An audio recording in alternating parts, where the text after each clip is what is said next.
David DeAngelis presents Grow Rich While You Sleep by Ben Sweetland.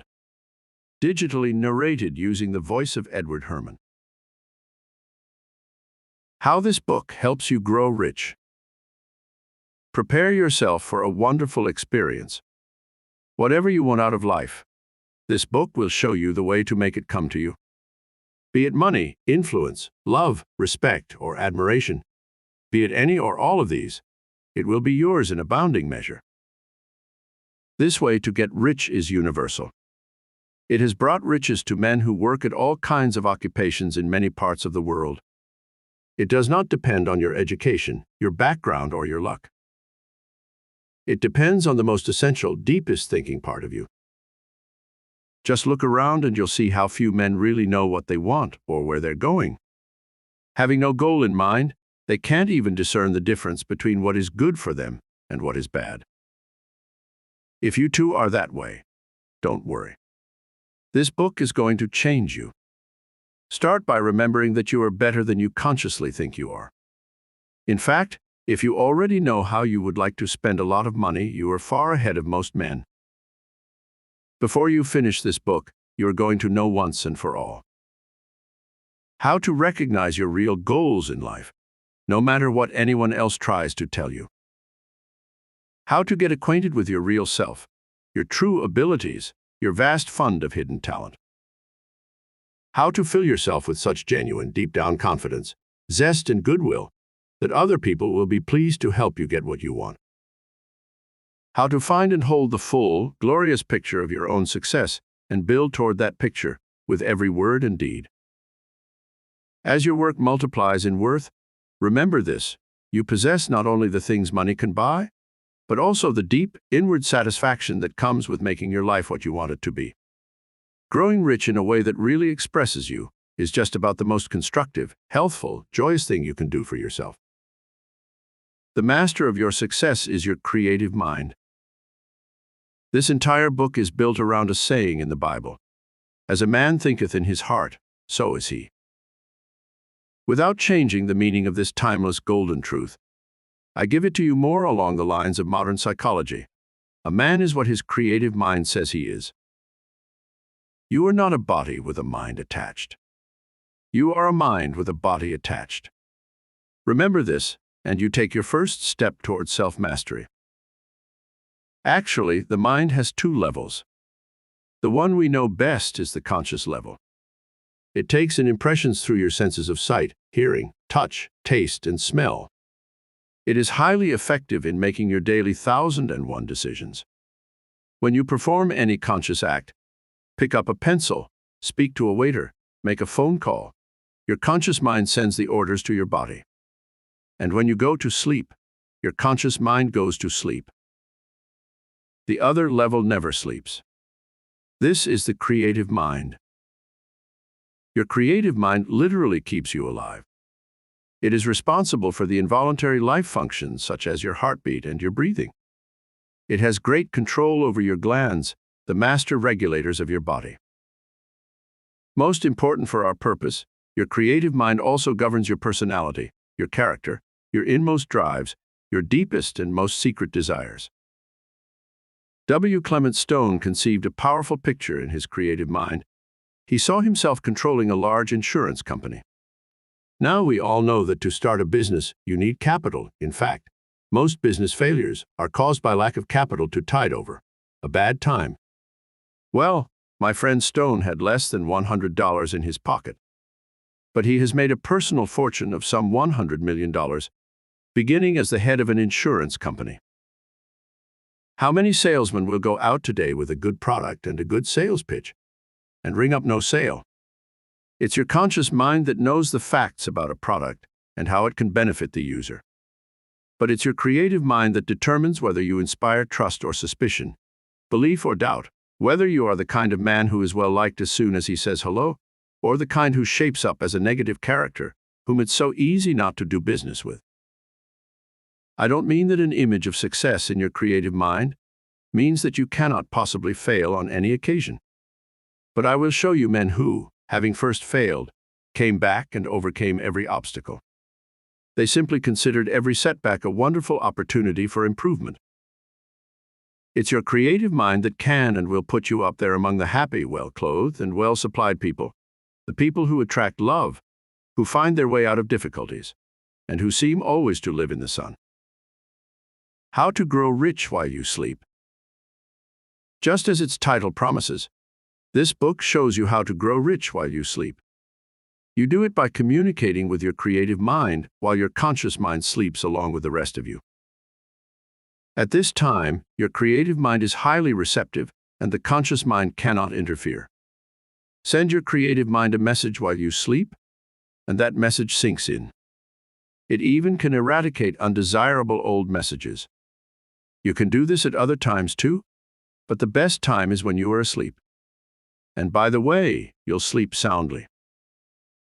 As I shall show you, the actual process of communication is very easy. Some people take a few days to master this priceless secret. I know of several men who did it in one night. It's a wonderful experience to find that magic genie at your command.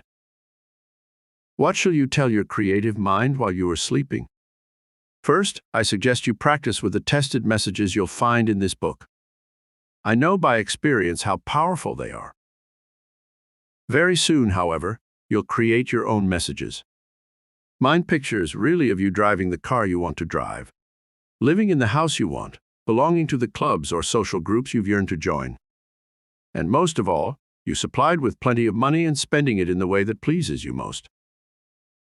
Some men think they have tried and failed at this already. If you think so, I assure you the chances are 1,000 to 1 that you never got through to your creative mind. Many a man changes his mind about the way he'll handle his life, but all he changes is his conscious mind. Now you are going to change yourself right down there where you really live. This time you'll cast out all negation, self-doubt, self-defeat. Optimism, self-confidence, courage, and wonderful new talent will be yours, and the road to riches is straight and wide. The healthiest condition in the world. I was not exaggerating in the least when I said that getting rich can be the most constructive, healthful, joyous thing you ever did.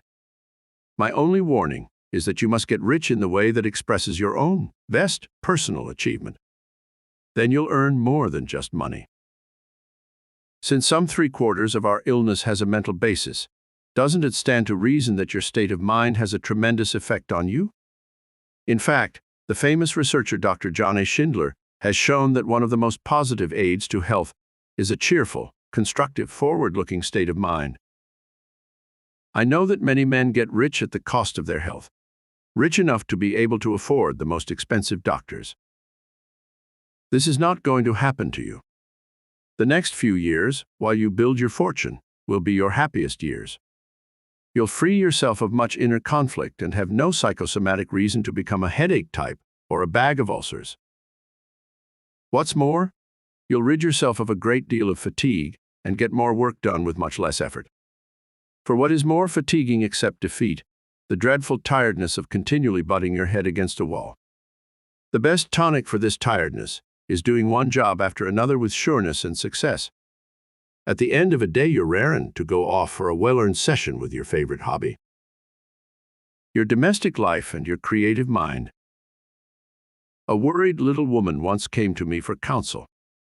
She could not get along with her husband. There was not enough money to clothe the family. Her children gave her a great deal of trouble. She thought of herself as being hopelessly doomed to a life of misery. She was sure of just one thing: she had no time in which to study for self-improvement.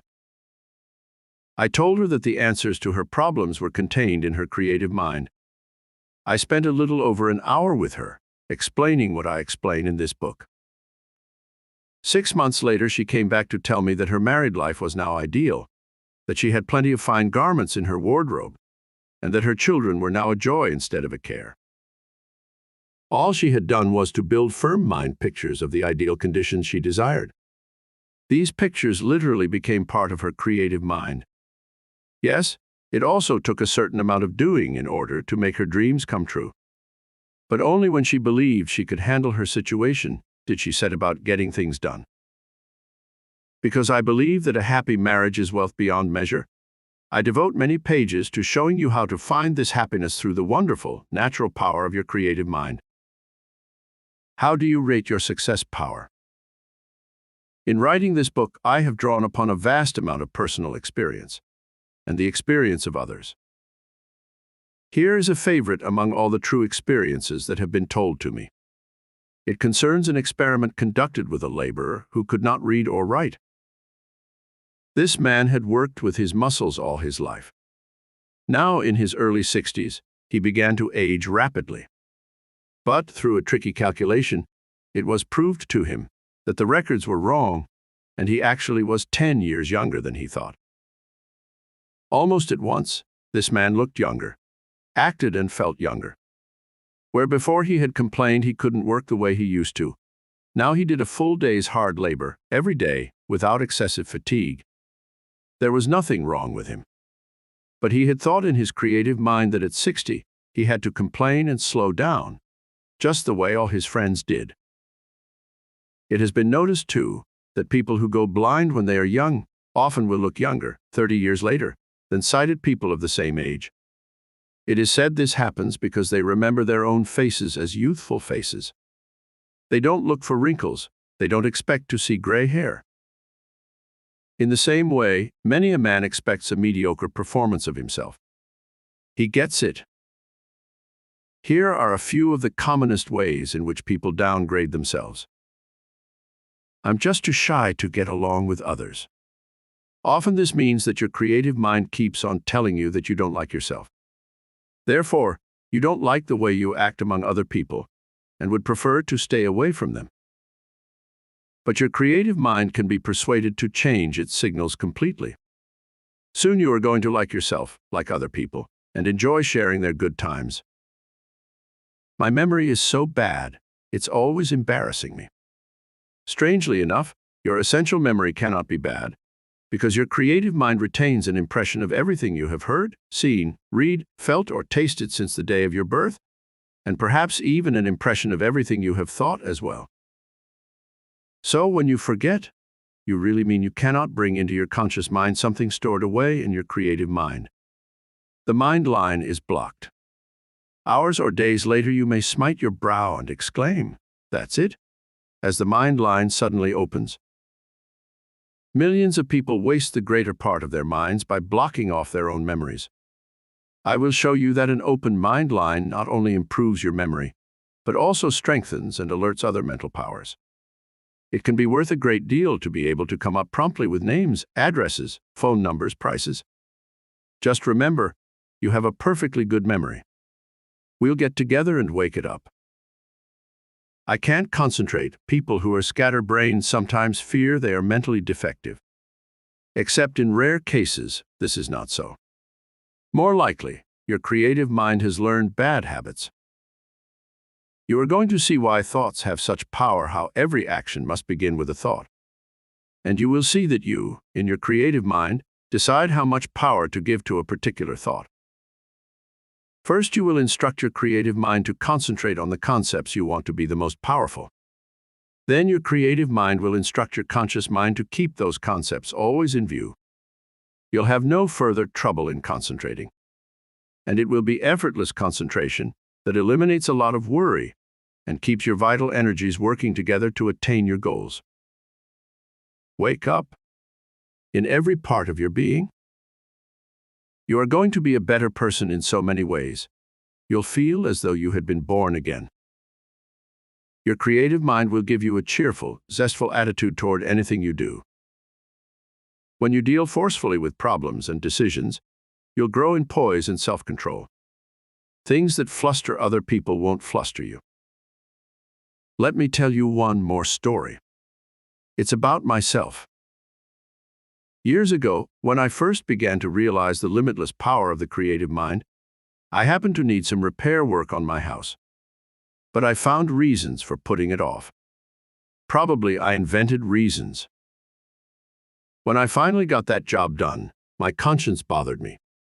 How, I thought, can I instruct my creative mind to tell my conscious mind that things must get done when they ought to be done? The answer was absurdly simple. Now, when I have a task to perform, I first give my creative mind a picture of the completed job.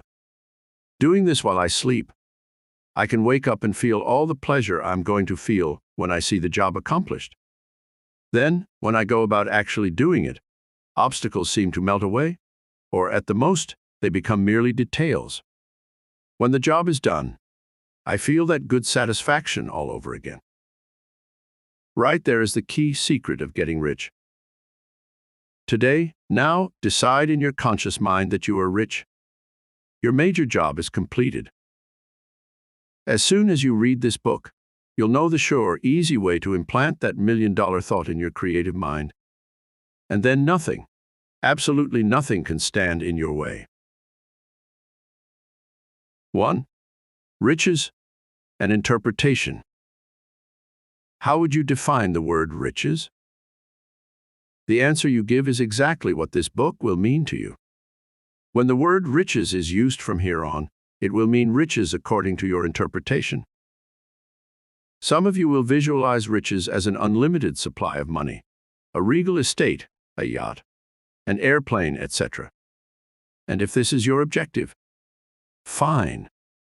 Build upon it in your imagination, and as you continue reading this book, you'll find it will be well within the realm of possibility to make your dream a reality. Perhaps you interpret riches as meaning leadership. Leadership in politics, in industry, in commerce, etc. Should your desires fall in this category, the contents of this book will put you on the right track to fulfillment. You might think that wishing for both material riches and riches in personal power is expecting too much. But it is not. In fact, you can hardly have one without the other. But beware. To wish for both, or even one, would get you nowhere. Be careful of that word wish. It can do you more harm than good, as you'll later learn. I once heard a definition of riches which may apply to some of you. Edel and I were visiting the cozy bungalow of a day laborer and his family. The house was small, but very tastefully furnished. It contained most of the modern conveniences. The small yard showed evidence of a green thumb. The mortgage on the house had been fully paid off. The husband had an income on which the family could live comfortably, and he was assured a pension when his day of retirement arrived. The total physical assets of this family would not exceed $12,000. "I consider ourselves to be the richest family in town," she said with great pride. "We have no financial worries," she continued, "and perfect harmony reigns throughout our house." If you have not attained this level of riches, you can think of it as your first plateau, and use the power you will gain from this book to lift you up to it. Upon reaching this standard, you can raise your sights once more and continue your climb to higher and higher realms. There are those on this earth who possess practically nothing of a material nature, but who consider themselves rich because of their happy minds and healthy bodies. I do not believe any one of us should aspire to be a Croesus, because material riches can engender unhappiness as easily as they can raise one to the heights of ecstasy. At this point, I am going to ask you a very pertinent question. What is the greatest good one may expect from riches? To have money in the bank, to own a palatial home, to be able to entertain lavishly, to be able to travel anywhere, anytime, in first-class manner, and to have a wardrobe which would be the envy of all, are a few of the things you might consider as being the advantages of riches. Think of these things and anything else which might be associated with money, and you will still be wrong as far as an intelligent answer to the question is concerned. The real reason for wanting riches is to be happy. This is the end result of all accomplishment. Although one thinks his goal is riches, in reality he is seeking the soul-satisfying happiness which comes with achievement. The riches are his reward for attaining his objective. At this point, let me cite a few illustrations which will make my point clear. A New England capitalist had a unique way of spending his surplus money. He owned a large, fully stocked farm. Each summer, a large number of underprivileged children was invited to spend a few weeks at this farm. The kiddies were given the best of everything: fresh, pure dairy products, the best meats of all kinds, delicious fruits and vegetables, etc. The boys and girls were under the supervision of affectionate, capable attendants. This philanthropist could not possibly be happier using his money in any other way. He would retire at night with a smile as he thought of the joy he was giving to children who were not used to it. And then there is a generous financier in New York who gains his happiness in quite a different way. He knows the value of home ownership and enjoys seeing young people own their homes free and clear of all encumbrances. He is constantly on the lookout for deserving young couples. When he finds one, he has his assistant make an investigation to learn the extent of the mortgage and who holds it. This big-hearted man arranges to have the mortgage paid off anonymously and a clear deed sent to the worthy too. It is not hard to imagine the peace of mind this open-handed individual is gaining from life. Permit me to give you an illustration from the other side of the fence, the story of a couple whose lives have been made unhappy through the acquisition of riches. As soon as they became rich, they had quite an extravagant home designed and built. Their garage housed two of the most expensive automobiles. The wife would not think of buying her gowns in any place except Paris. The husband was most popular in the swankiest country club. But was this couple happy? Not by a long shot. On weekends they would entertain sumptuously, and of course on Mondays they would find themselves with big heads and a dark brown taste in their mouths.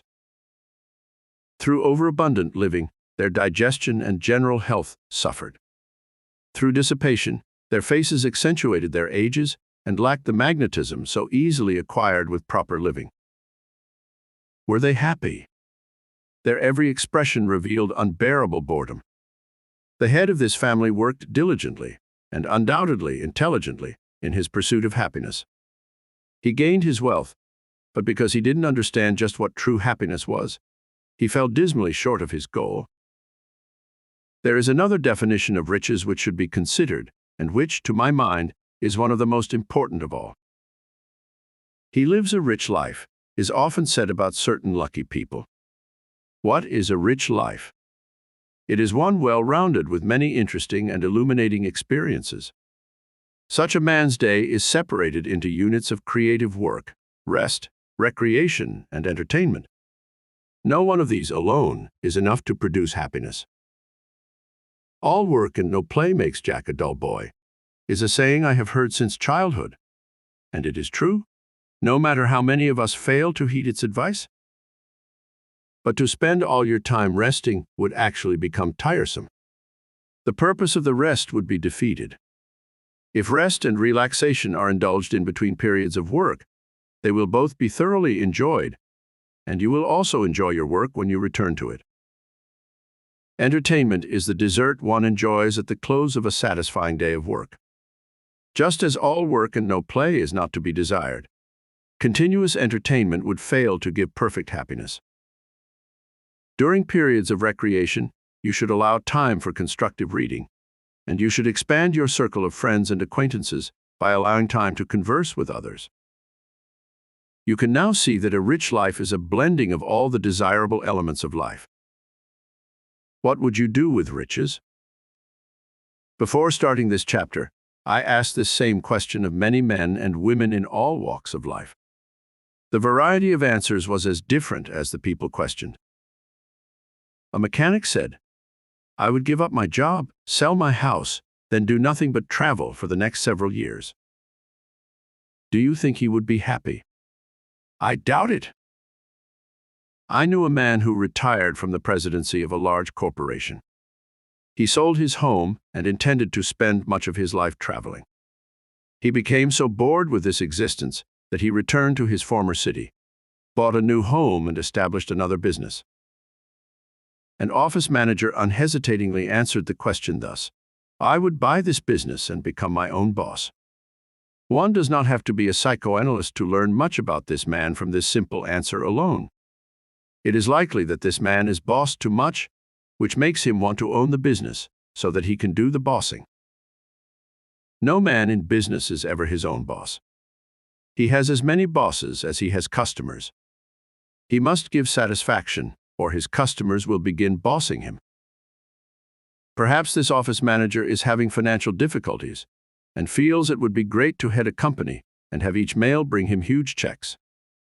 But what this man and others seldom think about is that an executive's salary is just as dependent as the office manager's on the amount of money that comes into a large company. Do not misunderstand me. It's great to head a business of your own, but you must grow into it. A housewife was asked what she would do with riches. I liked her answer. I have so many friends and relatives who are not enjoying the best things in life. I would like to take them, one at a time, and do things to make them happy. One I might take to a fine store and outfit her from head to toe with good clothes. Another I would take on an all-expense-paid trip. Still another has a good head for business, and I'd like to help him to develop a small business. The things she would do for others made a long and unselfish list. There was an expression of great sincerity on her face as she described what she would do with riches. She proved that she knew the truth of the statement that happiness comes from giving happiness. A boy in his late teens was asked the same magic question. What would you do if you had riches? Oh, gee, mister, I don't know. I think, first of all, I would get Dad the motorboat he has always wanted. I would get Mom all the modern things for her kitchen and laundry, so she wouldn't have to work so hard. And for me, I would go to one of the big colleges and study electronics.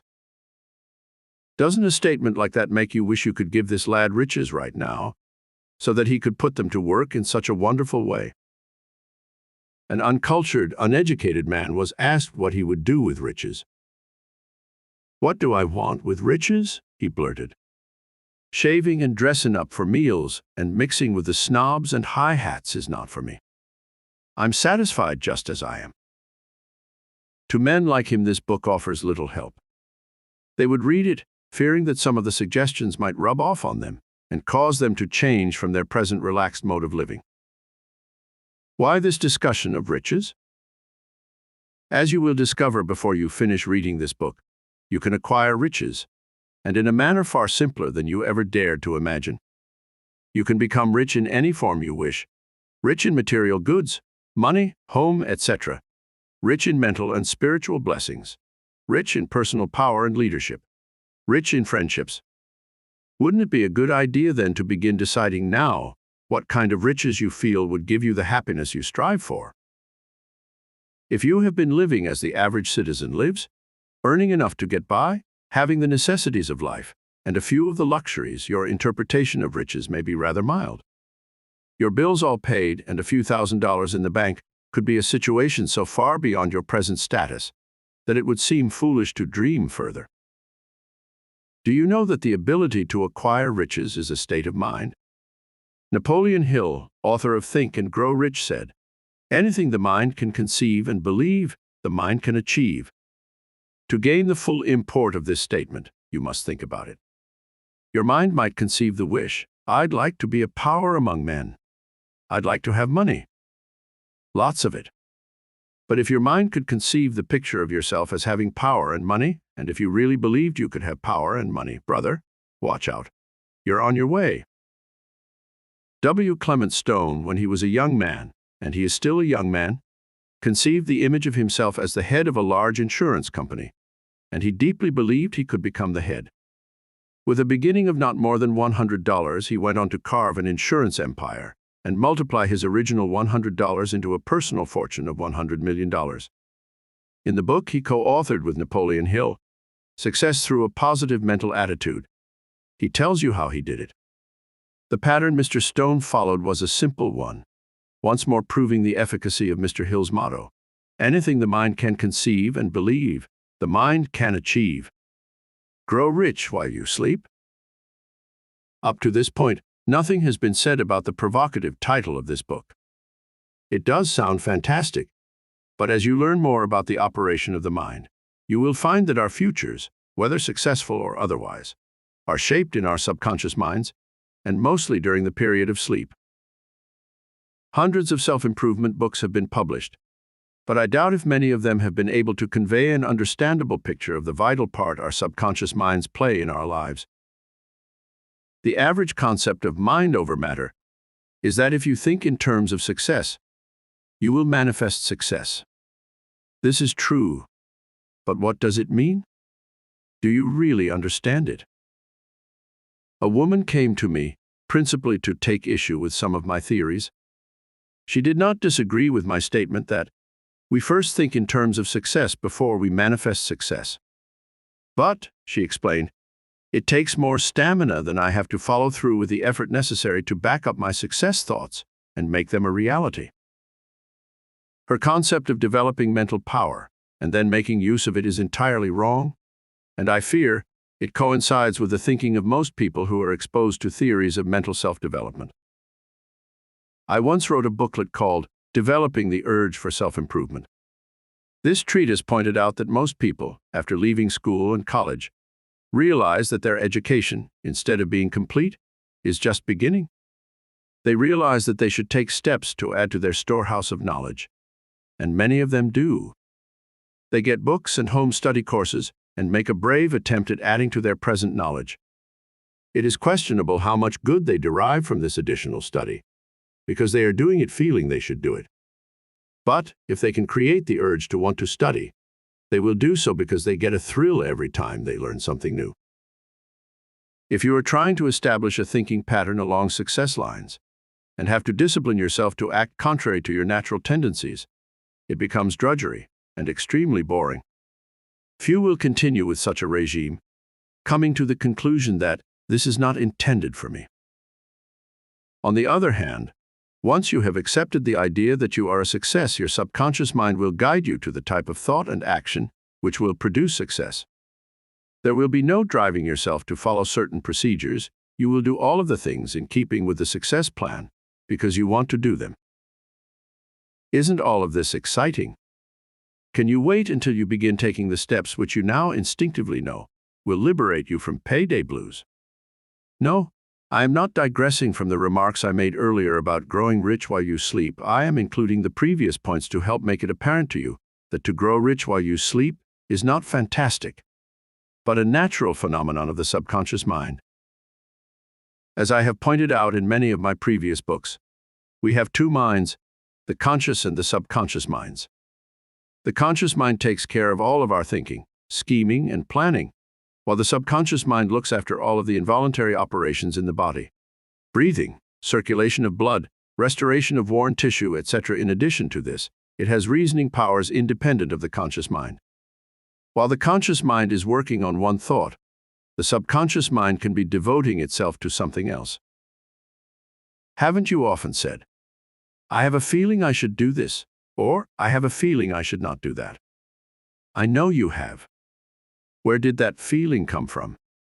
It did not float from free air and bump into your mental antennae. It came from your subconscious mind. If the feeling was negative in its nature, it was because you habitually feed your subconscious mind with negative thoughts. And the reverse is fortunately true. Positive thinking will create positive reactions in your inner mind. When you arise in the morning, what is your normal tendency? Do you slip into consciousness with the thought, "Well, another day at the grind? Gosh, I wish I could sleep another hour or two"? Or do you start your day with vibrancy and the thought, "Boy, I feel good. I'm going out and shatter all records today"? Why the great variation in day openers? Is there something physically wrong with the one who sluggishly starts his day? Perhaps yes, in a few rare cases.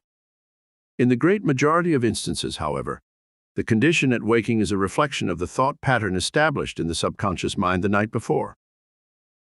If you go to bed with thoughts such as, "Boy, today was a tough one. I have some hard nuts to crack tomorrow, which I am not looking forward to," etc., etc., etc., you are apt to be restless all night long, while your subconscious mind mulls over the tough day thoughts you gave it earlier. Is it any wonder you awaken dreading the new day? But suppose you go to bed building on such thoughts as, "Boy, will I knock them over tomorrow. Today was a fairly good day, but nothing to be compared with what I'll make it tomorrow. I'm going to turn in, have a good night's sleep, and wake up early, raring to start the big day." Isn't it easy to understand how such an established thought pattern will bounce you out of bed with extreme enthusiasm? Now then, isn't a ray of light beginning to pierce the cloud of uncertainty which confronted you when you first saw the title, "Grow Rich While You Sleep"? In fact, don't you begin to appreciate the fact that the only way you can trigger success consciousness is while you sleep? Whenever a powerful thought seeps into my consciousness, I sense a slight twitching in the general neighborhood of my solar plexus.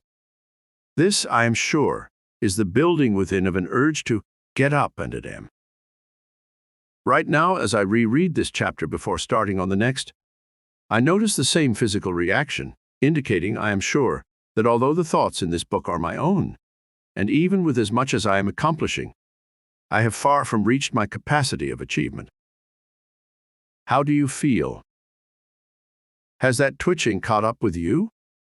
Do you now intuitively know that the magic password, Open Sesame, which unlocks the door to a life of great abundance and glorious happiness, is yours? If you don't feel the twitch, you have not been concentrating while reading.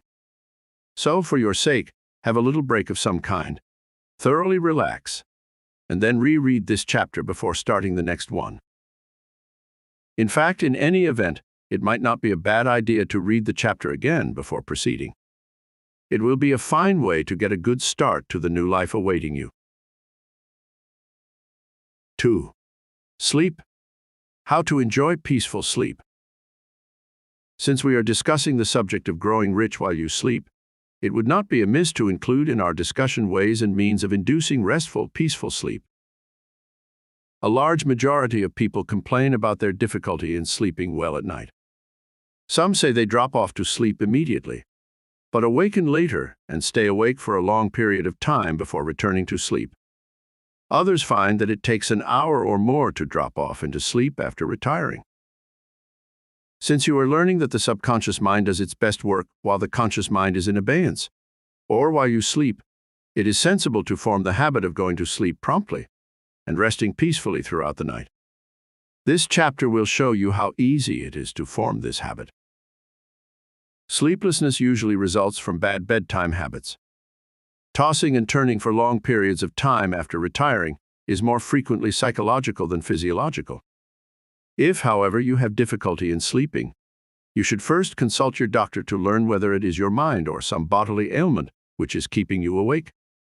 If it is the former, this chapter will prove of great value to you. If it is the latter, be guided by your doctor. So the thoughts and suggestions given to you herein are based upon the assumption that you are in normally good health. I will spend no time in discussing sleep from a psychological standpoint. In fact, you are not interested in knowing what sleep is, you want to learn how to go to sleep and rest peacefully. A fault discovered is half overcome, it has been said, and I agree. So let's begin by meditating on a few of the reasons for sleeplessness. 1. Worry. This is probably the number one enemy of sleep. We worry about finances, about our health and that of our family, about our jobs or businesses. We worry about wars and rumors of wars. We translate sounds into burglars. We worry about the impression we did or did not make on those with whom we have had recent contact. If you reflect over the worries which have kept you awake in the past, you'll be able to add many more worries to this list. Solution. Be logical. Realize that worry cannot in any way help the condition about which you are worrying. A sleepless night with a troubled mind will rob you of the stamina which could help you to combat the causes of your worry. Most worry is a lie, wrote a great philosopher.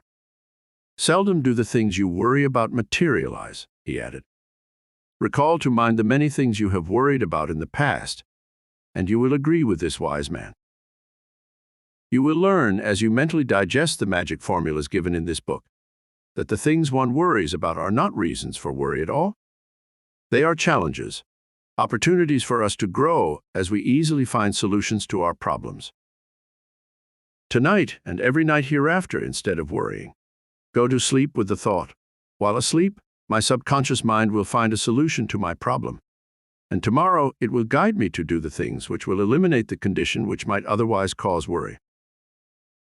When you worry, you are holding mental pictures of things you do not want, instead of things you do want. So, as you go to sleep, visualize the ideal condition you are seeking, instead of the one existing, and realize that not until you are asleep will your subconscious mind have an opportunity to work on the problem. 2. Living with your work. Many people carry their work to bed with them. For hours they relive the day just ended, thinking of the things they did do, but should not have done, and thinking of the things they did not do, but should have done. After spending sleepless hours with the past, they switch to the future, thinking of things they will or will not do. Solution. Before retiring at night, take a few moments and review the day's work. If there is anything not pleasing to you, decide what you will do about it the following day or in the future. Make use of that subconscious mind of yours, which never sleeps, and permit it to work for you while you sleep. Know that a good night's peaceful rest will let you awaken in the morning refreshed and ready to start a great day of accomplishment. 3. Jealousy. It is pathetic how many hours of sleep the green-eyed monster has taken from men and women. Such hours of sleeplessness are miserable too.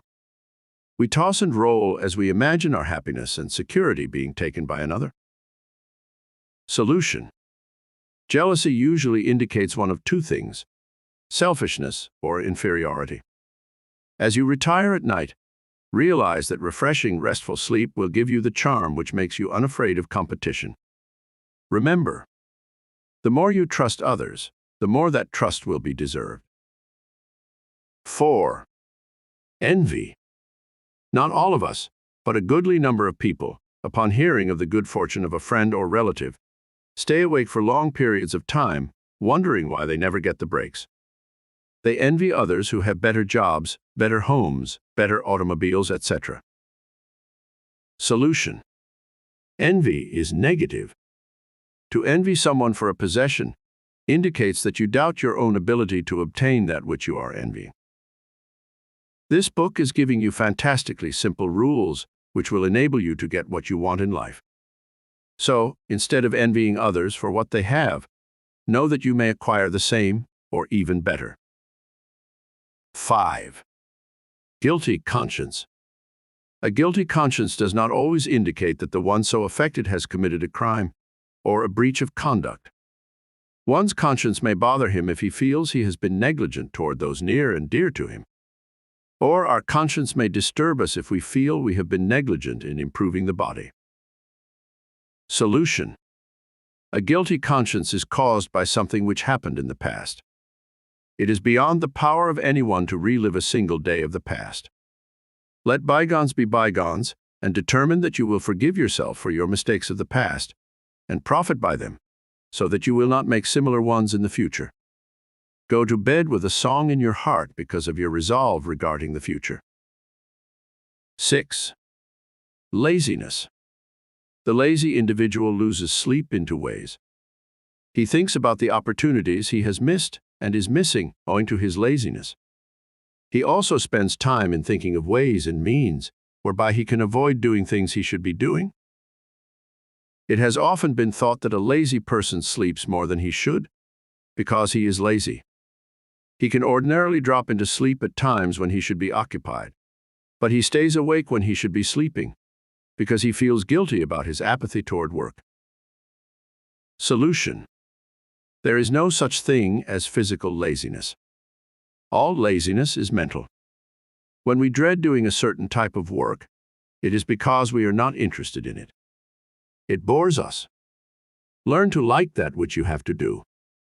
Decide you will do it a bit better than it has ever been done before.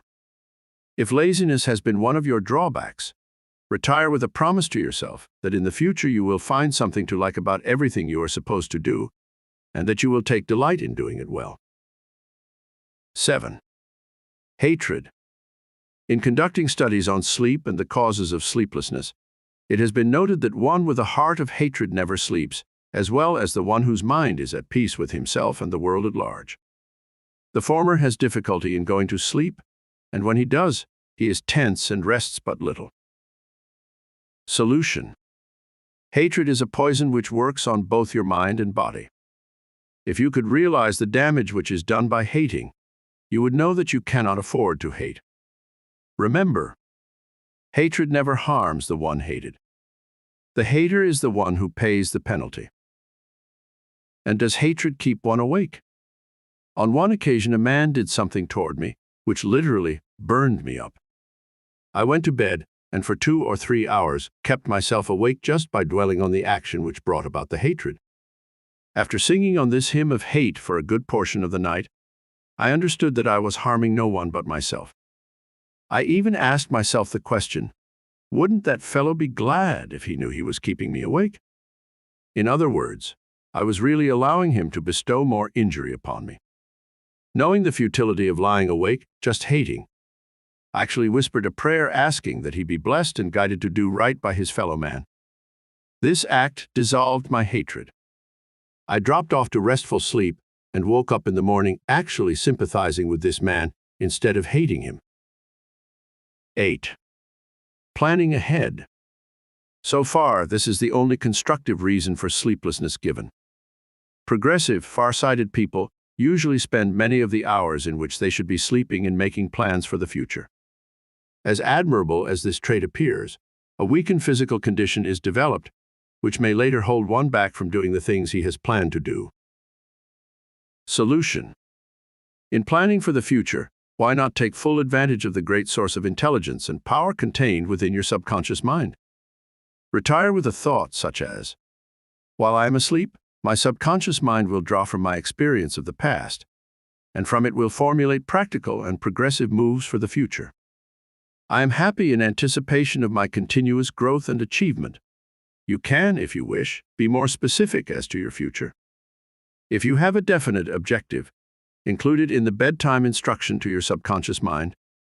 For instance, while I am asleep, my subconscious mind will decide the proper steps I should take in obtaining wider distribution for my product. Mention name, and I will be guided accordingly. 9. Creating. The inventive type mind, whether it is concerned with patentable ideas, designs, story material, subjects for paintings, etc., will frequently be most active at bedtime, when ideas seem to come thick and fast. Solution. What was said for planning also applies here. When you stay awake and attempt to create, you are using but a small portion of your mind. When you permit yourself to drop off into peaceful, relaxed sleep, after having given proper instruction to your faithful servant, the subconscious mind, you are utilizing your greatest mental powers. I do my best writing early in the morning.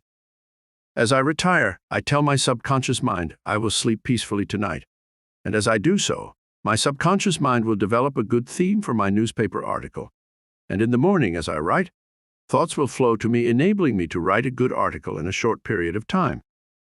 Many times in the morning, as I place a sheet of paper in my typewriter, I have no idea what my theme will be. By the time I have the paper set, ideas begin to come into my consciousness and continue to do so until the material is completed. 10. Fear of death. Last, but by no means least, is the fear most people have of dying. If a man's health is not good, he fears death as a result of illness. He may fear death through an accident in a plane, train, or automobile, or even as a pedestrian. And at night, when everything is dark, and one has a feeling of loneliness, that is the time when he gives vent to such fears. Solution. Love life, but do not fear death. I know of no one who can possibly want to live more than I do. My home life is happy. My future is bright and getting brighter. My health is good. Yet with all of this, I give no thought whatsoever to the day when I will leave this plane of existence. Fear of death hastens death. When we have a pain or an ache, if, instead of looking for the cause and trying to correct it, we worry about it and associate it with possible death, we become frantic. Live as if you had an assured lifespan of 125 years. Then, no matter what your present age may be, you are young in comparison with the time you have set for yourself. Eliminate the fear of death, and you will have eliminated one of the common causes of sleeplessness. Problems, fears, and worries are greatly magnified at night. With eyes closed and in a dark room, your entire attention is focused on that which is keeping you awake. In the daytime, with your eyes wide open, the object of your sleeplessness, when viewed in comparison with all about you, loses much of its importance. Many people actually prepare for a sleepless night before they retire. "Oh, how I dread going to bed. I just know I won't sleep," they moan. You who are now reading this Mind Power book, know that to hold such thoughts is exactly the same as instructing your subconscious mind to keep you awake, and it obeys. Look forward to retiring. Think how good it will feel to be undressed and to be able to stretch out and relax in a comfortable bed. Know that soon you'll be fast asleep, gaining strength and energy. Coffee is often blamed for loss of sleep, and in most cases, wrongly so. It has been said that the stimulating effects of coffee are worn off about 2 hours after it is taken. If you have dinner at 6, the effect of the coffee should be gone by 8. Yet with most people, even if they do not retire until 10 or later, they do not sleep because they knew the coffee would keep them awake. This sleeplessness is psychological and not due to the beverage. There are a few things you can do which will be conducive to healthful sleep. Do not put your bed where lights from the outside will fall upon your face. Do not put your bed in a draft, but do see to it that your bedroom is well ventilated. If there are any unavoidable sounds or noises which may keep you awake, get the right attitude toward the sounds instead of resenting them, and they'll no longer bother you.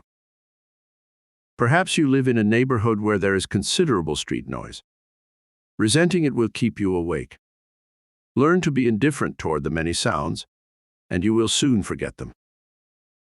"I just can't sleep with all that racket," one might complain. Of course, knowing the mind and how it operates as you and I do, we understand that such a statement literally instructs the subconscious mind to keep one awake. When I was a young man, I slept in a tent in a mining camp close to a mill, which operated on a 24-hour schedule. The roar from the grinding machines was terrific. But I became so accustomed to it that whenever the mill closed down during the night for any reason, the silence would awaken me. How to put yourself to sleep. The idea I am about to pass on to you is original with me as far as I know. It is as interesting as it is effective. Have you ever noticed that in a dark room, with your eyes closed, the field within your vision is not entirely black? Usually it is gray, somewhat the color of a blackboard, which has been often used without having the chalk too thoroughly erased. If you relax fully and fix your attention on that gray-black field, you will discover many changes taking place. Sometimes you will notice whirling masses of changing color. Other times you may notice geometrical designs. Squares, circles, triangles, etc. These designs will appear in pale white outline against the dark background.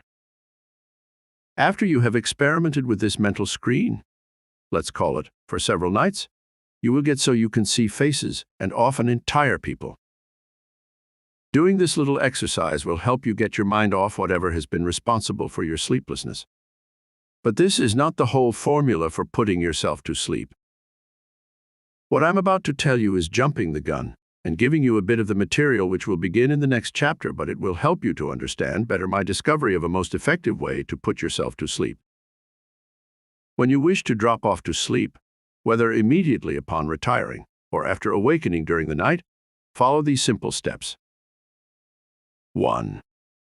Make certain you are fully relaxed and comfortable. See that your pajamas or nightgown are not binding in any place and that the bedclothes are smooth. 2. Give your subconscious mind the proper instruction. In the next chapter, you will learn about the intelligence of the subconscious mind and how it takes instructions from the conscious mind and carries them out whether they are for your good or not. When putting myself to sleep, I talk to my subconscious mind as though it were a visible being. I will tell you approximately what I say, then I'll explain why I say it and how the message works. I am about to drop off into restful sleep. As I do so, I am turning all of my affairs over to you. While I am asleep, you will receive proper information to enable you to guide me in thought and actions, in the handling of my affairs, so that they will be concluded in a manner which will be best for all concerned. I am now on the platform of the station waiting for the sleepy train to carry me to the land of happy dreams. While waiting, I will amuse myself watching and interpreting the many pictures that project themselves before my mind's eye. I will awaken in the morning refreshed and eager to begin another day of accomplishment. As you learn more about the subconscious mind, you will find that it is the seat of intelligence, and with its independent reasoning powers, it can work on your problems while your conscious mind is otherwise employed. To know that while you're enjoying restful sleep, the great intelligence of your subconscious mind will be finding a happy solution to your problems is in itself a soothing thought. It may seem infantile to talk about the station platform and the sleepy train, but so what? We're all just grown-up kids, so what harm is there to live occasionally in the land of make-believe? The human mind cannot think of two things at once. The moment you start on this routine, you feel comfortable, and all of the thoughts which might otherwise haunt you fade completely away. Most frequently, I am asleep before even completing the mental instruction, and this will happen to you after you have learned from experience that the system works. But even if you do not go to sleep immediately, don't worry. Just continue to watch the colors and pictures which will be coming before you. It won't take long before Morpheus will take you by the hand and lead you into dreamland. One of the unfortunate things about reading books is that they are so easy to obtain. Many people feel that they haven't lost much even if the books they buy fail to help them. For example, what would it mean to you to have an effective means of putting yourself to sleep quickly, which would last the rest of your life? $100, $500, $1,000. Such a formula is priceless, yet it is only one contribution made to you by this book. And we are just starting. Can't you now understand that, if you think while you read, there has been no stock in the history of Wall Street which will pay such dividends? If you can't wait, start the next chapter. But my feeling is that it will pay you to pause a while and reflect about the valuable things you have learned in this one. Don't you agree? 3. Your real seat of intelligence.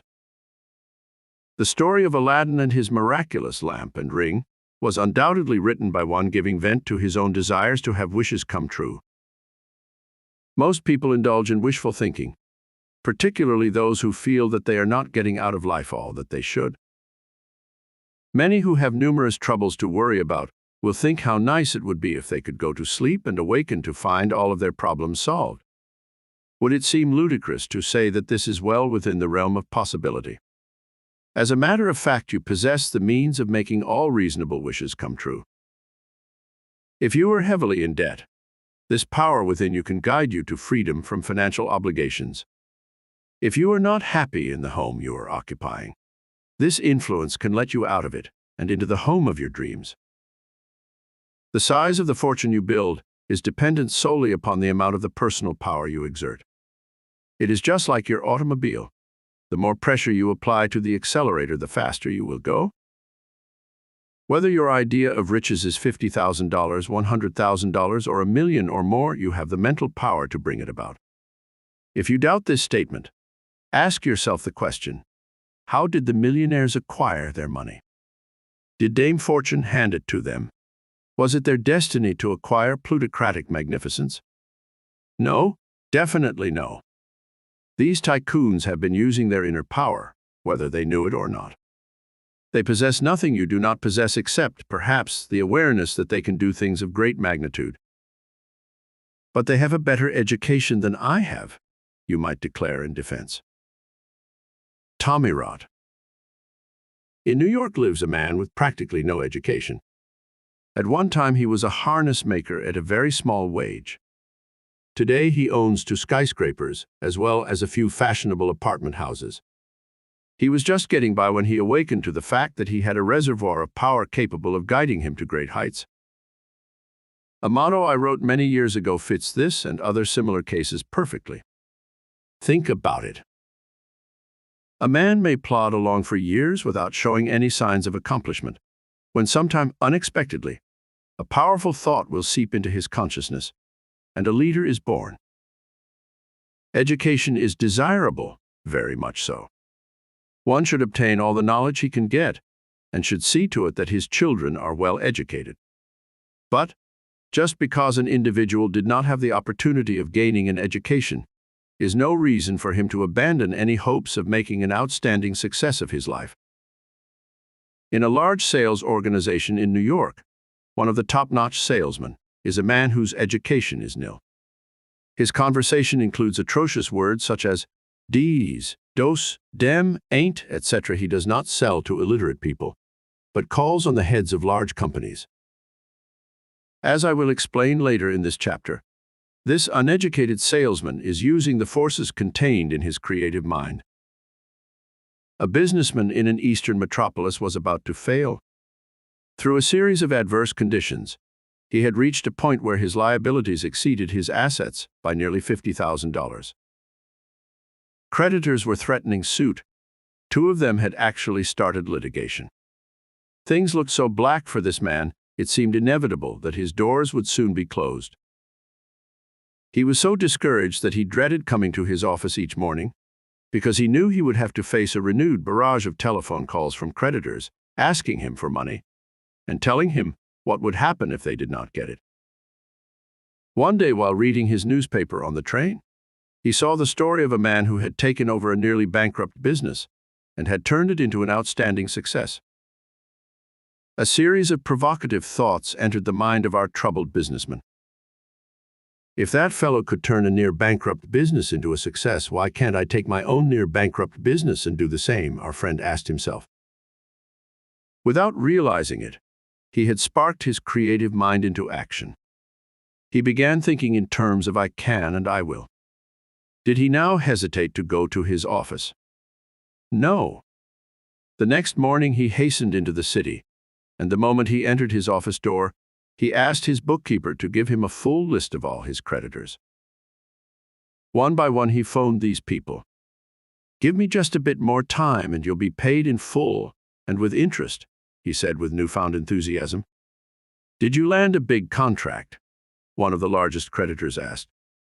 "No, but I have gained something far more important," replied the debtor. "I have acquired a new spirit which will put me over."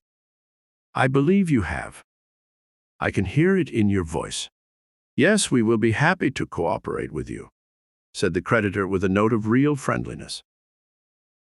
His voice, expressing sincere elation, drew a favorable response from every creditor who had formerly been threatening to sue him. With his mind at peace, he concentrated his efforts on getting business, and with his newly found spirit, he had no difficulty in securing many worthwhile contracts. It was not long before the books of this company showed no red ink, but important sums of earned profits. In this case, nothing unusual happened. Business conditions were the same. The only change was in the mind of the man who had formerly felt his business was rapidly going on the rocks. The subconscious mind versus the creative mind. In the early 1800s, when students of human behavior first began to realize that the mind was dual in its operation, the mind below the level of consciousness was named the subconscious mind. It was felt that the conscious mind, with its ability to think, scheme, plan, and reason, would naturally be the mastermind, and that the other one would be subservient to it. This is far from being the truth. As you are about to learn, the subconscious mind is the real seat of intelligence and power.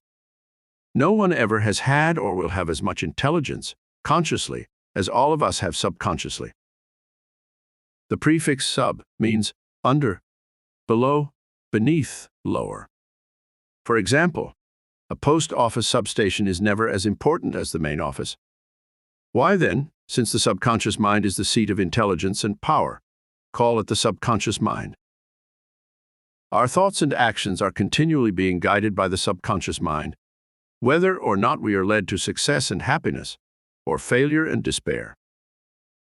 As soon as we develop a success consciousness, the subconscious mind will direct us, in thought and action, to success and happiness. This being true, don't you believe with me that the name creative mind would be more fitting? I'm sure you do, so from this page onward, every time I mention the creative mind, I mean that which we formerly referred to as the subconscious mind. Our mental powerhouse. The following is a very simple description of the creative mind and its relationship to the conscious mind. It is the same illustration I gave on the radio in New York in 1930, which the late Alfred Adler thought was the best description of the subconscious mind he had ever heard. We will use a large manufacturing plant as an illustration.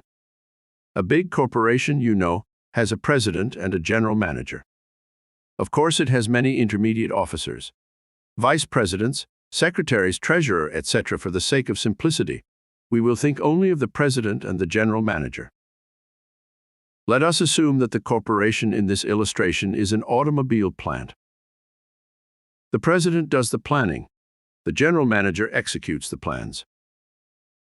When a new model car is being contemplated, the president will make the decision as to all changes to be made.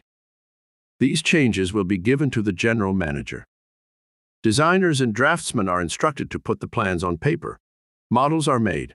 The plant is tooled up to create the new designs, and on it goes, until finally a car rolls off the line, bearing all of the changes originally planned by the president. This gives an ideal example of the relationship between the conscious and the creative mind. The conscious mind is the president. The creative mind is the general manager. The conscious mind does the thinking, planning, evaluating. The creative mind carries out the orders. Let us assume, by way of illustration, that an individual was just getting by. He managed to keep food on the table and to pay his rent, but there never was any money left over for nice clothes, recreation, etc. Suddenly, a powerful thought entered his mind. He began to see himself as a success. He began to think in terms of, I am a success. All right, what happens? His general manager, his creative mind, accepts the thought, I am a success, as an instruction. It is a new model ordered by the president, the conscious mind.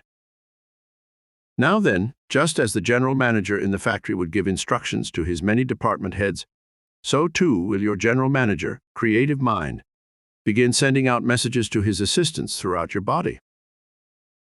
Your general manager knows that to be a success, you must look like one.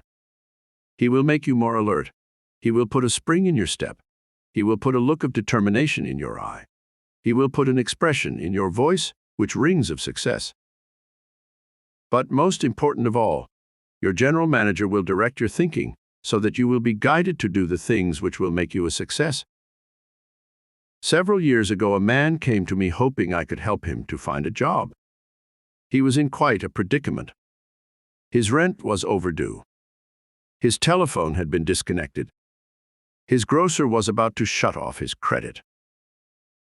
I asked this man to repeat to himself frequently for the next 24 hours, particularly before retiring, I am a success. This seemed incongruous to him, but I made him promise he would do it. The next morning he awoke and had such an urge to go out and prove he was a success that he bolted down his breakfast to save every possible minute. Leaving his house, instead of lagging along with the feeling that it would be another hopeless day, he marched with his chin up and chest out, with a mental attitude which told him he was facing a world of opportunities and that he could literally select the one best fitted to him.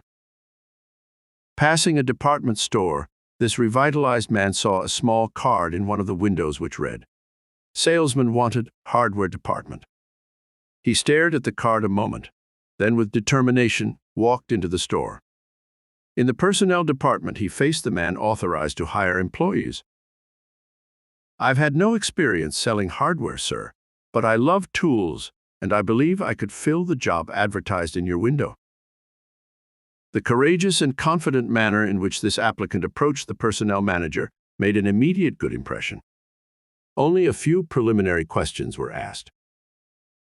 "I'd like to give you a chance to show what you can do. Can you start tomorrow morning?" said the man behind the desk. This was several years ago. The man is now manager of his department and is making a good salary.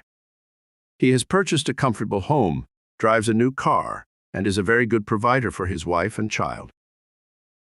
The average ne'er-do-well feels that the road to success is long and tortuous. Is this true? The case just described proves it is not true. The tide turned for this man in just 24 hours. After the pattern of success was implanted in the creative mind of this man, he, guided by the creative mind, became a success. Isn't this a revelation to you? Isn't it hard to believe that you have been going through life wishing for things without realizing that through the use of your creative mind, you do not have to wish, that you literally have it within your power to make your dreams come true? Obtaining financial success is by no means the only use for your creative mind, as the following story shows. A lonely old maid bemoaned the fact that she was not attractive to the opposite sex, and that she was destined to a life of loneliness.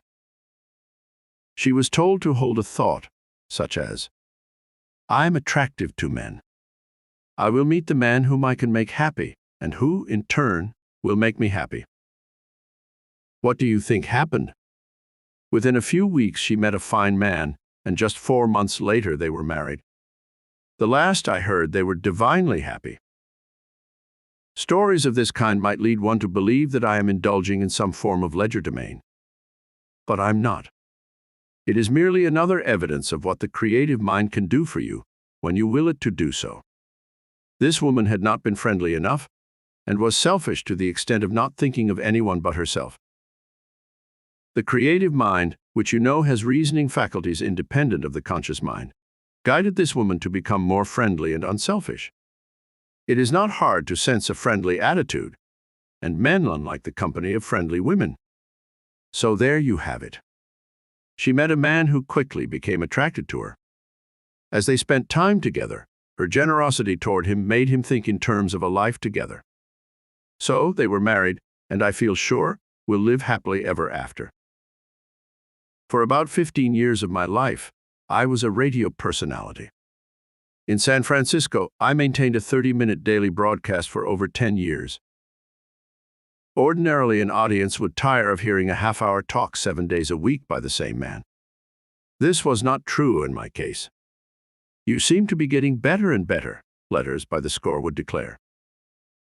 I'm not trying to present myself as some sort of miracle man, because I am not. I did not do a thing you could not do. My secret, which enabled me to pull in up to 70% of all the mail reaching the station, was that I made full use of my creative mind. Script for a 30-minute program would require at least 14 pages of double-spaced typewriting. I used only a single page of the briefest kind of notes.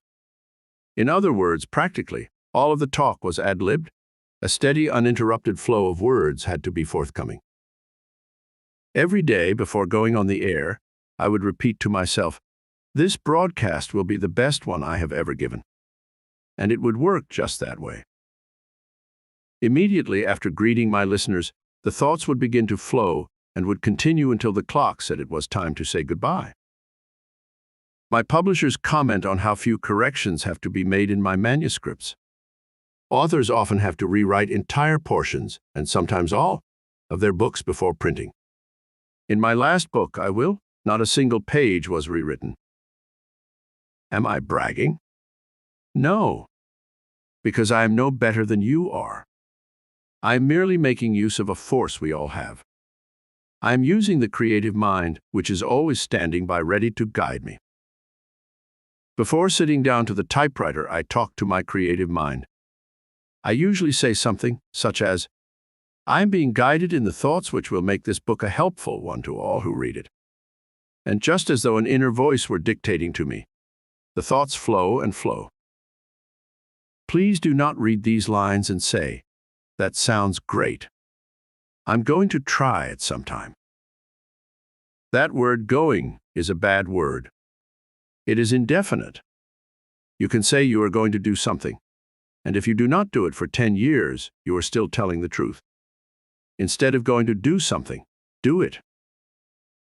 You will never know the potency of your creative mind until you make use of it. Give it a chance to prove itself to you. Right this very instant, it is waiting for your command. Do not approach your creative mind negatively. Do not say to yourself, "I will try it to see if it works for me." The word "try" indicates a doubt. We do not try to do things we know we can do. We do them. To see if it works for me also expresses a doubt. Think of something good you would like to have happen. As an example, suppose you had to make an important decision tomorrow. At the moment you are in a quandary. You do not know which course to take. All right. Right now begin holding a thought, such as, regarding the decision I must make, I will be guided to take the steps which will be best for all parties concerned.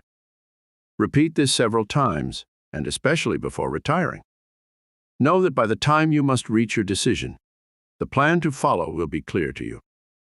You will be amazed to find how logical your thinking is, and you will instinctively know that your opinion is sound. But do not stop there. Give your creative mind another task. You cannot overdo it. Like your automobile, which is always ready to serve you, your creative mind merely awaits instruction. Remember this. Your creative mind is never idle.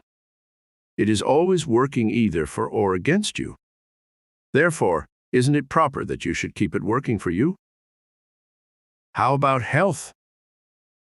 There is intelligence in every cell of your body, and this intelligence is an important part of your creative mind. Without further comment on my part, doesn't this statement open up broad new vistas of understanding? We started this chapter by referring to the creative mind as the seat of intelligence. There is one fact in this connection which should be mentioned at this time. The creative mind, as you already know, accepts thoughts of the conscious mind as instructions and acts upon them. You have also learned that the creative mind has reasoning faculties independent of the conscious mind. Whether your thought is negative or positive, the creative mind without questioning will put the thought into effect. If you think in terms of infirmities, your creative mind, which has contact with every cell in your body, will accept your thought as an instruction and will send out the message throughout your being to make you infirm, and as time goes on, you will find a reflection of your thoughts in your being. You will slow down, your eyes will lose their sparkle, you will acquire an "I feel miserable" attitude. Suppose, on the other hand, you begin developing an "I feel great" attitude, what will happen? You answer that question. With what you have already learned, you know the answer. You will feel great. A few years ago, a New Orleans clinic published a paper which stated that 74% of 500 consecutive patients admitted to the department handling gastrointestinal diseases were found to be suffering from emotionally induced illness. In 1951, a paper from the outpatient medical department of an Eastern university indicated that 76% of patients coming to that clinic were suffering from emotionally induced illness, or what is commonly referred to as psychosomatic symptoms. If the ailments of 76 out of every 100 persons were mentally induced, doesn't it stand to reason that a glad to be alive feeling can also be mentally induced? Naturally. In your experiments to prove the effectiveness of the creative mind in adding to your health, wealth, and happiness, learn how it can add materially to your health by giving it the proper instructions. Think in terms of, I am guided in thought and action to do the things that will be conducive to better health. My creative mind, with its contact with every cell in my body, will establish a health pattern which will make me feel better, look better, and be better. Make this statement several times before retiring at night, and note how much better you will feel the following day. Do not overlook the importance of this chapter. It would make me happy if you were so enthusiastic about its contents that you reread it before proceeding to the next one. 4. Man is mind. When a man says to a young lady, "You are a very sweet girl," what does he mean? Does he mean that her physical being is like the childhood rhyme, sugar and spice and everything nice? Does he mean that her features portray sweetness? Is it her smile and expression which prompt the statement that she is sweet? The answer to all of these questions is no. Not many people realize it, but it is the mind which reflects sweetness, or its opposite. A sweet individual is one whose mind causes him to be generous, understanding, sympathetic, friendly, and helpful. When we think of someone as having a magnetic personality, it is natural to associate that personality with his visible physical being, but this, of course, is not correct. There are beautiful girls with personalities so bad they are actually repulsive. There are girls with plain features, but whose personalities are so magnetic they appear as sweet and charming. What is the difference between these girls? It is a matter of mind. The latter think in terms of giving, but the former think only in terms of receiving. There are two men very much alike from a physical standpoint. One man is a good businessman. He makes money and saves money. The other one just gets by. He earns a small income and spends every cent of it. What is the difference between the two men? It is a matter of mind. One man thinks in terms of good business and sound investments. The other man thinks in terms of earning merely for the pleasure of spending. These illustrations could be carried on for many, many pages. The only difference between a writer and the one who does not write is a matter of mind. One man knows he can write, the other one is sure he cannot. There is no important physical difference between the success and the failure. Again, it is a matter of mind. One man sees himself as a failure, the other man knows he is a success. As we make these comparisons, we must conclude that the all-important part of a human being is his mind. His mind makes him what he is, whether that be good or bad. Whenever one uses the personal pronoun I, he is not referring to his physical being at all. He means his mental self. If he says, "I'm happy," there is nothing about his being as such which can be happy. Of course, there is a physical response to the emotional fact of his happiness. His lips will indicate a smile. The body may even ripple with laughter. But without happiness and joy being in the mind, none of this will happen. If I should say, "You are a fine person," I'm not referring to that which I see.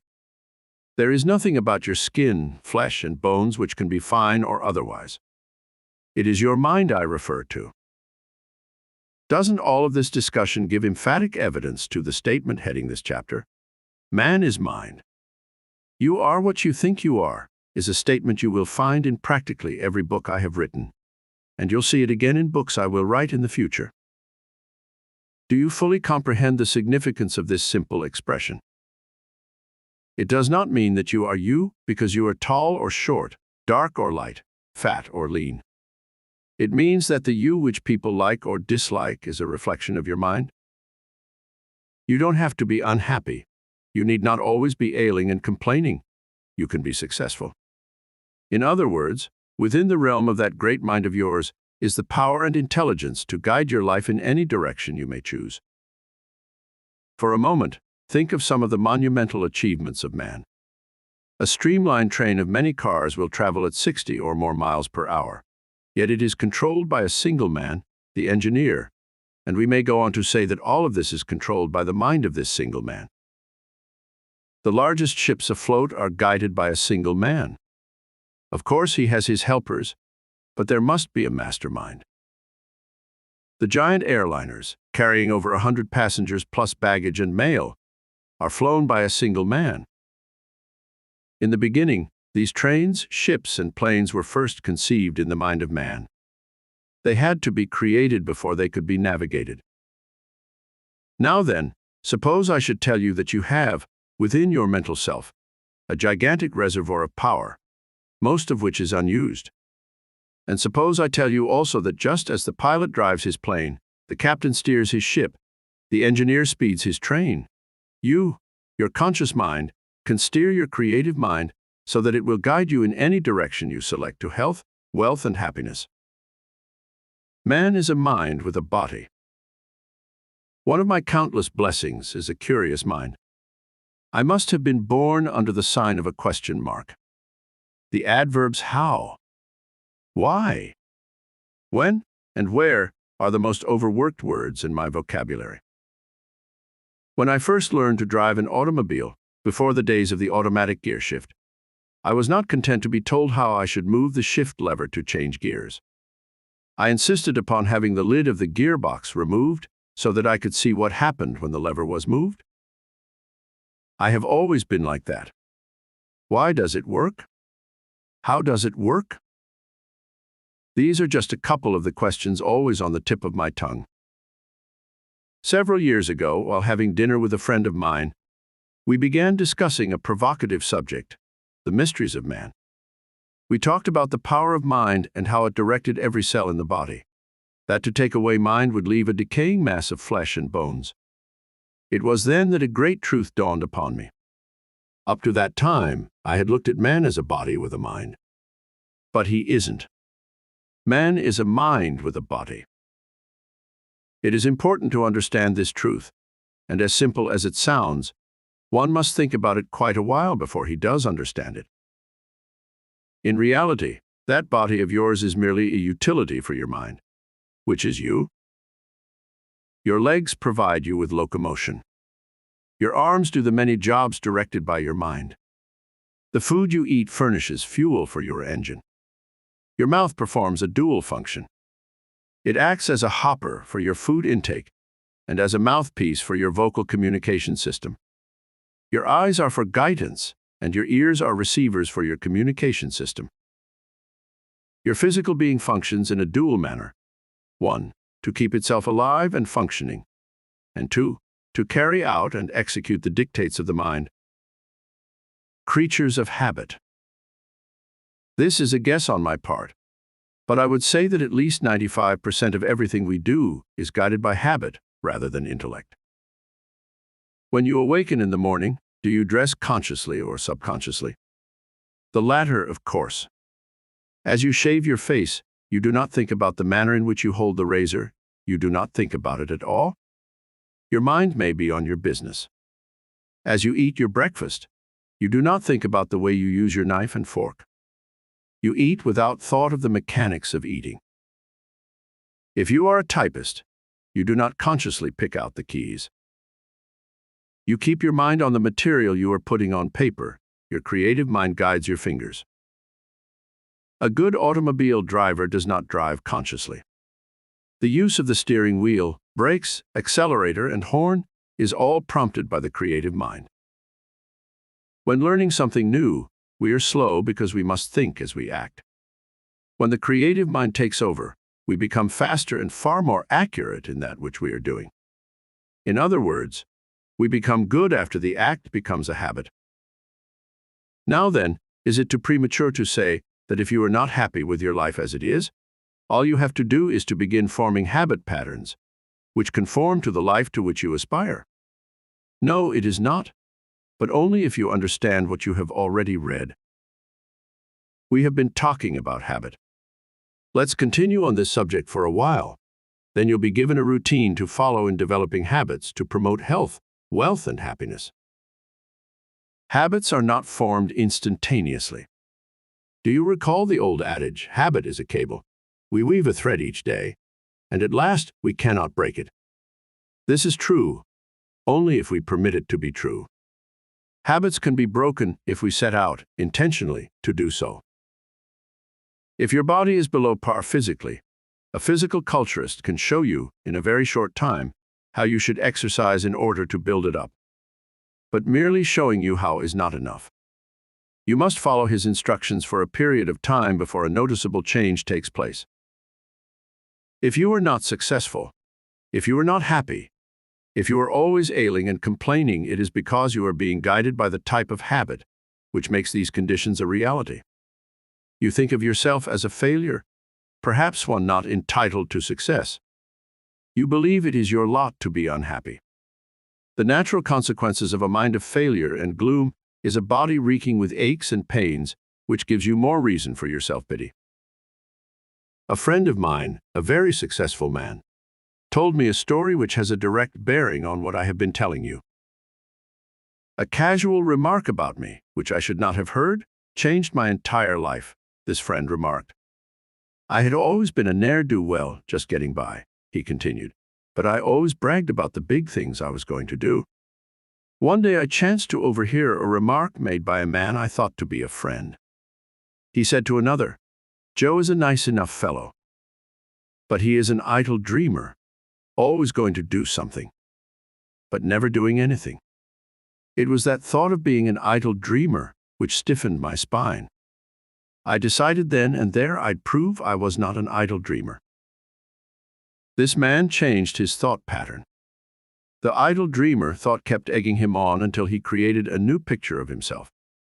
He began to see himself as a doer instead of a mere going-to talker. In time, not much, his new mental picture was complete, and he became an outstanding success. I can. I will. I am. In one of my earlier books, I gave a formula which has been used with great success by, perhaps, hundreds of thousands of success-seeking men and women. This formula is an extremely simple and effective way of re-educating your creative mind, making it natural for you to think positively, constructively. For a full week, say to yourself as often as you think of it, I can be a success. Say it before retiring at night, when you first awaken in the morning, several times during the day. This fixes in your mind the fact that you can be a success. You will agree that unless you know you can succeed, there is little use in trying. So burn this truth into your mind, even if, at first, you do not believe it. After a short period of time, you will begin rejoicing in the thought that success can be yours. But knowing you can be a success is not enough. We all know lots of things we can do, but unless we do something about them, the positive knowledge is of little benefit to us. This brings us to the second phase of this formula. For another full week, you can take longer if you wish. Every time you think of it, repeat to yourself, I will be a success. Do this many times, from early morning until the time you retire at night. A great change will begin taking place within that mental reservoir of power of yours. You will experience a pleasant uneasiness. You'll want to test your new powers. If, for example, you have yearned for a business of your own, you'll begin preparing yourself for one. If you have no money at all, it doesn't matter. Your creative mind will guide you to ways and means of obtaining it. But you're not yet through with your mental exercises. For at least another week, begin telling yourself, I am a success. Do this many times, from early morning until you retire at night. This statement may seem to be a bit premature, but it isn't. If you have money in the bank, but none in your pocket, you know that without effort, you can write a check and obtain money. If you have a success consciousness and know that you can be a success, and that you will be a success, you have a fulfillment of your desire. All statements given in this chapter are facts which have been proved, which are being proved, and which will be proved again and again. They may seem too good to be true, but do not rest upon that thought. These principles are lifting others out of mediocrity to leadership. If they do not do so for you, it is because you are not giving them an opportunity to do so. Before proceeding to the next chapter, pause a while and reflect over this one. If it has not excited you, if it has not caused you to overflow with enthusiasm, you have missed a point or two and should reread part or all of it. Although I have been using these principles for several years, just telling about them gets me excited all over again. I want all of you to get out of life what these truths are doing for me. 5. Getting acquainted with the real you. In about 400 BC, when Socrates said to his followers, Know thyself, I'm sure this great sage was not referring to the physical being. His every utterance was directed to the intellect, i.e., to the mind. I once read a story in which the author said there were two entities residing within every being, a plus entity and a minus entity. The plus entity saw nothing but good, health, strength, success, happiness, etc. The minus entity saw just the opposite: gloom, poor health, failure, etc. This author felt that we were influenced by only one entity at a time. If we were to allow the plus entity to take over, we would walk erectly with chests out and chins up, a spark in our eyes, and a resolute expression of determination on our faces. If the minus entity should be in charge, the reverse would be true. There would be a lag in our steps. With listless eyes and drooping mouths, our faces would reflect abject despair. I am not so sure that two entities dwell within our beings, but I do know with certainty that our minds run either in a negative or a positive direction. According to early psychologists, 95% of all people lean toward the negative side in their thinking. This opinion would imply that most people are under the control of their negative selves, and it would also indicate why such a large percentage of people are unhappy and unsuccessful. The title of this chapter is Getting Acquainted with the Real You. If you are one of the 95% who lean toward the negative side, you might not be particularly pleased to meet the real you. But instead of being regretful, you will have cause for rejoicing, because you will have learned why you are as you are, and what you can do to change your situation. In the previous chapter, you were given a simple test to learn whether you are inclined negatively or positively. This is the first, and perhaps the most important, step toward getting acquainted with the real you. The illustrations which follow are intended for those who are negatively inclined. In fact, this description may apply to most readers of this book, because after all, a strictly positive-minded person really does not need it. Let me tell you the story of a man who stayed awake all night, and was glad of it. We will call him Joseph Benson. Joe had run into a streak of bad luck and found himself without money and with a mass of overdue bills on his desk. Things looked serious for this unhappy man, who was already feeling the effects of loss of sleep. One night Joe went to bed and, as usual, began thinking about his many creditors and of the threats they had been making regarding his indebtedness. A tide-turning thought entered Benson's mind. In one of my earlier books, he had read the same thought which is repeated in this book, to the effect that man is a mind with a body, not a body with a mind. The statement hadn't meant much to Joe when he first read it, but now it seemed to take on a new significance. If I am mind, Benson thought, I can be anything I want to be. All I have to do is make up my mind what I would like to be, and then be just that. Throughout the night, his mind ran in constructive circles. He thought of himself as he was. He thought of others whom he would like to emulate. He thought of the changes he would have to make within himself to be able to accomplish what he would like to accomplish. What is the difference between me and the man I admire, and perhaps even envy? He asked himself. I do not like to refer to myself as being spineless, he thought, but I might as well face it and admit it to be the truth. I shrink when asking others to grant me any request which might relieve my condition, because I feel I will be refused, as invariably I am. The go-getter has forcefulness. He tells others what kind of deal he would like to make, one which will be of benefit to both. They listen to him, and in most cases, do as he wants them to do. My actions are guided by my mind. The other man's actions are guided by his mind. Why can't I change my mind to coincide with his? The early morning rays of the sun peeping through the openings in his curtains indicated the dawn of a new day. Joe Benson arose, and instead of having a bedraggled appearance, he was alive and alert, with an expression quite similar to that of the miner who has just struck pay dirt. Mrs. Benson, upon seeing her changed husband, was actually timid about asking Joe what had happened. She didn't have to, though, because at breakfast, she got the enthusiastic story of how a sleepless night would change the future for them both. Joe stayed home that day, and with good reason. With pencil and paper, he charted his problem according to the mental yardstick described in one of my former books. He decided what his objective would be. In his case, it was a means of liquidating his indebtedness and establishing an income on which he could maintain a reasonably high standard of living. He next listed every obstacle which stood between him and his objective. Then he outlined a plan of action which would enable him to hurdle the obstacles and attain his objective. Before retiring that evening, he meditated on his new plan at great length and determined to arise early in the morning to put it into action. Without understanding the principles revealed in this book, Joe Benson was literally growing rich while he slept.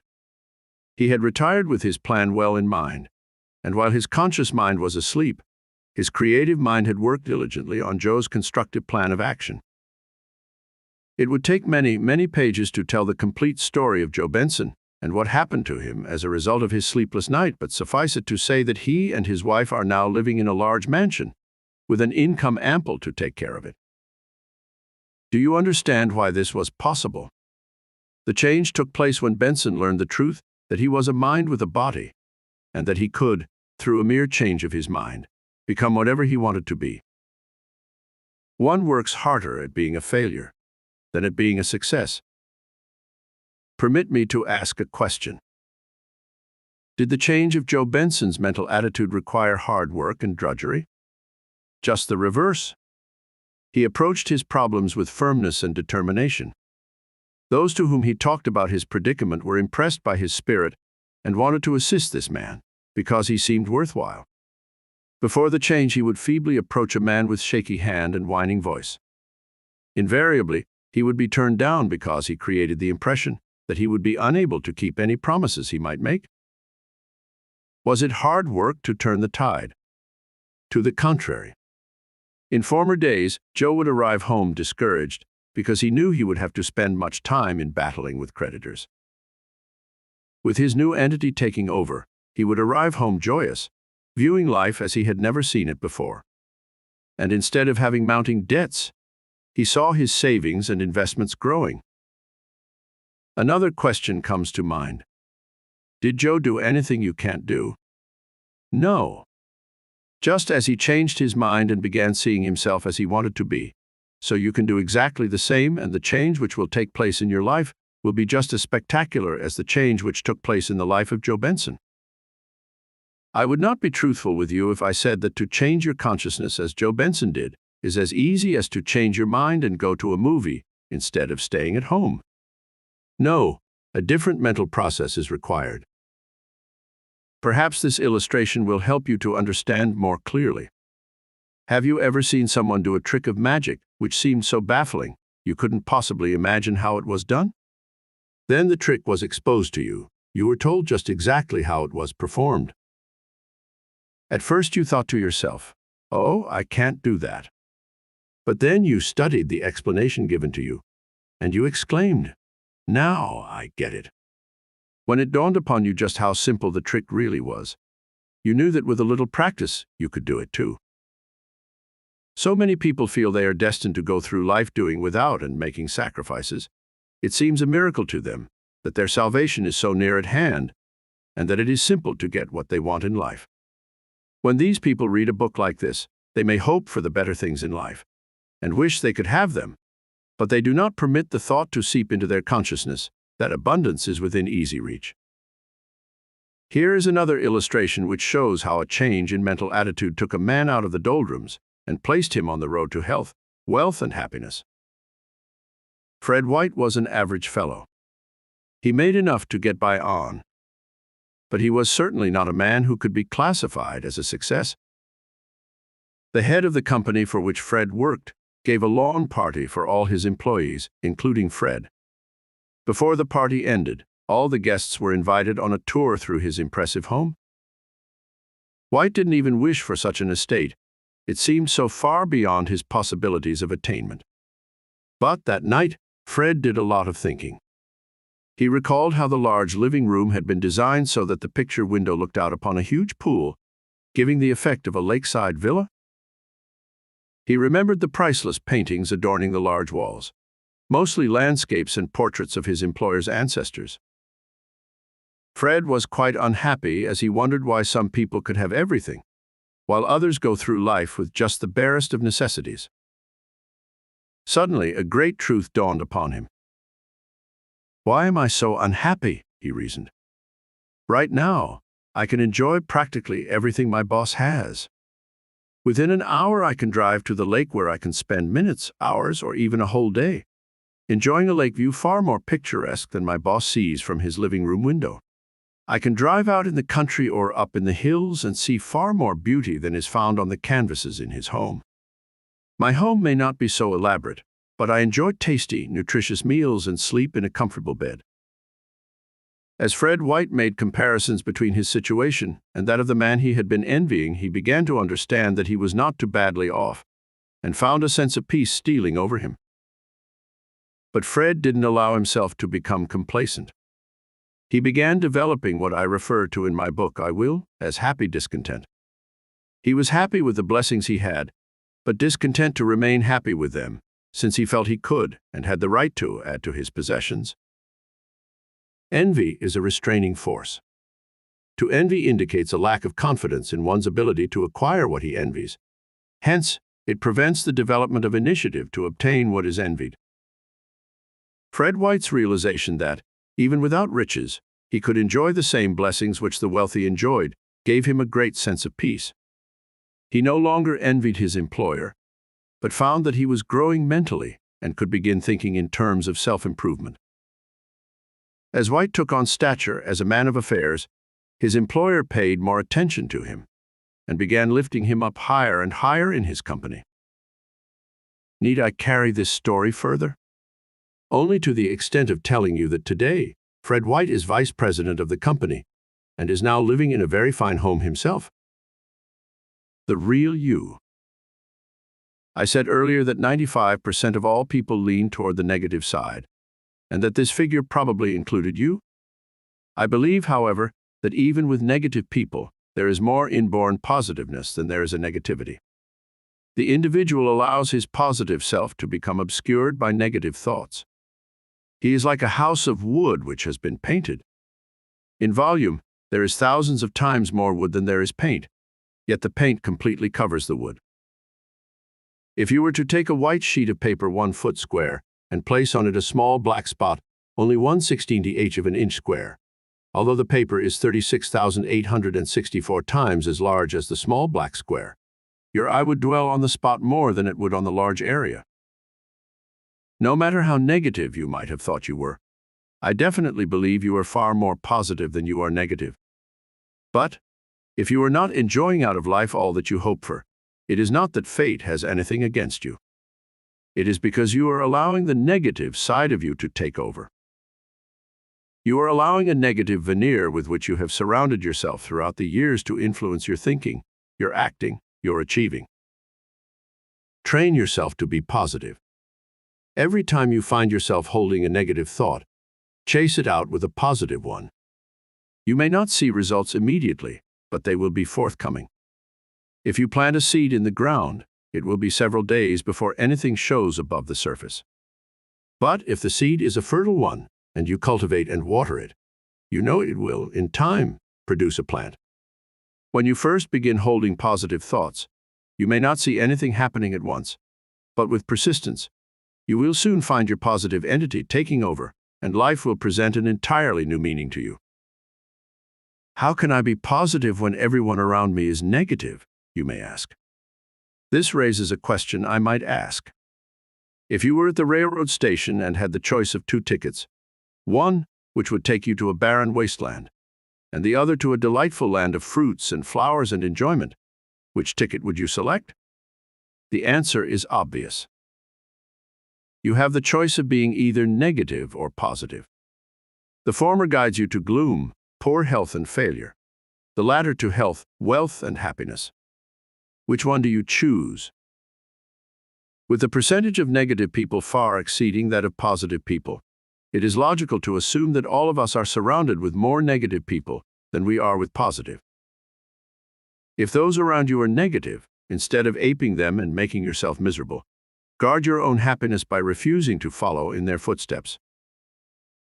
You may, if you determine to do so, change some of the negative people into positive ones. Here is the case of a positive-minded wife who, through well-thought-out strategy, changed a negative husband into an enthusiastic, positive-thinking mate. That mind-over-matter bunk will send you to the booby hatch, he constantly told his wife. Whenever something happened of a disappointing nature, and the wife would make some such statement as, "Oh, everything is for the best," she would be told that she was off her rocker. This wife could have resigned herself to a life of mediocrity, but she refused to do so.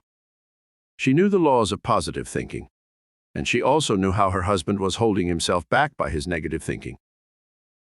An idea occurred to her. One evening, while her husband was sitting around doing nothing in particular, his wife busied herself by reading one of the many books on mental self-improvement. "I can't make head or tail out of this. Will you, with that good mind of yours, read part of this chapter and see if you can make out what the author is trying to say?" she said, as she handed the open book to her husband. Flattered by her inference regarding his good mind, he accepted the challenge.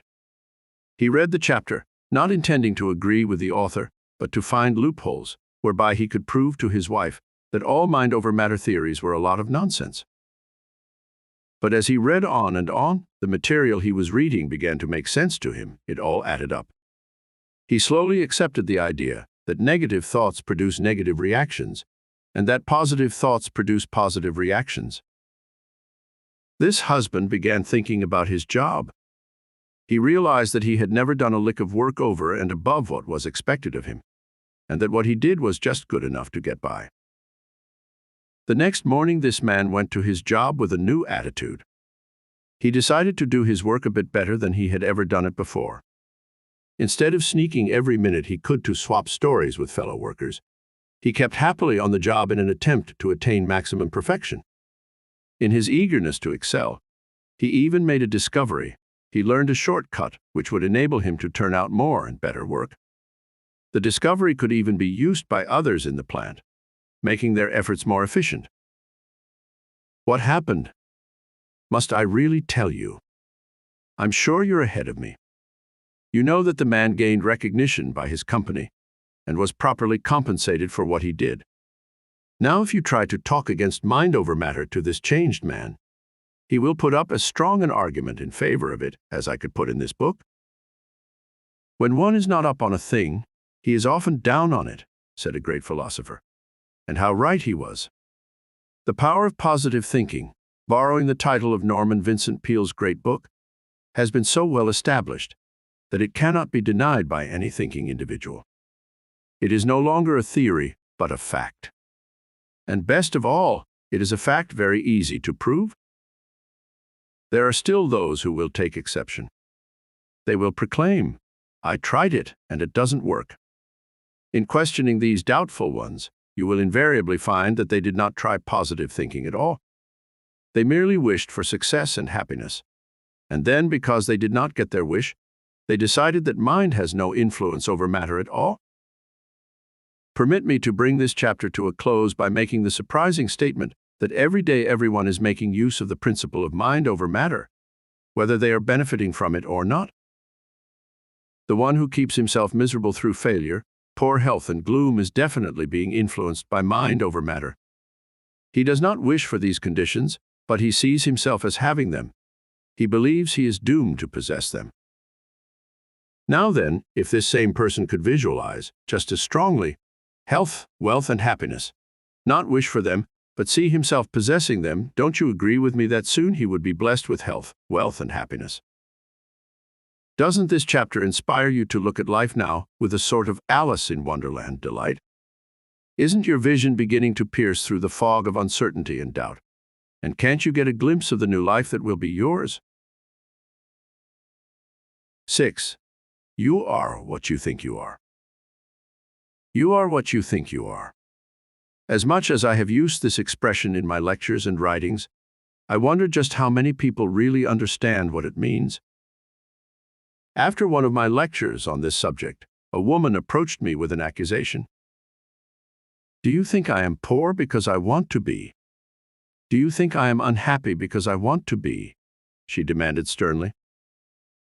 Naturally, no one wants to be poor or unhappy. But the fact still remains that we are what we think we are. It is so important that you fully comprehend the significance of this statement that an entire chapter will be devoted to it.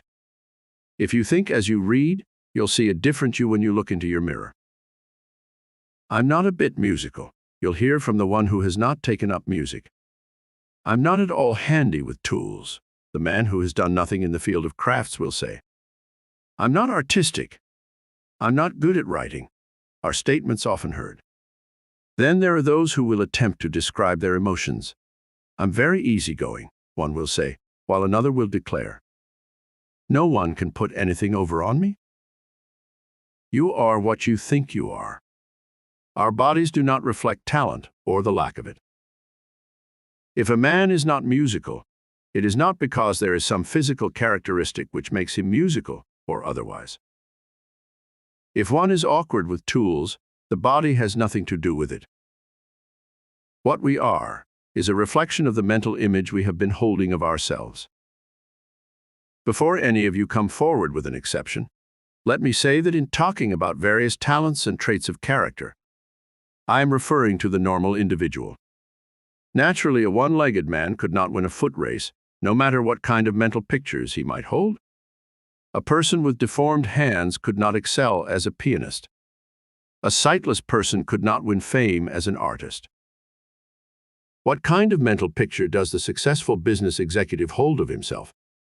Does he see himself as a poor businessman? Not by a jug full. He has reached the heights in his field because he saw himself as a success. When I had a house designed, I explained to the architect the type of structure I wanted. He reflected a moment, then said, "I think I know just what you want." Did that architect have faith in his ability? Or did he see himself as a poor architect? This question is actually silly because the answer is so obvious. Here is some extremely good news. If there is something you have always wanted to do, but felt you couldn't, all you have to do is to gain an awareness that you can do it, and you'll have no difficulty in doing it. I tried an experiment in my own household to prove the truth of this assertion. My precious wife, the girl to whom this book is dedicated, had always maintained that she was not a bit artistic. She had never tried to draw or paint a picture because she thought she couldn't do so. I started on a subtle campaign to establish in her mind an awareness that she could easily become an artist. In the selection of wearing apparel, I would compliment her on her taste in color, how well all her garments harmonized with each other, then drop a gentle hint that she would make a good artist. When taking pictures, she would be complimented on how well she placed her subjects to get the best balance. This, of course, all added to the thought that she possessed artistic ability. At Christmas, my gift to her was a complete outfit for painting and drawing. There were sets of oil colors, crayons for pastel work, pencils of all degrees of hardness. The outfit included canvases, sketching pads, easel, etc. From this complete set of materials, she could choose the medium in which she would like to work. The first attempt was a 14 by 20-inch oil painting of the famous windblown cypress tree at Monterey, California. Without any training whatsoever, she did exceedingly well with this first canvas. Throughout our home, there are many evidences of the artistic skill developed after she became aware that she had artistic ability. The head of a large advertising agency tells how he became identified with advertising. In his late teens, he had felt he would like to be an engineer. In fact, in school, he had been preparing himself for that field. This man had a phonograph and a quantity of records he wanted to sell. He selected the names of a few friends who might be interested, and he wrote letters offering his musical outfit. One man, receiving the letter, bought the machine and records, and in his reply, complimented the seller on the fine letter he wrote, saying that he should go into the advertising business because he had the faculty of presenting an offer in such a convincing manner. As a pebble dropped in a pool causes the ripples to go to the furthermost edge, this thought regarding an advertising career, dropped in the mind of this young man, kept growing and growing until he could not see himself as anything else but an advertising man. In other words, as soon as he began thinking of himself as an advertising man, he became one. At a club meeting, a member was unexpectedly called upon to give a talk, telling about the trip he had recently taken. This man had never done any public speaking and was quite ill at ease in giving his talk. After the meeting was over, one of the members told the speaker that he should take up public speaking because he organized his talk in such logical sequence. Making speeches was the last thing that had ever entered this man's mind, that is, until this suggestion was made to him. He began thinking of himself as a good speaker, and now he is constantly being called upon to give talks. Why are you as you are? Most people have so thoroughly accepted themselves as they are, they give little or no thought as to how they got that way. In a large majority of cases, we are as we are owing to childhood influences. Most of the fears, phobias, inhibitions, and complexes we carry through life were established in our minds when we were children. Let us consider timidity, for example. Very few people ever become timid as adults. It is the suggestions regarding timidity, which are given to us while very young, which we enlarge upon and carry through life. A mother might wish to show off little Mary before guests. She may ask Mary to recite or to sing. For some reason, Mary hesitates. Then her mother, without realizing the damage she is doing, will comment on how timid Mary is. When alone, she is a little chatterbox. But when company comes, she shuts up like a clam, the mother will explain. Such comments, in the presence of the child, will create a timidity consciousness. As Mary grows up, she comments on her timidity, wishing she could be comfortable when in the presence of others, but admitting she can't because she is so timid. Those of us who know anything about the workings of the mind know that every time Mary gives voice or thought to her timidity, she is making it still worse. So this lady goes through life, missing much enjoyment because of her timidity. That feeling of insecurity so many people carry through life was not developed when they were adults. Again, we must lay the blame at the door of parents who know little or nothing of child psychology. Little Willie is playing in the backyard and is warned, "You take care of those trousers. The good Lord only knows when you'll get another pair if Willie leaves a crust of bread on his plate." He is told how many starving people there are who would love to have it, and he is further told that the time might come when he will wish he had it. Willie goes through life never quite feeling secure. He fears doing anything which requires initiative because he thinks it might not turn out well. I do not mean to imply that children should be reared to be wasteful and careless, but they can be brought up without feeling that poverty is always lurking around the corner. It has been found that most of those who go through life as failures had the failure instinct instilled in their minds when they were children. Many are held back by a sense of inadequacy, which they acquired during childhood. Get away from that, you'll break it. You don't know anything about tools. The child is always told about the things he can't do, but is seldom given credit for the things he can do. This is the type of boy who will grow up saying, "I'm not at all handy with tools." He is not handy with them because he was told early in life, at a time when he was most impressionable, that he knew nothing about tools, and he believed it. Illustration after illustration could be given, showing us why we are as we are. In most cases, a pattern is fixed in our minds to the effect that we are this way or that way, and from then on we reflect that condition. You are what you think you are. If your parents were wise enough to implant in your mind that you had the makings of a successful businessman, you would continue to see yourself as such, and in later years, you would reproduce in your affairs the picture you had maintained of yourself. Have I made myself clear? Do you now understand what is meant by the statement, "You are what you think you are"? Do you now know that, no matter what you have been up to now, you can be anything you want to be? Your important changeover. How long does it take to change yourself from what you are to what you'd like to be? That is a good question, and the answer will be interesting and even inspiring. Your transformation will not be instantaneous. After you gain an awareness that you can do the thing you have wanted to do, then you will begin developing the technique, which will not take long. If, for example, you yearn to be a writer, but felt you were not cut out to be one, you might make an attempt at writing, but the result of your effort would not be good. Every sentence you wrote would reflect your lack of confidence in yourself. But if you should build an awareness that you are a good writer, you would notice improvement in every page of material you would complete. Ideas would flow to you. You would become expression conscious and find it easier and easier to locate just the right words to express your thoughts interestingly. The dictionary, encyclopedia, and other reference books would become friends of yours. In a reasonably short time, there would be acceptance checks coming to you from publishers eager to buy your works. Let us assume you have always envied those in business for themselves. You never tried to get into a business of your own because you were afraid you lacked the ability to run a business, and that you might fail? But suppose that you had re-educated your creative mind so that you now saw yourself as a man who could build a successful business. What would happen?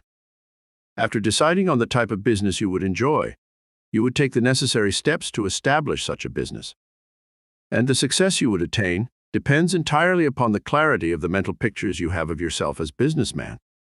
The stronger the impression, the greater will be the success. Here is a statement I cannot overemphasize. Make sure you are not merely wishing for the change being considered. As you have read in so many of my books, wishing is negative. When you wish for something, it is an indication that you do not expect to get it. Otherwise, you would not have to wish for it. The mental state being discussed in this chapter is that of knowing you are a good businessman, you are a good writer, you are a great musician, or anything else you may like to be. In later chapters, detailed instructions will be given for easily and quickly changing from the way you are to the way you would like to be while you sleep.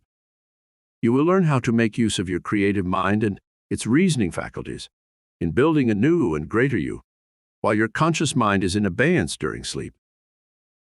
A warning to parents. Those of you with young children, please be careful of everything you say to them. Whether you know it or not, you are molding the lives of the young ones, and their futures will reflect what you do for them while they are small children. You'll spend your life in prison or end up in the gas chamber, a mother was heard to say to her son who had done some wrong. Would it be a wonder if such a boy became a delinquent? He was given a reputation to live up to, and the chances are strong that he will do so. When children are very young, they accept every word of their fathers and mothers as fact. If a parent says to a child, "You're bad," the child believes it, and of course, he proves this statement to be true. Never refer to a child as being anything except that which you wish him to be. To call him bad, stupid, lazy, timid, or any one of the conditions you wish to avoid is actually planting seeds in his creative mind, which will grow and mature. "I can't call my child good when he has been bad," indignantly exclaimed an irate mother. No, this is not necessary, but there are ways of correcting the child without calling him bad. "Good boys do not do that," the parent might say. This compares the young one with the good instead of the bad. With that fine mind of yours, you can easily develop into a respected leader and not have to work hard all your life. An intelligent mother counseled her son who was inclined to shirk his studies. When a woman has worked hard all day, it is exasperating to have the children misbehave, and it requires self-control to keep from blowing her top. But bear in mind, the effort required to keep them on the right track is nothing to the heartaches which can come should the children become delinquent. Having children is God's greatest blessing, and it is also our greatest responsibility. When a child comes into being, it is like a piece of clay placed in our hands to mold as we wish. What that child will be in 20 years depends entirely on what we put into it while it is a child. Some parents will blame the neighborhood for the bad habits their children acquire. Often, the fault lies elsewhere. A family of my acquaintance moved into a questionable neighborhood. This family had a son of 12, a boy who had been reared to know good from bad, and who was good because he wanted to be good. What effect did the neighborhood have on this boy? It would be better to ask, what effect did this boy have on the neighborhood? He organized a neighborhood club and encouraged the boys to become interested in constructive projects. Remember, it is easier to be a good influence than a bad one. There is every reason in the world for being good, while there are none for being bad. Knowing what to say to the children is only part of the parents' obligation to them. They must guard what they say in the presence of their children. A father complained because his children had no respect for him. It was learned that whenever his wife became angry with him, she would call him worthless, a lazy bum, etc. Wouldn't it seem natural for the children to lose respect? And of course, if the husband called his wife names, it would have the same effect upon the children. Vile language, excessive drinking, fighting, and quarreling should all be kept from the children, else they will be reflected in your offspring's behavior. Making a success of your marriage is proving your leadership in directing one of the greatest institutions on the face of the earth. The children's portion of this chapter might seem a digression from the theme. You are what you think you are. But it is not. As I explained earlier, most of the fears, phobias, complexes, and inhibitions a person carries throughout life were implanted in his mind when he was a child.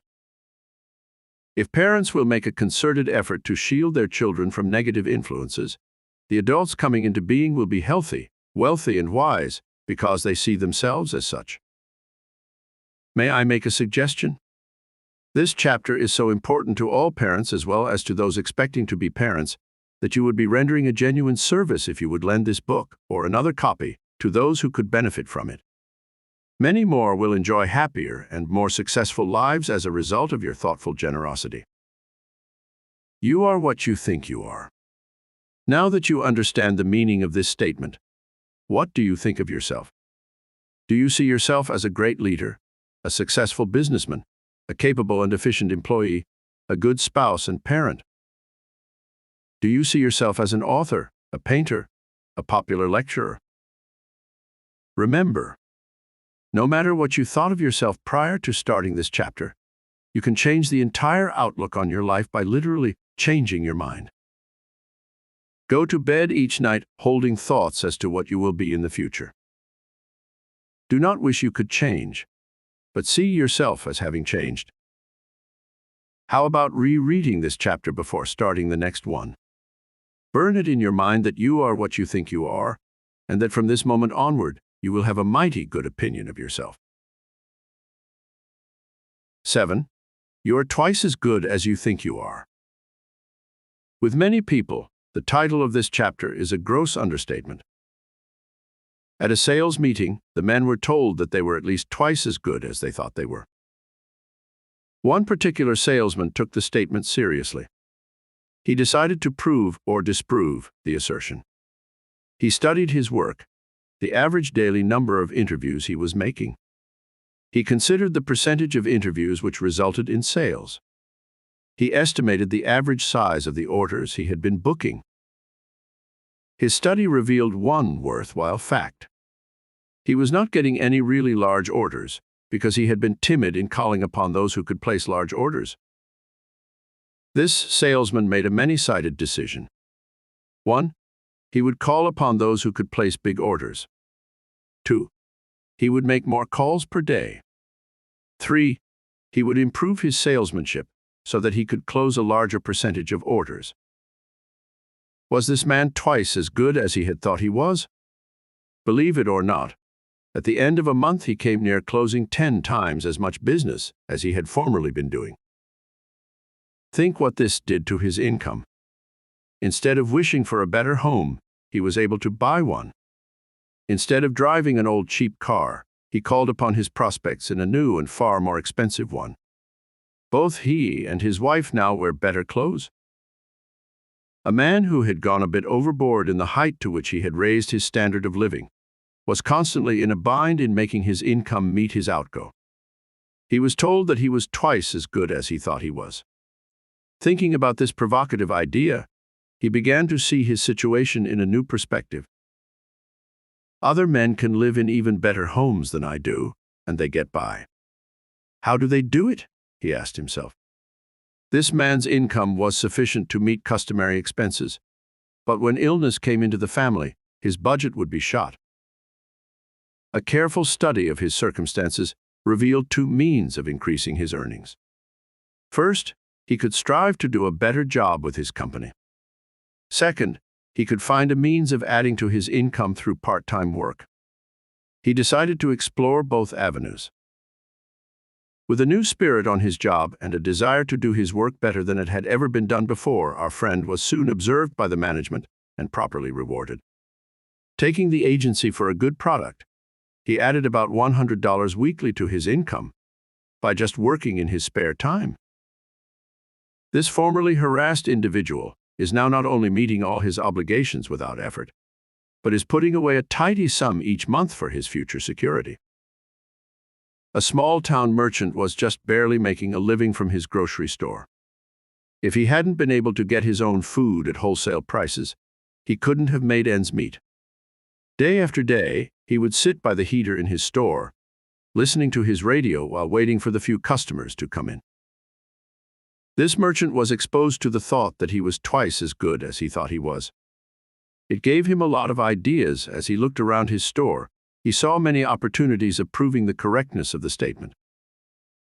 His windows hadn't been changed in months, Dusty cans were displayed on paper littered with dead flies. The windows had not been washed for so long they offered a barrier to those who might attempt to peer within.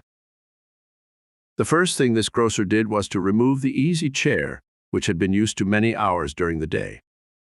The next thing he did was to put his stock in shape. All cans and cartons were cleaned and the shelves dusted. The windows were made brilliantly clean, and a fresh stock of merchandise was attractively displayed. Then, using a list of all residents in the immediate neighborhood, he sent out a weekly bulletin offering interesting specials. Was this man twice as good as he had thought he was? Just 6 times as good? It was not long before he had to hire help to take care of his increasing business, and since it was no longer a one-man store, the grocer could now take time to go home for his meals. How about doubling your income? Unless you are already in the big money brackets, such a question will arouse your interest. Naturally, most people would be happy to have their incomes doubled. All right, here is the magic formula in a single sentence. Assume that the statement you are twice as good as you think you are is true, then go about proving it. Easier said than done, many doubtful ones will say. And of course, such an expression is a definite admission of one's lack of confidence in himself and his ability to prove that he is twice as good as he thinks he is. Remembering what we learned in the previous chapter, you are what you think you are. The first thing one must do is to see himself as being at least twice as good as he thinks he is. A desire to double one's income is not enough. It will get him nowhere. Right here we might find an application of the law of cause and effect. A large income is not a cause, it is an effect. Then, what is the cause? A large income is the result of ideas. Ideas put into action. So let us talk about ideas. Ideas are the spark plugs of success. Industries, fortunes, even empires have been built on ideas. Everything you buy is the projection of an idea. None of us will belittle the value of good constructive ideas, but strangely enough, only a few people have any faith in the value of their own ideas. If that idea was any good, someone else would have thought of it. You hear this expression all the time, yet in many cases the abandoned idea will form the basis of an outstanding success by someone else. Let me give you a few illustrations showing the value of simple ideas. Then I'll show you how to make that mind of yours a veritable fountain of ideas. In an eastern city, a manufacturer of oil burners had advertised for a salesman.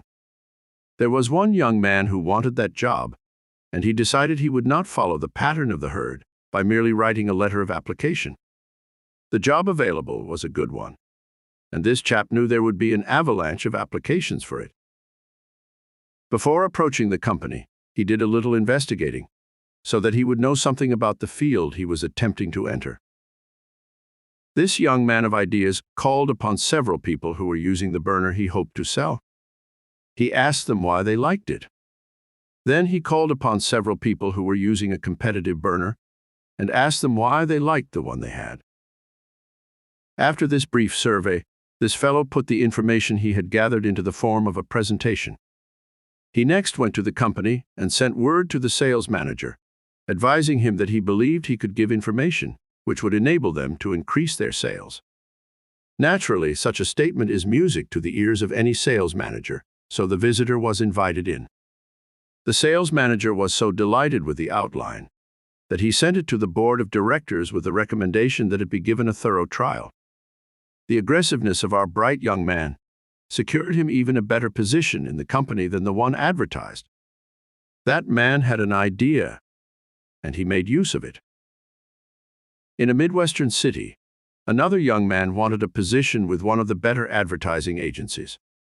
Merely to write a letter soliciting the position would have little chance of success, because executives receive so many such letters that, as a rule, they give them little attention.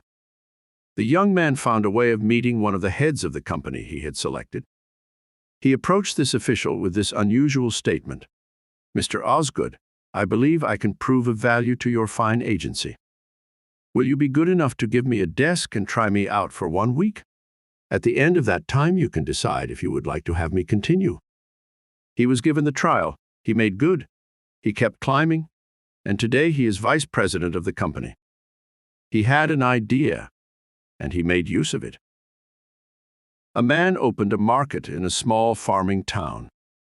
The village was so small that if this man had all of the business in it, he could do no more than make a scanty living. Here was the problem facing this merchant. He liked the atmosphere of a small community, yet he would not be happy with a small business. He called upon his creative intelligence for an idea, and he got it. With his car, he drove to all of the other small towns within a range of 50 miles from his store. He obtained the names and addresses of all the residents in each place he visited. Around his store, he arranged a large parking lot and put in a small playground for children, fully equipped with swings, a waiting pool, and other means of amusement. An attendant was employed to look after the safety of the children. Once each week, a postcard would be mailed to all of those on his mailing list, offering a weekly special. Guess what happened? A business grossing over $300,000 annually was developed. This man had an idea and made use of it. Every patent in the United States Patent Office is the result of an idea. From whom did they come? A large percentage of them are the brainchildren of just plain folks, like you and me. In regard to patents, it is often said that there are so many of them that it is becoming increasingly difficult to conceive new ones. This, of course, is not true. Each new patent issued opens up avenues for countless more patents. An automobile is made up of thousands of different patents, and each year's new models include many more. With the creation of radio, an entirely new field of invention and discovery came into being. Television paved the way for countless hundreds of new patents. So, as we face facts, we find that instead of opportunities for invention decreasing, they are multiplying rapidly. Every time anything goes wrong, you're confronted with an opportunity for an invention. The first can openers were gadgets which were inserted in the top of a can and pumped up and down, leaving a protruding saw-toothed edge around the top of the can. Many people opening a can would cut a finger, but do nothing about it except use a bit of bad language. One man, however, instead of swearing when he cut his finger, asked himself why a can opener could not be invented, which would leave a smooth edge. It seemed perfectly possible, so he went ahead and invented such an opener, which not only prevented others from cutting themselves, but built up a tidy fortune for him. Ideas might be referred to as crystallized thought, or thought which has taken form, a foundation on which to build. Every place you look, you see ideas which have become realities. Every business is built upon an idea. The clothes you wear, the house in which you live, the automobile you drive, all resulted from ideas. You can struggle all your life without making much progress, when suddenly a single idea can lift you out of obscurity into the limelight of success and happiness. There is no age limit to those who may develop ideas of value. Many people in their 60s, 70s, and even beyond have perfected ideas which have enabled them to make more progress in a limited time than they had made throughout all of their previous years. In my own personal case, my greatest progress in life came after I was 50. Age is often an advantage. The knowledge one gains throughout life seasons the mind so that one may better evaluate his ideas. I know that you, reading these lines, have within your mental makeup all that is necessary to enable you to form ideas which will have a definite value to humanity, and which, at the same time, will reap handsome rewards for you. Following are 3 steps which will show you how to condition your creative mind so that it will bring forth ideas at will. Ideas to assist you in any direction in which you may wish to travel. Ideas which will help you prove conclusively that you are at least twice as good as you thought you were. Step 1. You have already learned that the way to create an awareness of any truth is by instructing your mental self. The development of ideas is no exception. In order to have a fertile mind capable of creating new and important ideas, you must see yourself with that type of mind. Make positive declarations regarding your idea-producing mind, such as, My mind is alert and active, continually bringing into consciousness a flow of constructive ideas of value to humanity. Whenever you do anything of a creative nature, proceed your action with the suggestion just given. Notice how your ideas will flow. If you are writing a letter, a newspaper item, or a book, you'll not be at a loss for words if you follow this routine. A good conversationalist is one who has the faculty of expressing ideas in an interesting manner. When in conversation with others, you will find greater ease in talking if you will repeat the affirmation to yourself, adding perhaps the thought, "and I will find ease in expressing my thoughts and ideas to others." Step 2. The purpose of this step is to develop within your mind an idea consciousness. Develop a curious mind. As suggested in my book, I Will, become happily discontented with things as they are. This state of mind is gratitude for all of your blessings, as they are, but you are always alert for ideas as to how they may be improved. With that curious mind of yours, you will forever be asking yourself the question, what can I do to improve this or make it better? If you are employed, study the work you are doing. How can you do it better? Faster. Approaching your work with such an attitude will make it far more enjoyable. The time will pass more quickly and pleasantly, and from your constructive thinking, ideas may come into being, which will reward you handsomely for your greater interest. Step 3. An idea becomes something tangible the moment you do something about it. An idea has its greatest intensity at the time of its birth. Preserve it before it begins to fade. Start an idea file.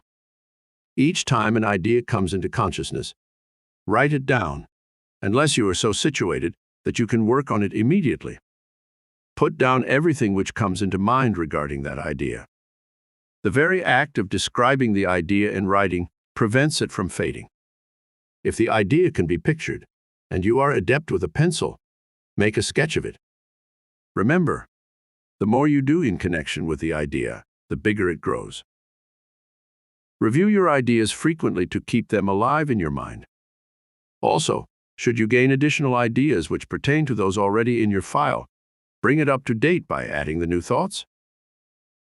As I glance back over the material I have been writing, I wonder if I am not too conservative when I say you are twice as good as you think you are. It is easy to prove to your own satisfaction that you are worth many times what you think you are. A metal stamper in a factory was bored doing the same thing 8 hours every day. He didn't think that ideas played any part in his work.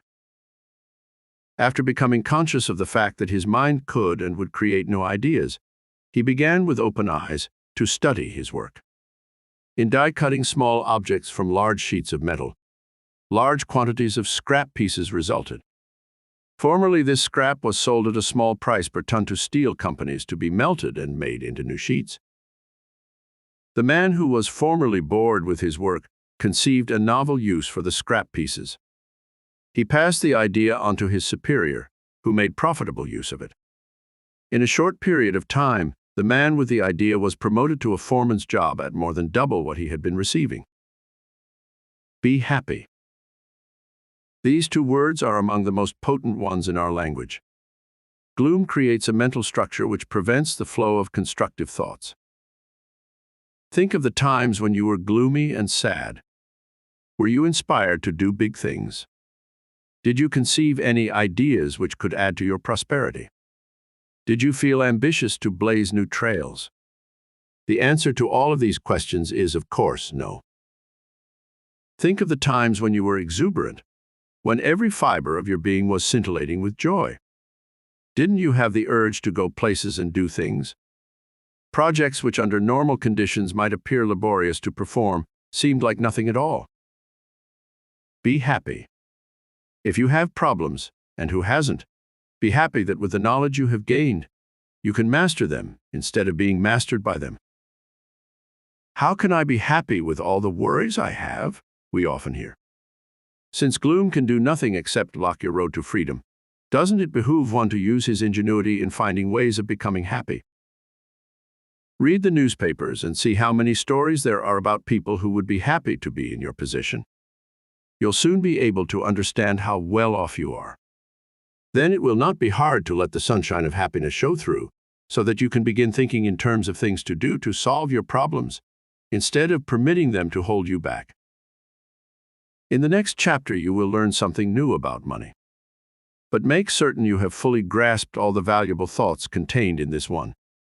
Wouldn't it pay you to read it again before continuing? 8. Money, a myth. The word money is believed to be derived from moneta, an epithet for the Roman goddess Juno, because the ancient Roman mint was established in the temple of Juno Moneta. Money is often described as the medium of exchange. If a man exchanges his labor for money and exchanges the money for food, he is in effect exchanging his labor for food. The money intervenes as a means or medium, received only to be parted with. The end is the food. The purpose of this chapter is to give you a true concept regarding the unreality of money. One will strive so hard for money, when in reality, what he is really seeking is the end result.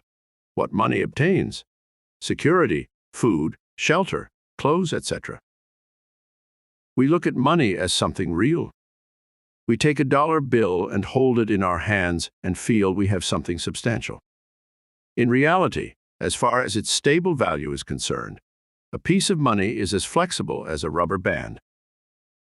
To illustrate, suppose potatoes were sold at $1 per bushel.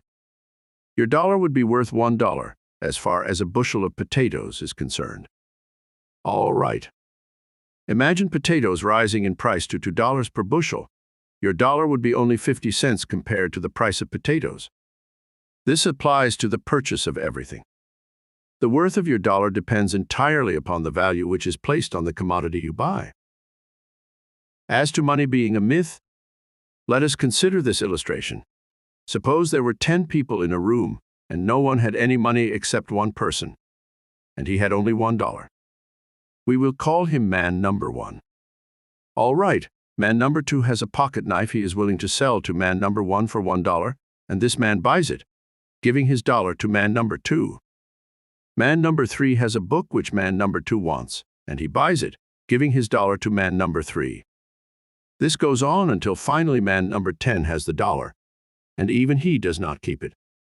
He buys something from man number 1 for $1. In this room, $10 worth of cash transactions have taken place with only $1 in money. This same principle holds good in commerce.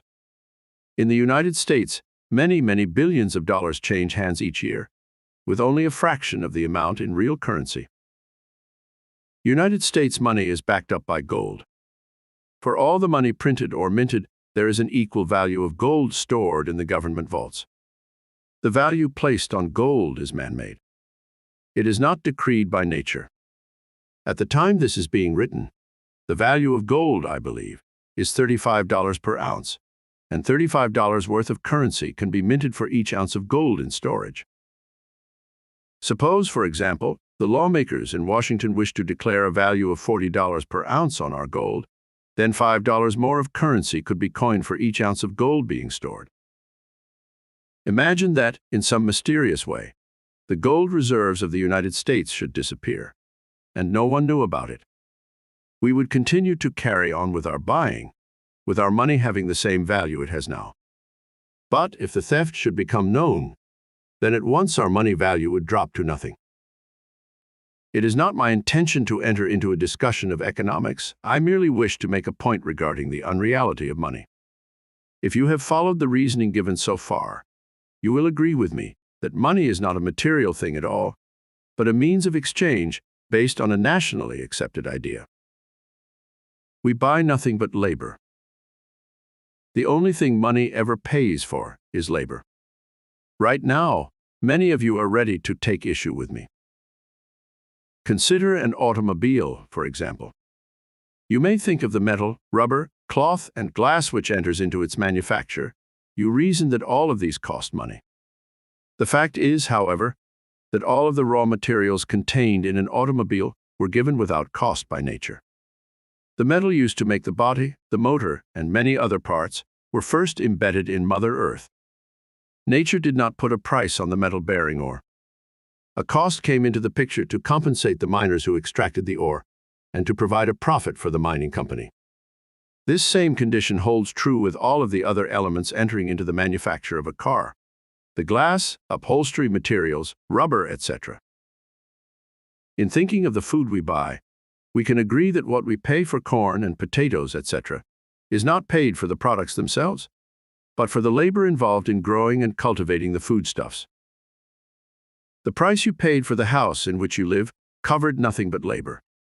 Labor for felling trees and reducing them to lumber. Labor for making concrete from materials removed from the earth.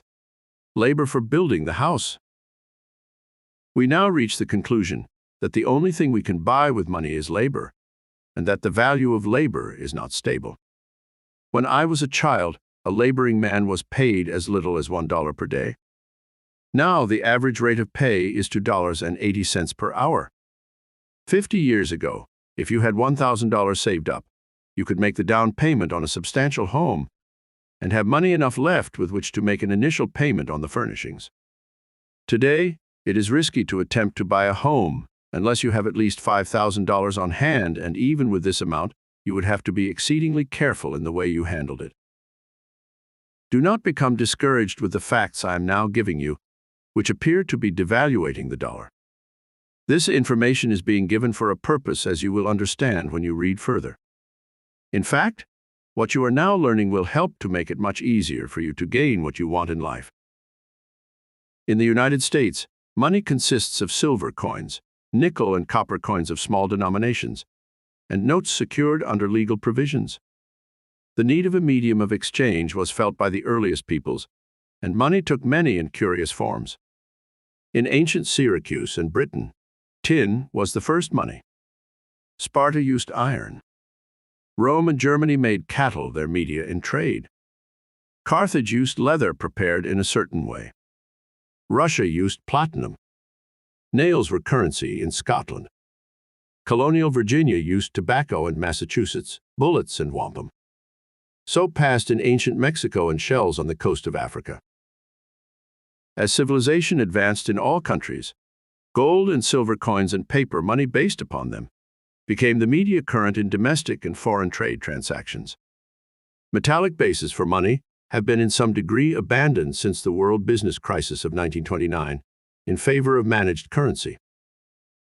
What about ownership? Most of us have a misconception regarding ownership. It is natural for individuals to say, "I own this," or "I own that." In reality, none of us owns anything. You might buy a house and proudly proclaim, "I own this house." It is yours to use as long as you pay the taxes on it. Fail to pay the taxes and it will be taken from you. That car you drive may be fully paid for, but is it your property? It is yours to use as long as you pay the annual license and tax fee. Among those items which you consider as your possessions, none of them is permanently yours. The grounds surrounding my home are beautifully landscaped and present the appearance of a small, well-kept park.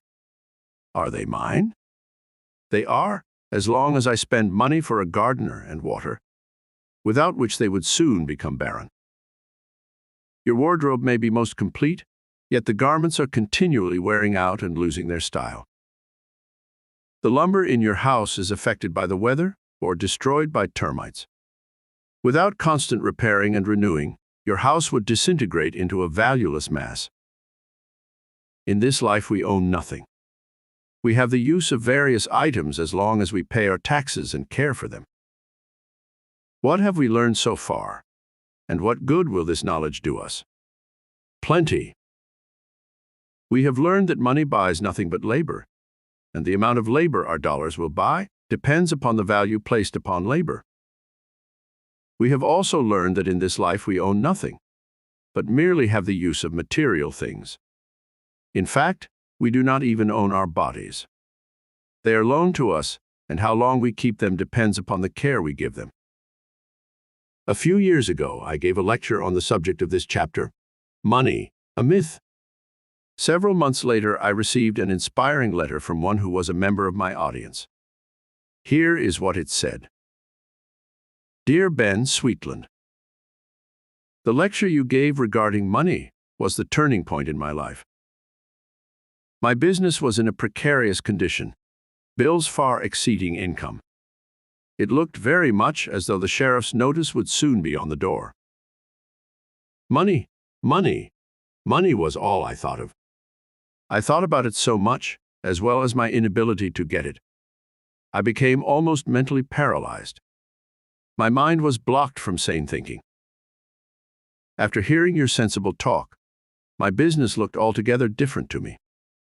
Money isn't what I want, I reasoned. It is business I need so that I can pacify my creditors. Prior to my awakening, I had been visualizing my creditors as demons wearing sardonic grins, with arms stretched, waiting to crush me. I changed to where I saw them as friends, because hadn't they trusted me? And as friends, I knew they would still prove to be friendly. I phoned each creditor, and in the friendliest manner, thanked them for their extreme patience, and told them I had finally awakened to the real cause of my trouble, and that I would soon be out of the woods and meet my obligations fully. Not one of my creditors failed to cooperate. This gave me a free and happy mind, and it was not long before I had satisfied all of those I owed and was enjoying a growing business. Thank you so much for waking me up. As soon as one can realize that money is merely a means to an end, and not the end, that it is established as a convenient means for barter, then it will be easier for him to gain a broader perspective on the many facets of life. A workman, in reality, is not working for the government engraved certificates, money which he receives on payday. He is working for food, clothes, and shelter. The money provides a handy means of evaluating the commodities and services he buys. What do you wish to accomplish? Are you thinking in terms of hoarding dollars? Or are you making plans for a finer home, the best form of education for your children, the ability to travel at will, future security? Keeping your mind on what you want will put the forces of your creative mind to work in guiding you in thought and action so that you will attain your objectives. Here is a strange phenomenon regarding the attainment of objectives. When your goal is money only, there are so many different ways of obtaining it that you may become confused as to the avenue to take. But if you become enthusiastically excited about a home, one which will make you ideally happy, your creative mind, with its reasoning faculties, will show you the way to obtain that which is necessary to secure the home. Achievement is one's greatest satisfaction in life. We think of great men and women not for the dollars they have accumulated, but for their achievements. Henry J. Kaiser, although a very wealthy man, is thought of as the man who performed miracles in shipbuilding, the man who created an empire of industries, any one of which would be considered a great accomplishment. We do not think of Henry Ford in terms of wealth. We know him as the man who provided the world with low-cost transportation. Charles Lindbergh is a man of considerable means, yet what does his name mean to you? You think of him as the one who pioneered in transatlantic aviation. F.W. Woolworth amassed a fortune, but that fact has never been impressed on the public consciousness. The mention of his name brings to mind a nationwide chain of retail stores. Luther Burbank earned worldwide recognition for his new developments in plants through crossbreeding. We think of him in connection with his new varieties of plums, berries, and lilies, but not the money he made in producing them. Bert Ross, in early childhood, decided he would become rich. His frugality during his teens and early 20s enabled him to reach the state of matrimony with almost $3,000 to his credit. After marriage, he saved as much as he could from his paychecks, but because of his growing family and a few unwise investments, his original savings did not grow very fast. In fact, there were times when his bank statement showed a lower amount than he had at the time he became the head of his household.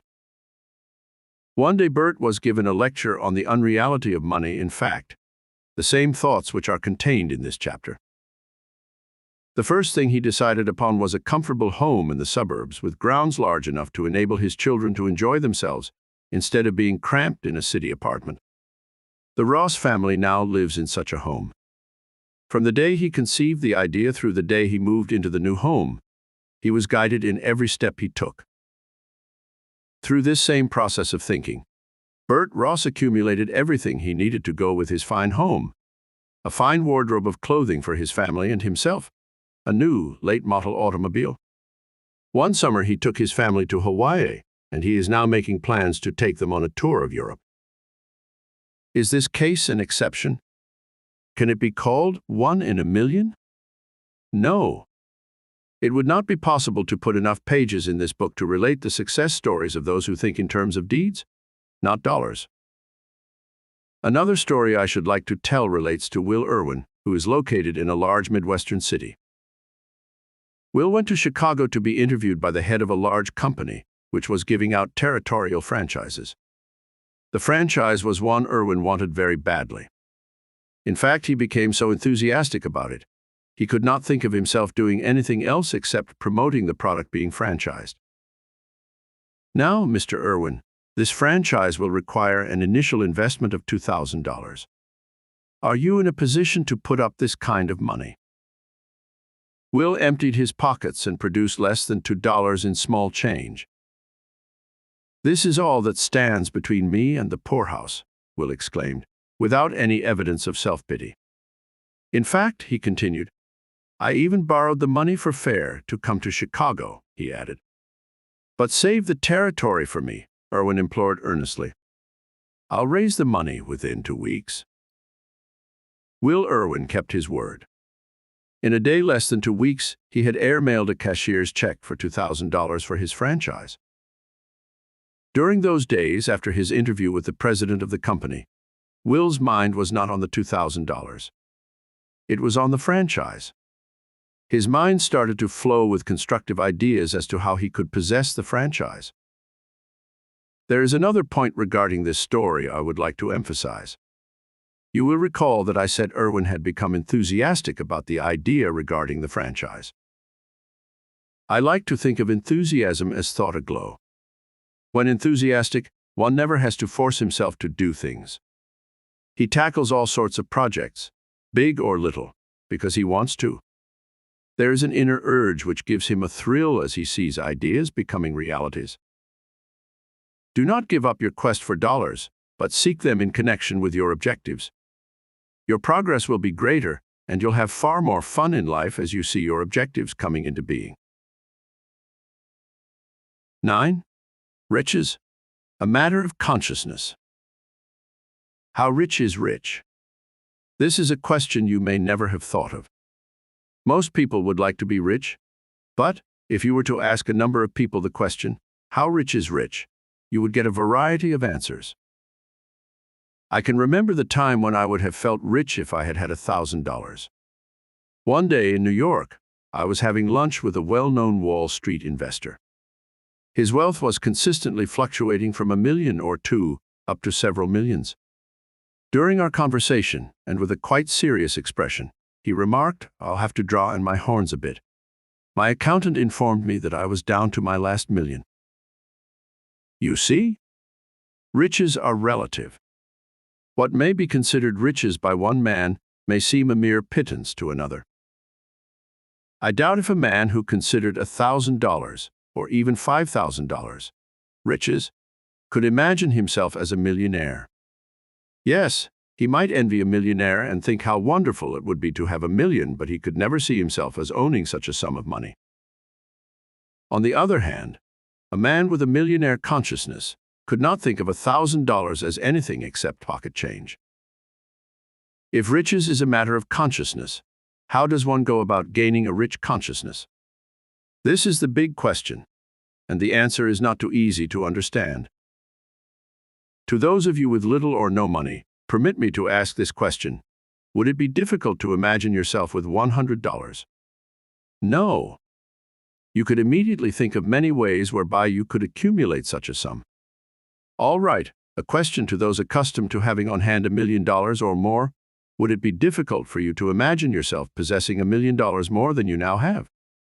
Not at all. Your reasoning powers would quickly conceive ways and means of adding such a sum to your present fortune. These questions, and their answers, give us the key to the first question. How does one go about gaining a rich consciousness? It is a matter of reaching the point whereby you can see yourself as possessing $1 million or more. Bear in mind that this does not mean wishing for $1 million.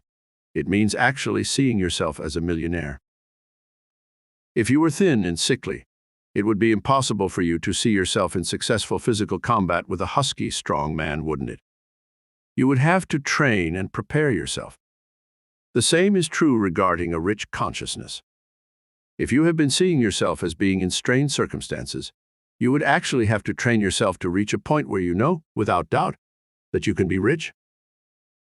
To do this will be just as simple as you want it to be, or just as difficult as you see it to be. Let me repeat a motto given in the early part of this book. A man may plod along for years without showing any signs of accomplishment, when sometime unexpectedly, a powerful thought will seep into his mind, and a leader is born. There is a man of my acquaintance who amassed a fortune without ever being able to leave his wheelchair. Did he do it by thinking of himself as a poor unfortunate without means? No. A powerful thought seeped into his consciousness that mind, not body, was all important in accumulating money, and that his mind was healthy and intact. He determined to become a rich man, and he did. I do not think there is a stronger motivating force than to have a great desire for something you do not possess. If you see something in a shop window or in a newspaper or magazine that you earnestly desire, if you can reach the point where you can actually see yourself enjoying it, you will soon find your constructive imagination working out ways and means of obtaining it. An invisible price tag. How much are you worth? $50 a week. $150 a week. $250 a week. Whether you know it or not, each of us is wearing an invisible price tag. The man earning $50 weekly does not see himself as being worth more than that figure. Yes, he may wish for more, but his inner eyes see him as a $50 a week man.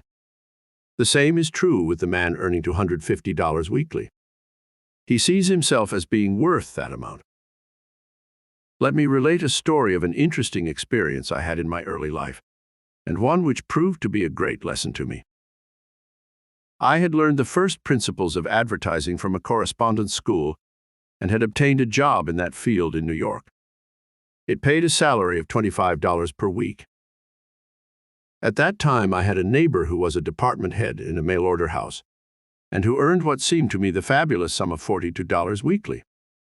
I envied him more than I liked to admit. One day I read a want ad in an advertising journal calling for a certain type of advertising man. I felt I could fill the bill, and I answered it. It was not long before I received a letter inviting me to call for an interview. This called for great elation on my part, as I thought this might be a chance to get an income comparable to that of my neighbor. I visited the head of the firm who had placed the advertisement, and for over an hour was questioned regarding my ability to hold the job. Well, everything so far seemed satisfactory, the executive said warmly. Now how about salary? I would like to start at $40 per week, I said with apparent timidity. I never saw a man laugh more heartily than he did. Why, you would have men under you who would be earning $25,000 per year, he remarked after calming down. Then he came back with a statement which actually jolted me. Well, I guess you know what you are worth, he said as he arose, ending the interview. Without realizing it, I had been wearing an invisible price tag. I had been seeing myself as being worth from $25 to $40 per week. It was not until I changed the figure on that invisible price tag that I began to climb. Please do not misunderstand me. I am not trying to imply that a man who is worth only $50 weekly should be earning $100 or more weekly. This would be absurd. If a man is not satisfied with his present earnings, and if he can visualize himself drawing a salary double or triple what he is at present making, he will develop an urge to improve himself, so that he will be worth 2 or 3 times as much as he is earning. Bob Reed had been earning $75 per week, which was just enough on which to live and maintain his family. One Sunday, Bob and his wife were invited to spend the day on a motorboat owned by a friend of his. The day was so delightful, Bob, while driving home, said to his wife, "Honey, wouldn't it be great to own a boat like that?" His wife agreed it would be. Bob said little more about it at that time, but when he got home, he took pencil and paper and began to do some figuring. How much more would I have to earn in order to be able to afford such a boat? He asked himself.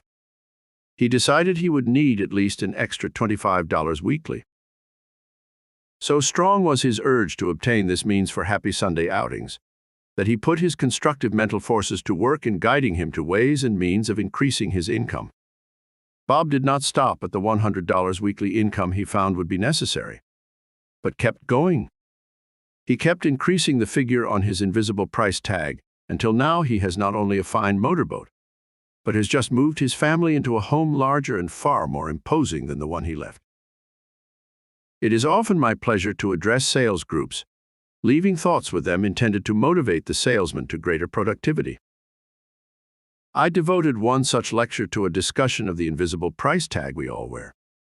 At the conclusion of my talk, I asked each man to make a promise that from that moment onward, he would wear an invisible price tag with a figure at least double the one he had been wearing.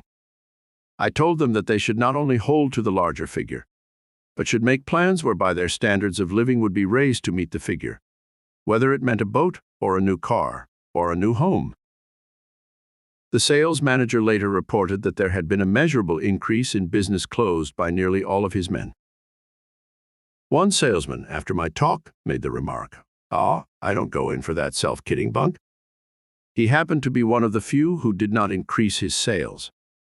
I wondered just whom he was kidding. Abraham Lincoln said, "God must have loved poor people. He made so many of them."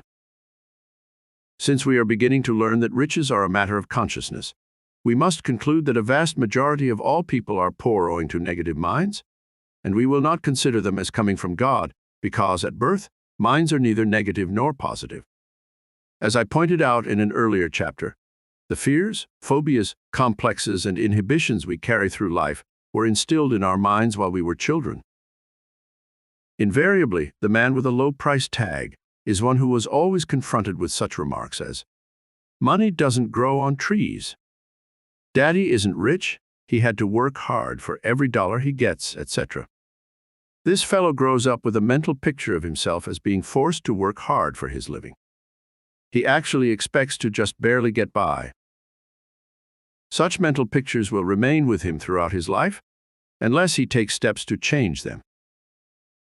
If it is so easy to get rich, why isn't everyone rich? I'm often asked. And it does seem like a sensible question. The answer to this question is that very few people can realize that it is so easy to be rich. Most people, either consciously or subconsciously, feel that to become rich requires years of grueling labor. To tell such people that literally all one has to do to change his condition is to change his thoughts invites skepticism. There is a fable which illustrates the difference between a negative and positive thinker. You'll enjoy it, I am sure. Henry John was a strong man of excellent health, but one who had never been a success in life. He had always envied the man of means, but could never see himself so blessed.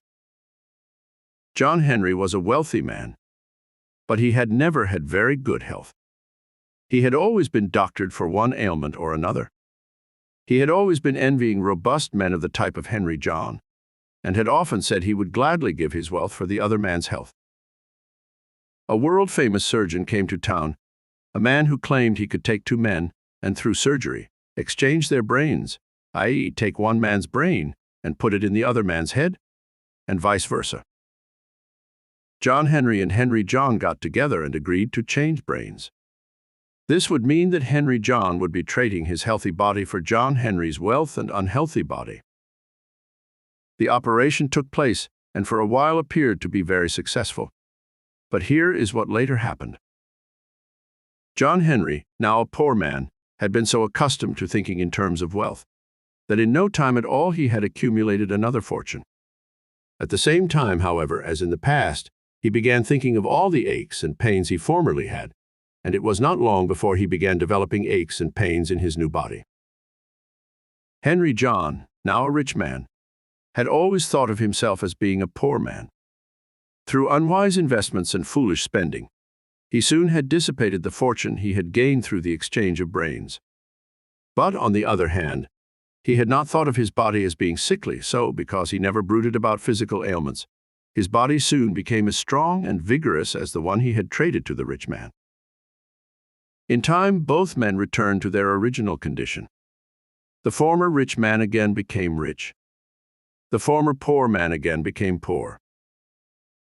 In attempting to understand that one must have a rich consciousness in order to become rich, do not associate the procedure with any form of legerdemain. Merely seeing yourself as being wealthy does not mean that this blessing will come to you as if by magic. As you learned earlier, your creative mind, with its reasoning faculties, will guide you, in thought and action, to think the thoughts and do the things which will bring about success. Gaining an awareness of riches. How will I gain an awareness of riches? Many will ask. There is a very old proverb I should like to quote at this point. Seek thy comrades among the industrious, for the idle will sap thy energy from thee. Have you ever noticed that when you spend an hour or two with a successful person, a doer, you leave feeling like doing things yourself? On the other hand, have you noticed that when you spend an hour or two with a ne'er-do-well, you leave with an what's the use attitude? Until you have made the acquaintance of several worthwhile people, it is better to spend your spare time in reading worthwhile books than to waste it with those who will sap thy energy from thee. Try your hand in doing things which will add to your success. There was one man who started out by buying an old house, one badly in need of repair. He bought it for a song, and in his spare time put it in livable shape. After getting a tenant, which added to his income, he looked around for another old house. He found one and did as he had done before. In a comparatively short time, he had built his income to a point where he was able to expand. On his real estate holdings, he was able to borrow enough money to build a large motel, then later a second motel. His estate is now appraised at a figure near $1 million. And when he started gaining a consciousness of riches, he was a butcher working for wages. There are two words I would like to discuss which have a definite bearing on an awareness of riches, and their opposite, an awareness of failure and gloom. One word is faith. We are told by many that success in life is a matter of faith. We often think of the failure as a man of little faith. This is not true. The failure has just as much faith as, if not more than, the man of success. The other word is imagination. Scores of self-improvement books are built around this word. One must imagine himself as a success, the authors will write. But I have no imagination, the failures will moan.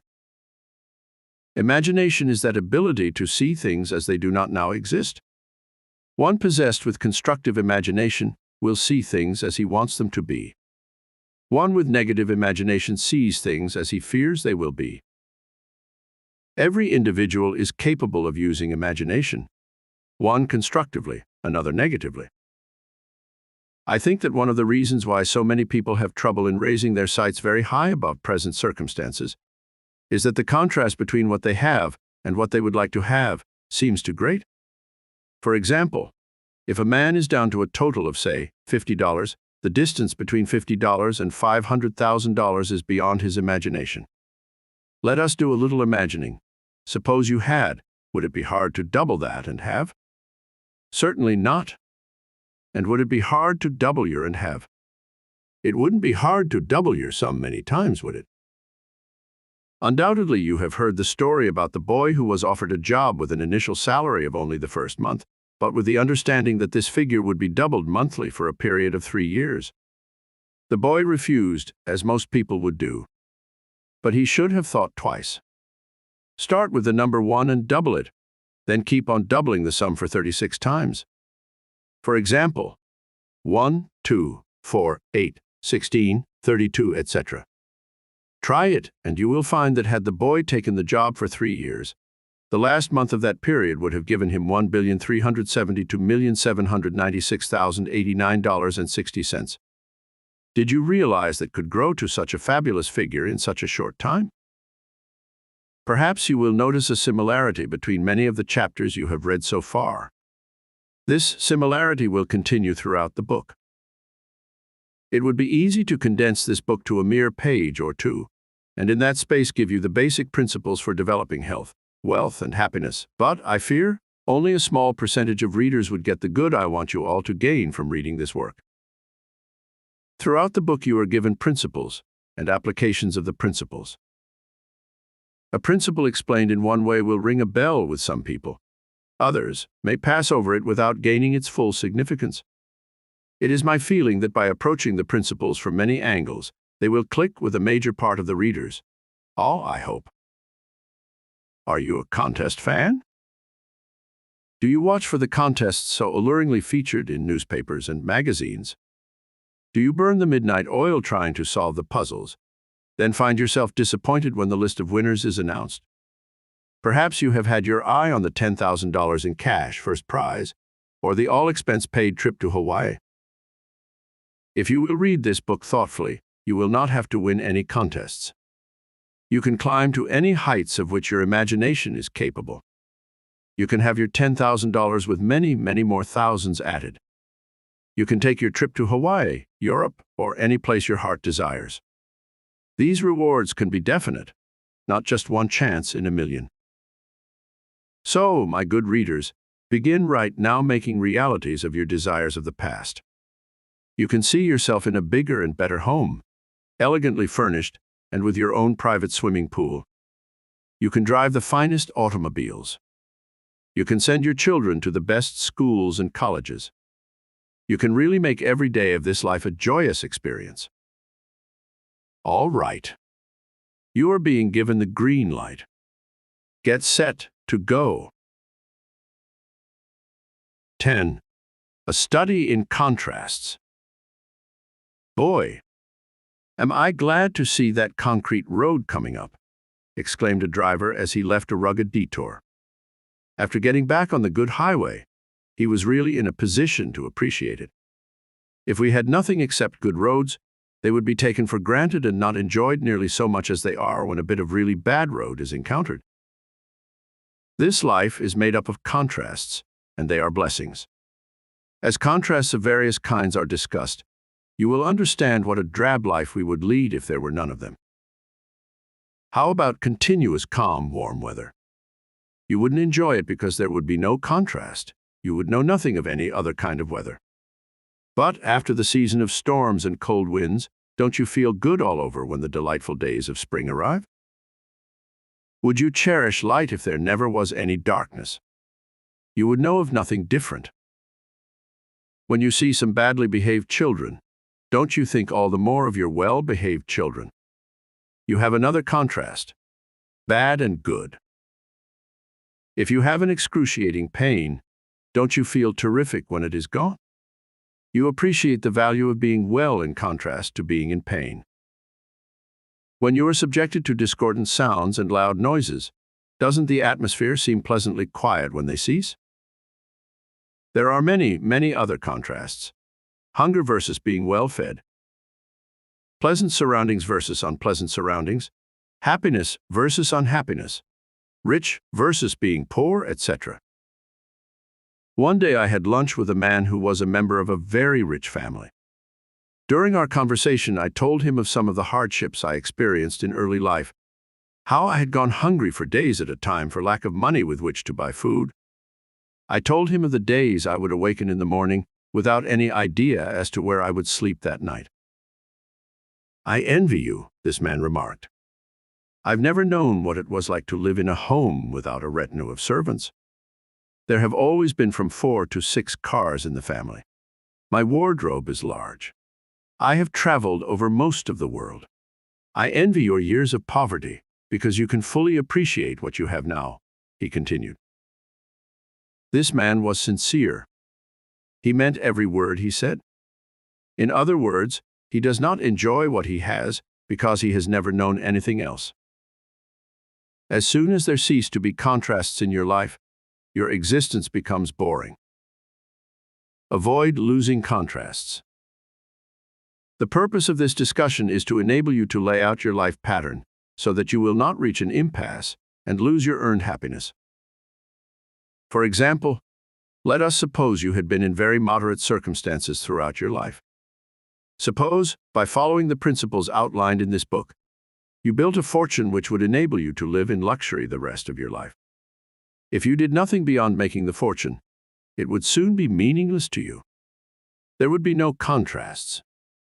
But if you laid out a long-range, step-by-step program, extending for many years, you could assure yourself continuous satisfaction with life. Your first step might be to get your financial house in order by either adjusting your expenses to accord with your income or increasing your income to meet your expenses properly. The next step could logically be the arranging of a program of investments so that you could accumulate a backlog of savings to ensure future security. Then you could begin building an estate by securing the home in which you and your family could be happy, appropriate furnishings, and automobiles to meet your family's requirements. Having realized these objectives, look for new trails to blaze. Upon reaching the point where you can consider yourself wealthy, do not make the mistake of retiring. I retired once for a short period of 9 months, and I do not know of any other 9 months in my entire life which were as boring. I would get up in the morning feeling the need at least to pretend to do something constructive. It didn't take me long to get back into harness again, and soon I was much busier than before my temporary retirement, and extremely happy. After your accumulated wealth is sufficient to give to you and your family all that you require, plus security, you are ready for the thrill of your lifetime, helping others, those who genuinely deserve your help. The program just outlined will provide you with a continuity of contrasts. You would always be in the enviable position of comparing blessings about to come into being with existing ones. Self-pity. I do not know what percentage of people pity themselves, but I am sure if such figures were available, they would be astonishing. I doubt if there are very many who can feel totally free of self-pity. Why do people pity themselves? I often ask myself. It is amazing how many times self-pity stems from a lack of contrasts. An individual will be living under some sort of adverse condition, and instead of taking steps to change it, will pity himself for what he has to put up with.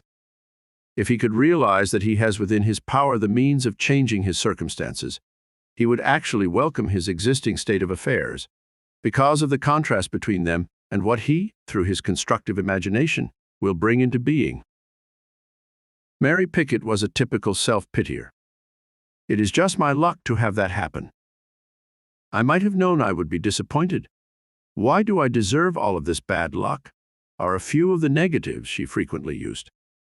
Mary always wore an expression of abject gloom. She seemed afraid to smile, for fear it would belie her inner feelings. "Why are you always so gloomy?" Mary was asked.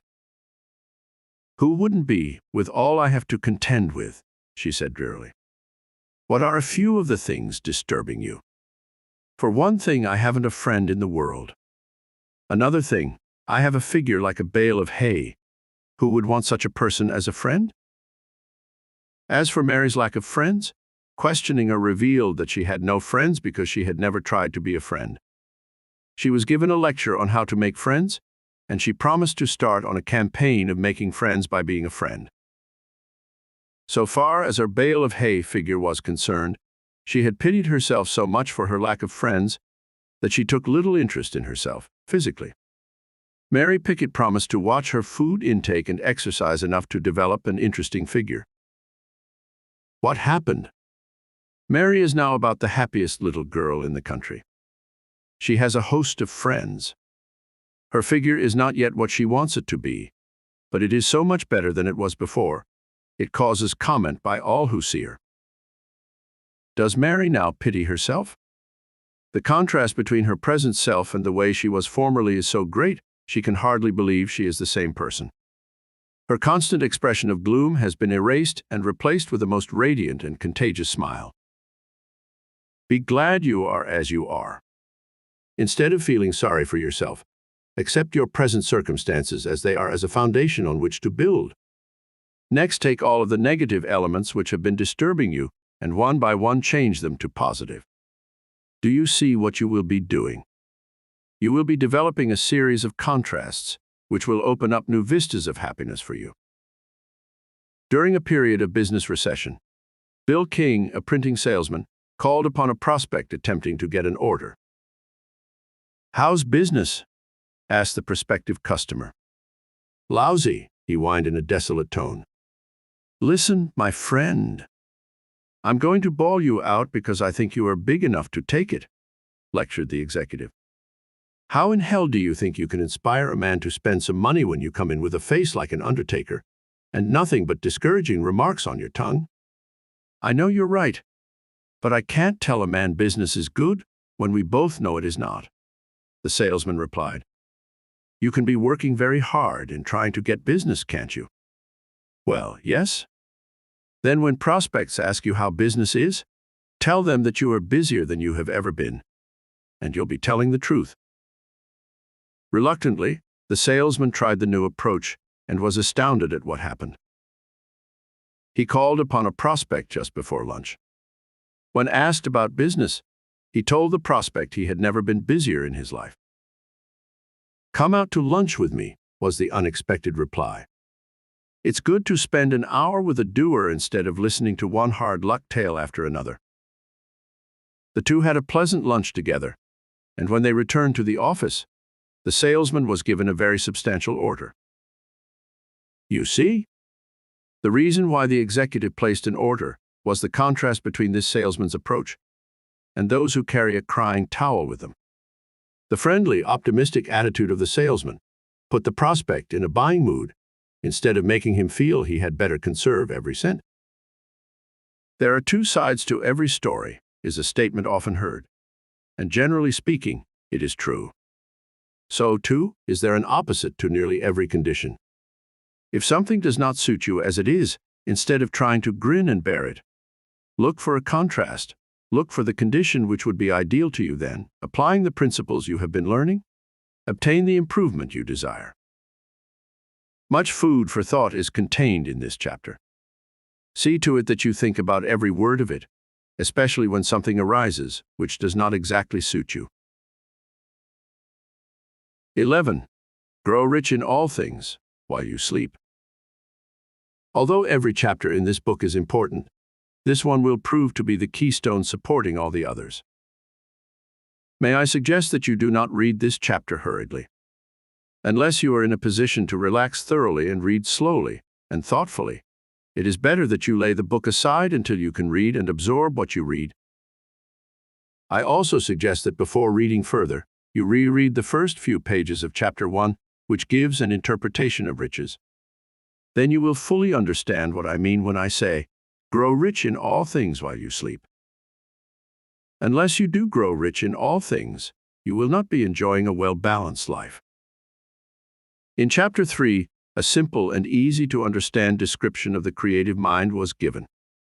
The chapter you're reading now will show you how to make full use of the powers of your creative mind, particularly when your conscious mind is in abeyance, asleep. Your creative mind never sleeps. It is awake from the time of your birth until you leave this plane of existence. Without conscious guidance, it takes care of all the involuntary operations of your body. From the food you eat, it extracts the necessary elements for blood, bone, tissue, and energy. It keeps your blood in circulation. It supplies fresh oxygen to the lungs through breathing. But these are by no means all of the responsibilities of the creative mind. Your creative mind accepts all thoughts of the conscious mind as instructions and acts upon them. The creative mind, as I've said several times before, can reason independently of the conscious mind. So we find that the creative mind is not only in charge of all of the involuntary operations in the body, but it also does the big job of following instructions from the conscious mind. And in carrying out those instructions, it must necessarily be capable of reasoning. The conscious mind is not the storehouse of memory. In fact, information contained in the conscious mind is only that which is in use. There is a constant flow of information coming from the creative mind, as it is needed by the conscious mind. Here is a very simple illustration. Suppose you should engage a carpenter to do a repair job on your house. He would inspect the place, then bring with him only those tools he would need: a saw, hammer, auger, etc. He would not get a huge van and bring with him every tool and machine he had in his shop. He would not get a huge van and bring with him every tool and machine he had in his shop.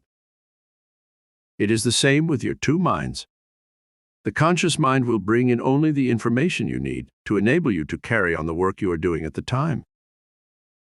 Sometimes there is a roadblock and wanted facts fail to come into consciousness. We call this forgetting. These facts will not come into consciousness until the conscious mind gives the creative mind instructions to locate the facts through some such remark as, "It will come to me in a moment." Never use a negative, such as, "I have forgotten." This is just the same as consciously instructing your creative mind to do nothing about it. As I've already said, the creative mind has reasoning faculties independent of the conscious mind, but with this difference. The conscious mind, in making a decision, can base its judgment either on facts already stored within the creative mind or on facts which it finds through research outside the creative mind. The decision, therefore, may come from existing facts, newly acquired facts, or a combination of both.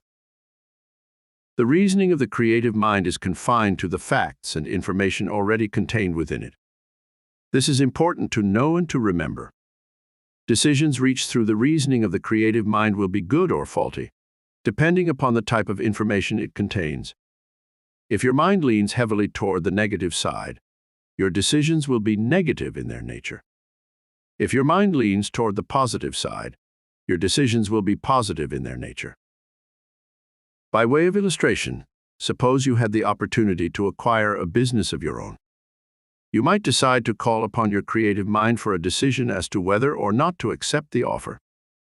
Before retiring at night, you might hold a thought, such as, "Tonight, while I am asleep, my creative mind will work on my problem and give me a decision when I awaken in the morning."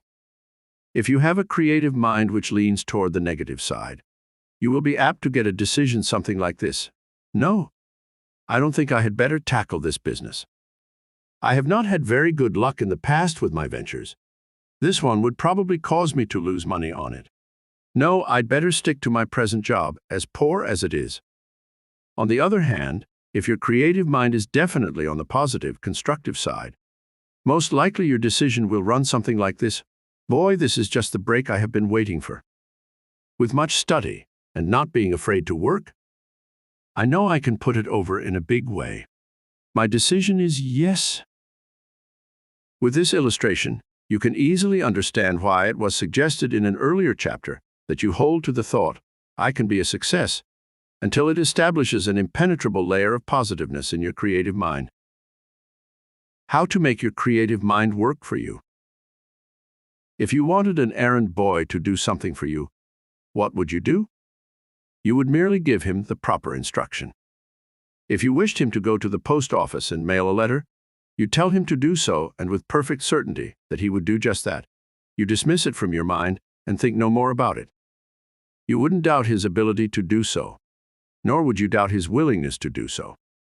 You would instinctively know that the errand would be done. You can give your creative mind instructions with the same carefree certainty. Suppose you needed a large sum of money for some project, or to meet an obligation. You could hold a thought such as, "I will be guided in thought and action toward the solution of my problem. It will be easy and fun to get the amount of money needed." Two specific things would happen quickly. 1. You would lose the feeling of doubt as to whether or not you could obtain the money. There would be a feeling of assurance that within a short period of time, the needed money would be available. 2. Thoughts would begin flowing into your conscious mind, not only telling you what to do to get the money, but actually inspiring you to take immediate steps to obtain it. Here again I must repeat a statement made before. Your creative mind works best when your conscious mind is either in abeyance, asleep, or pleasantly occupied. The chairman of the board of one of this country's largest corporations once said, "I can't possibly do all of the work coming to me in 12 months of the year, but I can in 10 months. This man knew something about the operation of the creative mind. He realized that it worked best while the conscious mind was either in abeyance or pleasantly occupied. He would take frequent cruises on his yacht. Before leaving, he would instruct his creative mind as to its duties during his sail. He would take the problem or problems and would suggest that while he was pleasantly occupied as a mariner, his creative mind would find the answers for him. Invariably, upon his return to his desk, all he would have to do would be to put into force those ideas flowing into his consciousness. When the palatial yacht of the late J.P. Morgan was completed and ready for its trial cruise, I was invited to go aboard. It was my good fortune to have Mr. Morgan take me on an inspection tour throughout the boat. In his personal cabin, I observed a specially constructed card table. The top of the table was counterbalanced so that it would remain stationary, no matter how the ship might roll. J.P. Morgan told me that whenever he had to make a decision, and the thought would not come to him as to the right decision to make, he would put the problem entirely out of his mind by getting a deck of cards and playing solitaire for an hour. After finishing the game, he told me the right decision to make would be crystal clear in his mind. Whether Mr. Morgan realized it or not, he was putting his creative mind to work for him. While he played cards, his creative mind, with its reasoning faculties, would consider his problem, calmly working out the logical solution. Robert Updegraff, in his book, Putting Your Subconscious Mind to Work for You, said, "It is not so much a lack of brain power or of business capacity or acumen that keeps men from progressing faster toward their objectives and toward a solid position in the world. It is rather because they take only half a mind into business with them. The result is that they work their conscious mind too hard, too many hours of the day, and too many days of the year. We feel virtuous because we work so hard and so conscientiously that we are tired, whereas we should feel ashamed that we work so hard and make so little progress, and we are weary of mind." Mr. Updegraff meant by half a mind that we attempt to do all of our work consciously without taking advantage of the tremendous reservoir of power at our command in the creative mind. From this moment onward, you should begin forming the habit of putting the creative mind to work for you. This servant is on the job 24 hours every day. As you learn to use that great force, that endless source of intelligence at your disposal, you will find that, consciously, you have more time for recreation and enjoyment. Have you ever observed that those people who accomplish the most are the ones who seem to work the least? The President of the United States will usually take several vacation periods each year, and we all know the vast amount of work resting on the shoulders of the chief executive. Heads of large organizations will, as a rule, take at least 2 vacations each year, yet we know the responsibilities they have. Let me crystallize the dominant idea in this chapter. The creative mind does its best work, while the conscious mind is either in abeyance or pleasantly occupied. This gives you the happy news that to be successful, it is really essential that you take more time for enjoyable diversion, instead of working harder and longer. This is possible by utilizing the forces of the creative mind to do your constructive thinking and planning, while your conscious mind puts into action the results from the efforts of your creative mind. If I work my creative mind 24 hours each day, won't I always be mentally tired? You might ask. No. Right now, your creative mind is working 24 hours each day. If it is not being directed into positive, constructive channels through constructive thinking, it will be working against you by obeying negative thoughts. There are 2 important points I would like to emphasize at this time. 1.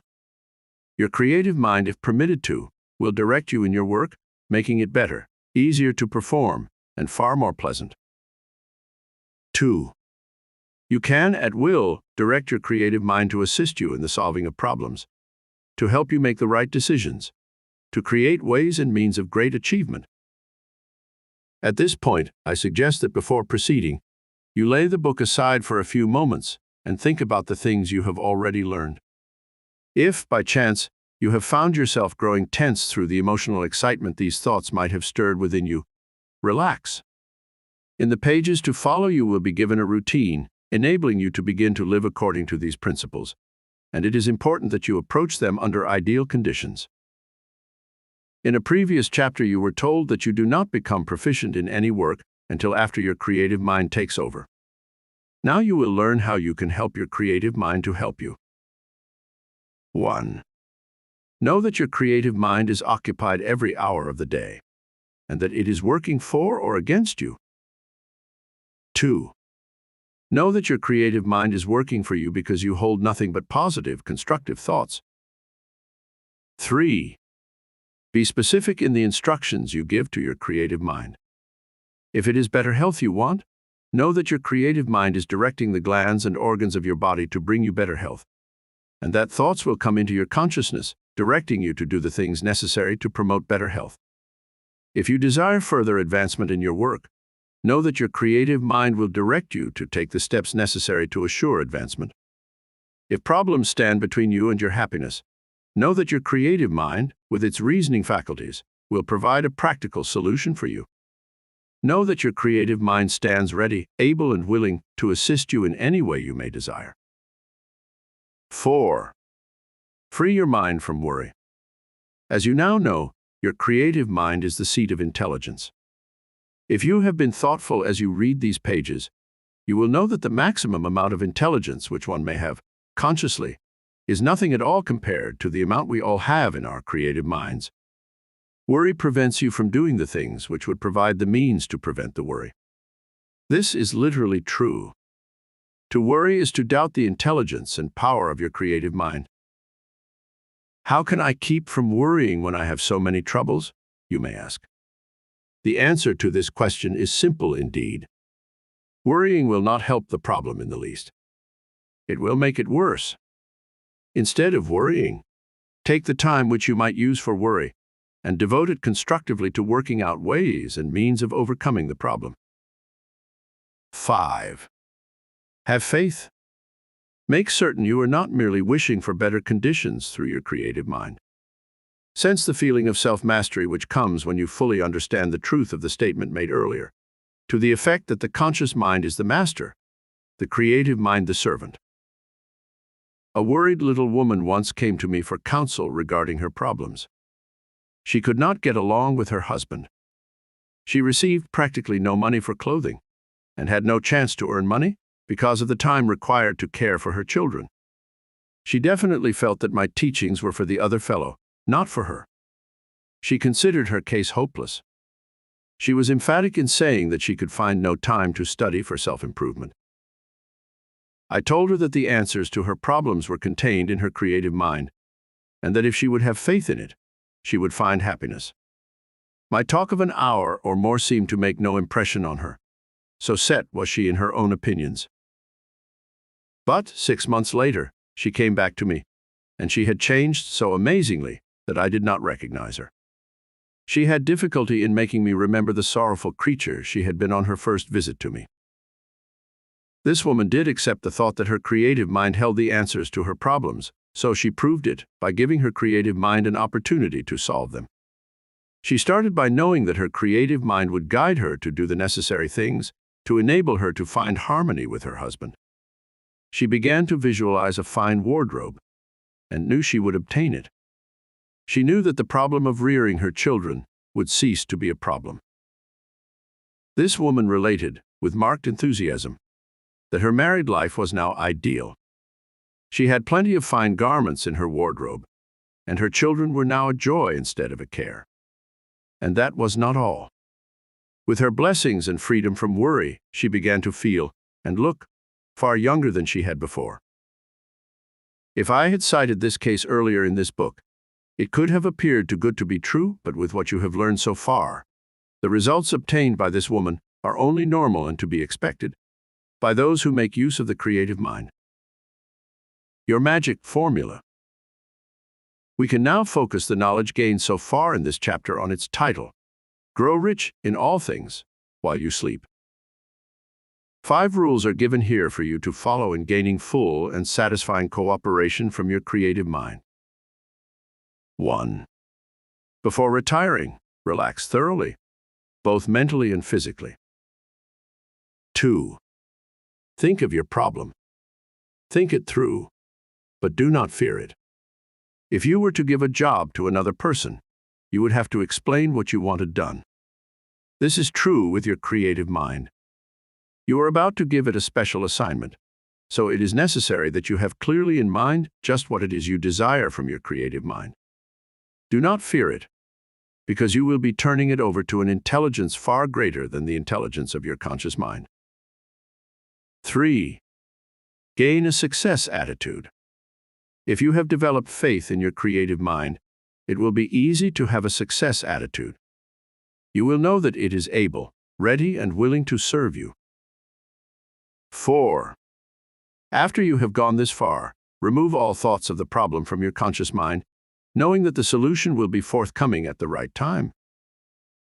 Let's say, for example, that you have an important appointment at 10 o'clock tomorrow morning, at which time you must make a momentous decision.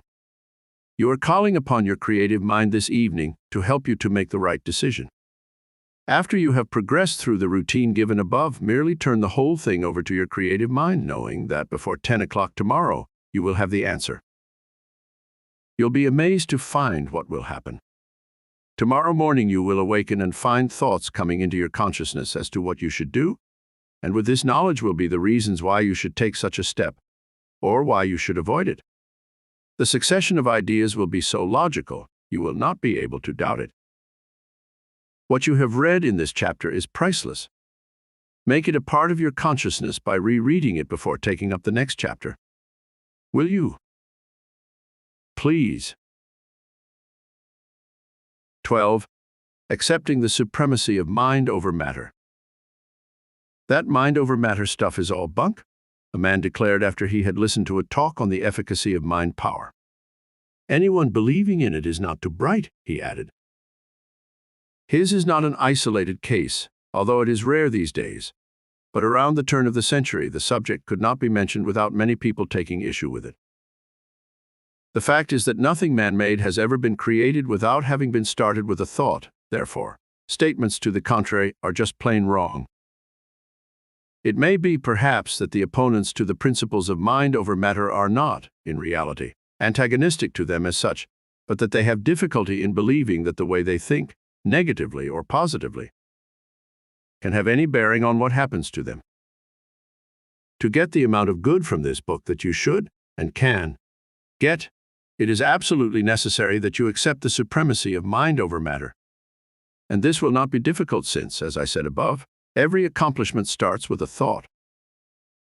Please remember, in talking about mind over matter, I'm not talking about cults, dogmas, isms, black magic, or anything bordering on the supernatural. I am discussing only the normal manner in which mind operates. In discussing the mind and how it operates, I do not wish to convey the idea that I know all about the subject. I would fall dismally short if I tried to give a correct definition of mind.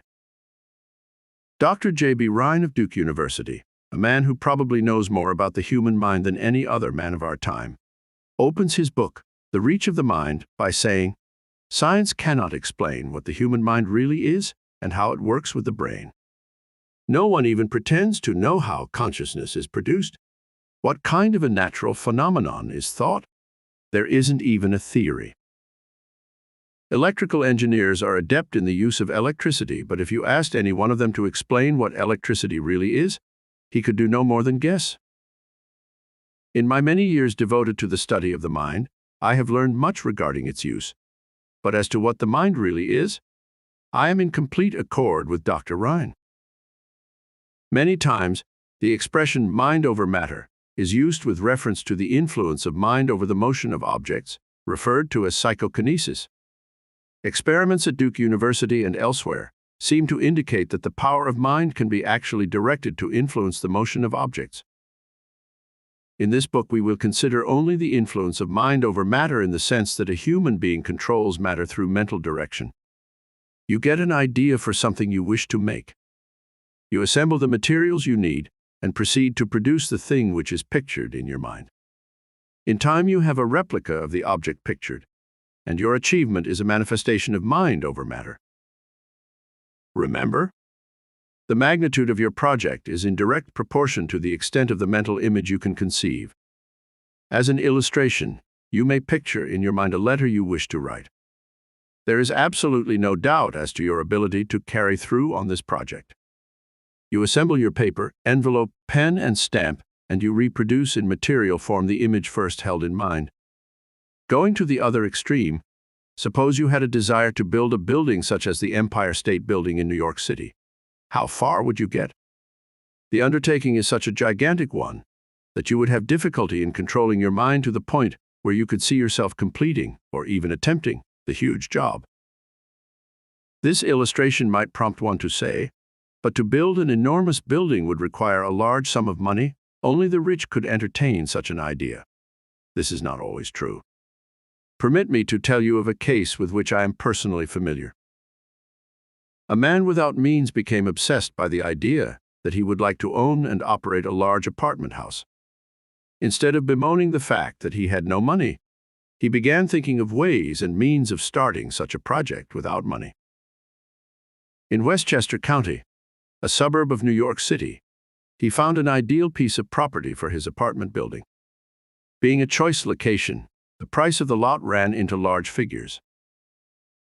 This aggressive young man went to the owner of the plot and made a proposal. He told him that with the lot he could borrow enough money from banks or insurance companies to finance the building of an apartment house. He said that he would want an interest in the building for his work in putting it over, and that he would also want to manage the building. His sincerity impressed the property owner, and he accepted the proposal. An architect designed a handsome 12-story apartment house. The financing was arranged, and in due time the man who started with nothing but an idea owned an interest in and was managing a very successful enterprise. Good ideas are better than money, because with good ideas it is not difficult to obtain money. One might think that this enterprising man had reached a peak of satisfaction and should be content to remain as he was, but the thrill of achievement was too great. He could not resist seeking new trails to blaze. His next venture was another apartment house, but this time he had money with which to finance it himself. The last time I heard, he was planning a multi-million-dollar motel. What is the extent of your mental pictures? You have learned that mind is man.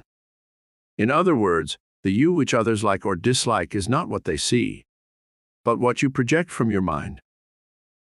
A man's stature, therefore, is not measured in feet and inches, but by accomplishment. A short man can be a big man if he measures up to the word mentally. Again, quoting Napoleon Hill, what the mind can conceive and believe, the mind can achieve. It may not be wise to attempt to jump from a mediocre existence to the level of a capitalist in one leap. It can be done, it has been done, and it will be done. But with the average individual, the distance from obscurity to fame and riches is so great, it is hard to conceive and believe he can do it. If I were to build a business, I do not believe I would start out with the intention of making it national or international in one operation. I would probably open up one region at a time and expand solidly and soundly until the nation was covered. And it is more fun to work in this manner. If you could accomplish your objective at one time, although the thrill of accomplishment would be great, you would soon take your business for granted, and it would lose its zest. But if you worked on a step-by-step basis, each time you attained a minor objective, there would be a great thrill and also the exciting anticipation of accomplishing the next step. If you have a fine record player, your interest will be kept alive as long as you secure new records. As soon as you stop getting them, your interest wanes, and the time will come when you will not listen to your instrument at all. When you gain a good idea, do not become impatient in wanting to rush it through to completion. The only impatience should be in getting started. Once a start is made, you can enjoy the progress and happily survey each completed step. Such an attitude prevents any task from becoming boring. Your mind is not focused on completion, but on perfection at each step of the way. Do I appear to be inconsistent? Throughout this book, I have been showing you how easy it is to gain success. Now I suggest that you do not hasten the process, and I mean just that. Anticipation is greater than realization, is a proverb often said, but seldom understood. Yet it is true. When one knows he is on his way to attain a certain objective, he is elated. After he has reached his goal, he is glad of his accomplishment. But it is soon taken for granted and ceases to be a cause for joy. I really didn't start to climb until I had passed the age of 50. I made my greatest strides during my 60s. I am happy about this. Had I acquired what I now have when I was in my 40s, by now I would fit into my belongings so thoroughly, it would seem perfectly natural that I should have them. As it is, each time I see a new objective coming into being, something I yearned for in my younger days, it is exciting. Mind over matter. Do not confuse mind with brain. Your brain is not your mind. My concept of brain is that it acts as a receiving station for thoughts and ideas from the mind. A mind does not become ill. A mind does not become defective. Unless your brain is impaired in some way, your mind is capable of conceiving just as good ideas as the mind of the greatest individual. If your mind is not bringing in good, constructive ideas, it is because of bad mental habits. You have thwarted your mind by holding thoughts of inadequacy, lack, gloom, and ill health. You will always live a commonplace existence until you re-educate both your conscious mind and your creative mind to hold positive, constructive thoughts. The process of re-education of your minds is simple, but requires diligence. Determine that you will constantly rout all negative thoughts which attempt to enter your mind. If you have a task to perform and feel inclined to think that it is too much for you, and that you can't do it, change your thinking to the positive side. Know that the job is made for you, that you are fully capable of doing it. You'll find that your creative mind will direct your conscious mind so that you will tackle the job with a success spirit, and that you can easily do it. Remember, a single victory similar to the one just mentioned is no assurance that you have eliminated your negative thinking. It means that, through conscious effort, you were able to do a job which at first appeared difficult. You'll have to work at it. Each time you attempt something and you become blocked through the word can't, do as you did before. Begin holding the thought that you can do it, that it will be easy, and that you'll enjoy doing it. Each time you eliminate a negative, it will become easier. In time, not so long either, a new habit pattern will be formed, and it will become natural to think in terms of I can. Sometimes a bit of rationalization will help. One man told me what he did to break the negative barrier. He was facing a situation where he had to make a choice, either to cut down his standard of living and move into a less expensive home, or increase his income so that he could meet his standard of living. His problem so preyed on his mind, he had difficulty in sleeping at night, and he would often get up and play solitaire until he became drowsy. During one such session with the cards, he began thinking about his wife. She has full confidence in me, he thought. She hasn't the slightest doubt about my ability to put our ship back on an even keel. As he thought about her and her unswerving trust, he determined that he would not let her down. Others had solved problems greater than his, and for his wife's sake, he would make the grade. He did. As soon as his mind began running in I can channels, ideas started to flow. His road ahead became clear, and he not only raised his income to a point where he could maintain his standard of living, but even went beyond and was able to raise his standard of living. Here is further proof of the operation of mind over matter. The point I am making in this chapter is that if any problem is facing us, we have within our minds the means of solving it. Or, if we desire to better our condition, we have all we need to change for the better. In a previous book, I made the assertion that we should be glad that we have problems, because we grow as a result of them. If you have a problem and solve it, you have learned what to do should that problem ever appear again. Although, once you have mastered it, it's not likely that it will ever recur. It is interesting to try to visualize a life without problems. Wonderful, you might say, but think about it. Life would become so boring you would look forward to the end. My latest motto fits in well at this point. It is not our problems which disturb us. It is our lack of faith in our ability to solve them. In earlier chapters, I suggested affirmations for you to use to rid your mind of negative thoughts. If you have started using them, I know you are astonished with the results you are obtaining. Since you now have a better understanding of the supremacy of mind over matter, I will leave another affirmation with you, which will quickly help you to gain mental self-mastery. I am at peace with myself and the world. Problems facing me are no longer disturbing because I have made contact with my true source of intelligence and power. I am guided to do the right thing at the right time. It would be well to copy this on a card and carry it with you. Whenever you have a spare moment, read it. And do not forget to read it just before retiring at night. You will awaken in the morning with all the courage you need to tackle any problem which may be disturbing you. 13. Mental exercises versus physical exercises. Muscles not used will atrophy. A broken arm, carried in a sling for a period of time, will shrink in size and lose most of its strength. After it is freed from the sling, it will take several days of use to bring it back to its former condition. A mind which is not kept active will become less alert and will lose much of its brilliance. It is, therefore, logical to assume that you must exercise your mind as well as your physical body. As to relative importance, I would say that of the two types, mental exercise should have first consideration. In fact, physical exercises, to give the maximum good, should be coordinated with mind. You will gain far greater good from the type of exercise you enjoy than you will from the exercise you force yourself to take. Bowling, rowing, tennis, or whatever you choose will help you more than following a routine of motions with a bored mind. Happiness is relaxing, and muscles respond to exercise more quickly when you are relaxed than when you are tense. There are mental conditions which correspond with tenseness and relaxation.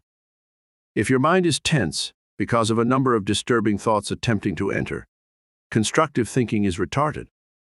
You will have difficulty in carrying through on the type of constructive thinking which could free you from your problems.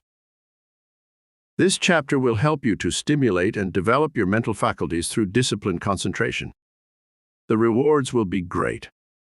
You will actually find yourself reaching a higher level of ecstasy as you begin developing a state of mental self-mastery.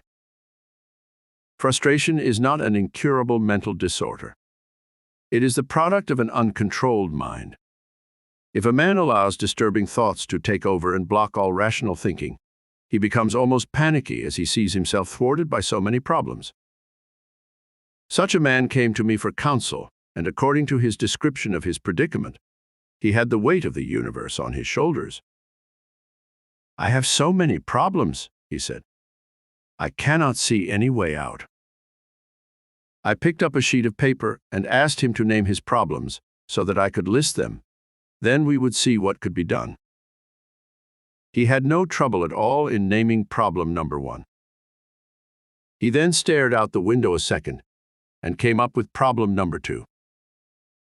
It took a few seconds longer to think of problem number 3. And from that time on, he had trouble in thinking of any more. This chap was amazed to find he really had so few troubles. And seeing them listed, he didn't find it hard to work out solutions for them. A state of frustration existed because without calm thinking, he had magnified his problems until they completely occupied his mind. Feeble-mindedness is a term often misused. When we think of one as being feeble-minded, we think of him as being a hopeless case. This is not always true. Usually it results from an inactive mind. There is the story of a retired judge whose mind showed signs of becoming feeble. During his many years on the bench, he had much reading and studying to do. He had become so fed up with the printed word that after being relieved of his duties, he just went on a reading strike. He did not pick up a book or newspaper, but just sat on his front porch and watched time go by. In his boyhood days, this judge had had an intense interest in building model ships. He was encouraged to get the plans of a vessel and resume his erstwhile hobby. In a matter of days, there was a noticeable improvement in his mind, and a few months later no one dared to think of him as being feeble-minded. Forgetfulness is often caused by a disorganized mind. When the mind is in a state of turmoil, our powers of recall are lessened. When we wish to remember any fact, it is slow in coming. We accept the thought that we are becoming forgetful, and as you have learned from a previous chapter, we encourage just such a condition. We do grow more forgetful. The memories of those with well-disciplined minds are much keener than those with confused minds. Those whose minds seem to run in a single groove are frequently referred to as having single-track minds. Woodrow Wilson bragged about the fact that he had a single-track mind, and well he might. To keep your mind steadfastly on a single subject until you are through with it is an accomplishment. Alcoholism is not always the dread disease we think it is. Alcohol is a mental anesthetic. After enough of it is consumed, one literally stops thinking and gives vent to his internal inhibited emotions. If he is haunted by thoughts of past failures or present problems, he finds temporary relief through alcoholic indulgence. There was an interesting case of a man who appeared to be alcoholic. He would abstain from liquor for a few days, then would go on a bender. "Let the old lady yell. I don't care," he was heard to say as he staggered home. This man's wife turned out to be a chronic nagger. Everything he did was wrong, and everything he didn't do he should have done. The alcoholic and his wife were divorced, and in time he met and fell in love with another girl. Instead of nagging, she tried to understand him and helped him to find happiness. His drinking ceased. Had this man possessed mental self-mastery, he probably could have assisted his first wife in acquiring loftier interests than fault-finding. It may be well to say at this point that much domestic bickering is caused by mental boredom. A couple on the verge of separation was given a self-improvement book. It proved of so much interest to both husband and wife that they not only read it, but searched the bookstores for other good books in the same category. After their minds were guided into constructive channels, their quarreling stopped. Today they appear and act as newlyweds. Use your creative mind to stimulate your mind. In some of the earlier chapters, you learned that you can actually instruct your creative mind to guide you in thought and action. In connection with your mental exercises, be certain to use this faculty of the creative mind. Many people, when called upon to arrive at some solution which requires concentrated thinking, will immediately think, "Oh, I can't do that." This, of course, is a sure way to block the mental processes so that a logical solution will not be forthcoming. As you proceed with your mental exercises, build on the thought that they are easy for you, and that from them you will gain great good. Develop an awareness that your mind is becoming more alert day by day. It will be interesting and enjoyable to discover that your mind is becoming more alert. Develop the powers of concentration. When a child, did you ever play with a magnifying glass, using it to focus the rays of the sun on a given object so that enough heat would be generated to cause a flame? You can do the same with mind. When you learn to focus your thoughts, without interference, on a specific objective, it is astounding how much mental power you will bring into being. You can develop the powers of mental concentration through practice, and the more you practice, the more fruitful will be the results. A simple exercise is to see how long you can keep your thoughts on a single object. For example, place a book on a table, sit near it, and see if you can keep your mind focused on it for 5 minutes. It sounds easy, but it takes practice. You can think about any phase of the book you wish: the title, the jacket design, the nature of the contents. You can think about the printing and binding of the book. If you are interested in merchandising, think about the method used in advertising and selling it. But keep your mind on some phase of the book. After you have finished your period of concentration, take a sheet of paper and write a brief essay on the book. Do the same following every period of concentration. After a few weeks, compare these essays and note the improvement. You will not only be improving your powers of observation, but also adding to your ability to express yourself. It is not necessary to take a book each time. Change to any item convenient to you: the television set, a lamp, your hat, etc. One man, dubbed a scatterbrain by his friends, became known as a man with a very keen mind after a few weeks of these exercises. Create imaginary objectives. Below, you find several questions relating to possible objectives. They may be thought of as imaginary in the beginning, perhaps, because you may have thought you could never attain any of them. Take a sheet of paper and write down the question which appeals to you most. Think of yourself as a counselor and imagine a client has come to you with the question, and you are called upon to give a solution. Knowing the objective, ascertain the resistances which, at present, are standing between the client and the attainment of the objective. With this information, you are ready to develop a plan of action which will enable your man, which of course is yourself, to hurdle the resistances and attain the objective. It is not necessary to do this with all questions, because some of them will conflict with each other. For instance, you would not be interested in finding a way to increase your salary if your objective was to have a business of your own. Here are a few typical questions. Change them to other questions if you like. How can I build a successful business for myself? How can I climb in my present job? I would like to take my wife on an extended ocean voyage. How can I bring it about? How can I afford to live in a better home? How can I become a power in my community? Before taking up mental exercising, you may have thought any one of these questions were beyond practical answers. By the time you complete this chapter and have become accustomed to the exercise given, you will glory in your victory. With clear, logical, concentrated thinking, it will not be difficult at all to see through any of the problems presented by the questions. Margaret Beach was a typical housewife. She was not happy with her daily routine of cooking, mending, and house cleaning, yet she never did anything about it, except grumble. She did not have a good mind, she thought, and felt she was doomed to an existence of household drudgery. She attended a lecture, the theme of which was mental improvement. Mental exercises were introduced, and fortunately for Margaret, the suggestions sank in. After she started to develop her mental faculties, she was even more dissatisfied with being a mere housewife. But now she felt that she could do something more important and much more satisfying. Margaret had always had an interest in new homes. She would stop every time she would see a model home open for inspection. Why can't I learn to design homes? She asked herself. There being no negative reply, she started to plan accordingly. She began by taking a course in architectural drawing, and with it, instructions in home designs.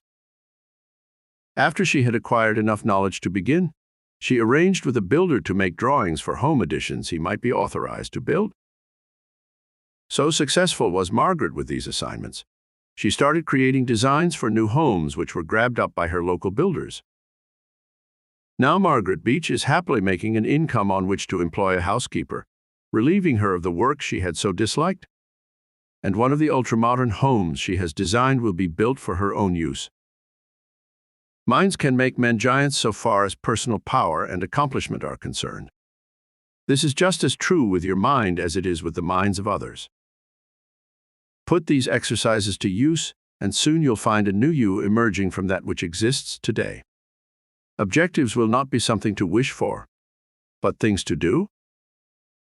You will no longer envy others for their possessions and achievements, because you will know that if you want what they have, you can have it.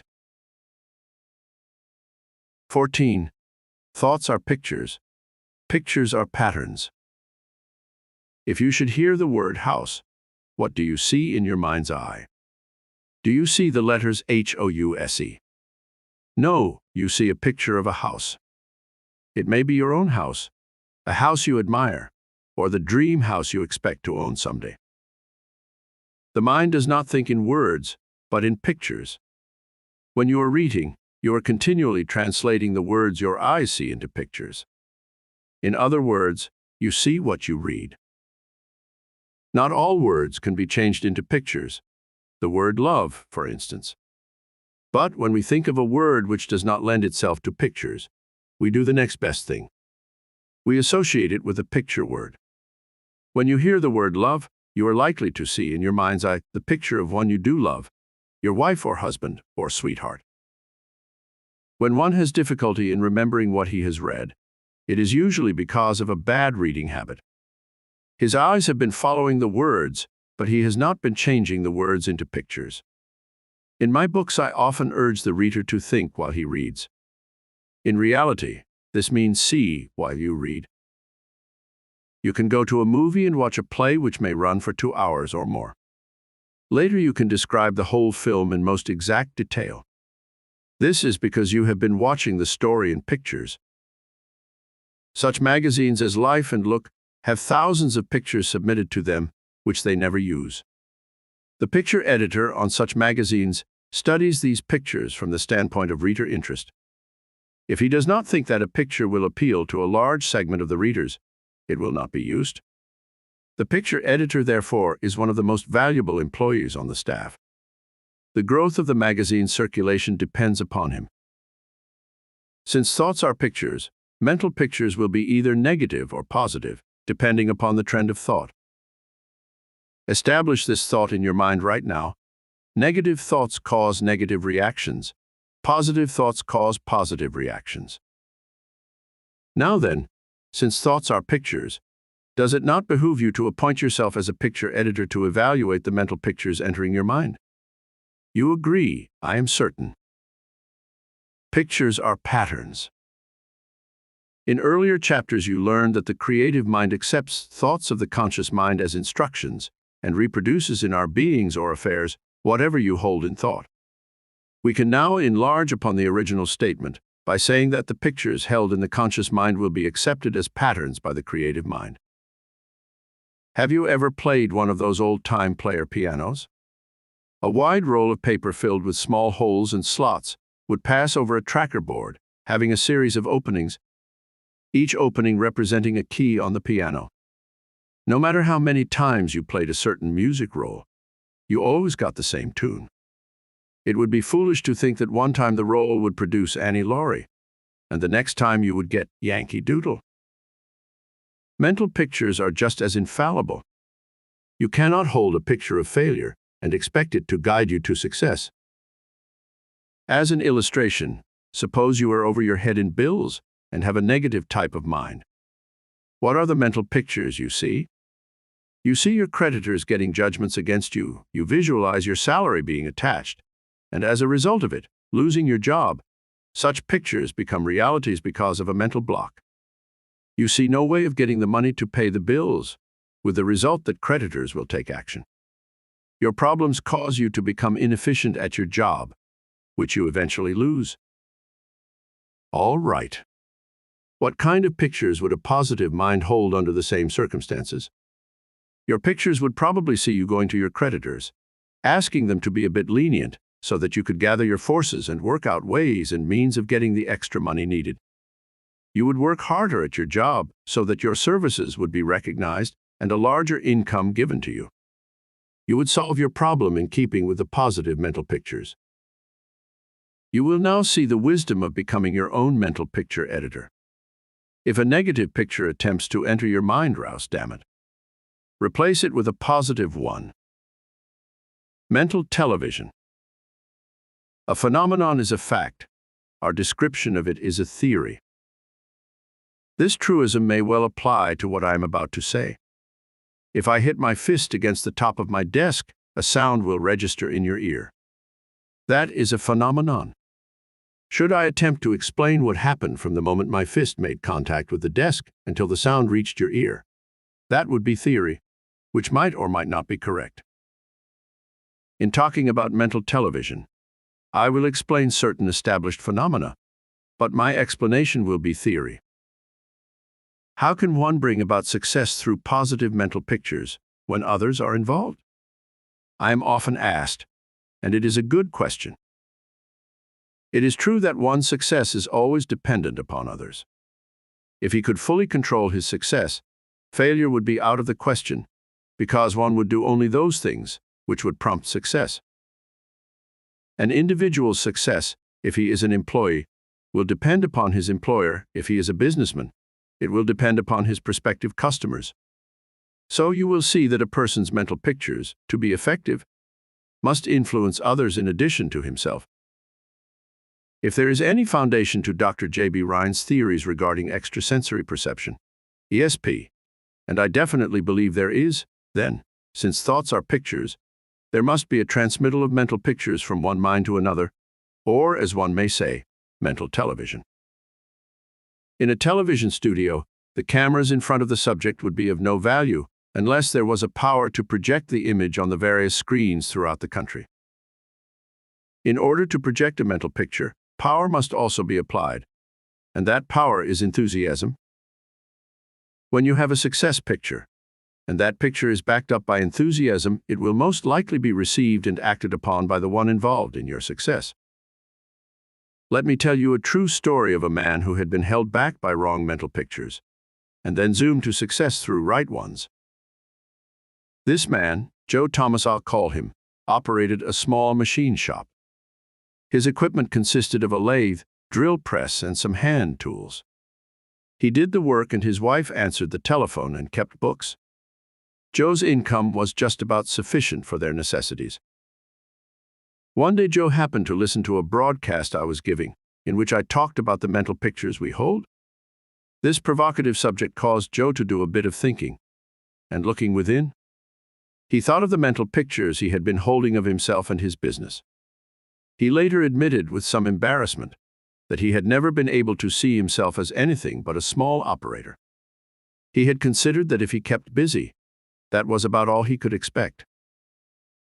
Fired by the logic he had heard, Joe Thomas began to build mental pictures of himself owning and operating a large machine shop. To relate the full story of his climb would take many pages, but suffice it to say that the day arrived, and fairly quickly, when Joe was sitting in a well-furnished executive's office, guiding the work of 75 employees. The last I saw of Joe, he had sold his business for nearly $1 million, had taken a trip around the world, and was looking for new trails to blaze. Nothing had changed with this man except his mental pictures.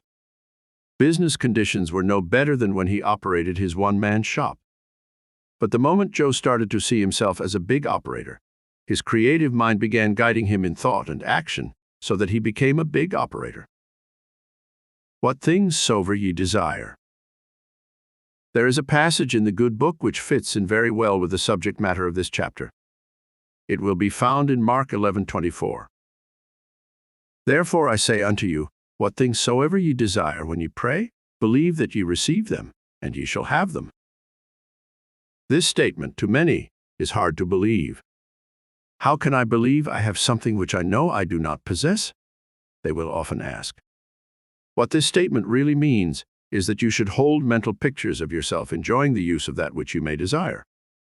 Studying the statement further, you will find that it does not mean that by visualizing whatever it is you desire, it will come to you instantaneously, as if by magic. The biblical quotation says, "Believe that ye receive them, and ye shall have them." The word "shall" signifies that the result of your desire will come at a later date. Now you have the picture, according to the promise in the Scriptures. Briefly, form mental pictures of yourself using and enjoying that which you desire. Believe the picture to be true, and you will be guided in thought and action to think the thoughts and do the things which will make a reality of your picture. As you think back over what you have read so far, you will remember that what I just told you is no different from what I have been telling you throughout the book. I have merely used biblical authority to back me up in the soundness of the principles being laid down to you. Here is a truth I wish to emphasize. The principles relating to mental pictures apply equally to negative thoughts as to constructive, positive thoughts. Let us assume that you are afraid of losing your job. What kind of pictures do you hold? Do you see yourself growing richer? Certainly not. You picture yourself as being in financial difficulties. You fear losing your home and furnishings. You wonder how you can have food on your table. Such mental pictures will actually make you more inefficient in your work. You'll make mistakes. Your work will not be of the best quality due to your mental stress. The outcome: your employer will most likely find reason to dispense with your services. Exercises. Many times, you may attempt to hold positive pictures, even think you are doing so, yet the effect of them is destroyed through a doubt creeping in. The first exercise I suggest is that you think of some objective you have yearned for, yet which you have never realized because of your doubt. For sake of illustration, let us assume that you have long wished for a trip to Hawaii. You may not have taken it because of lack of money, lack of time, or both. Visit a travel agency and ask for folders describing and illustrating tours to and through Hawaii. Select the one which would please you most. After you have decided which tour you like best, begin seeing yourself taking that trip.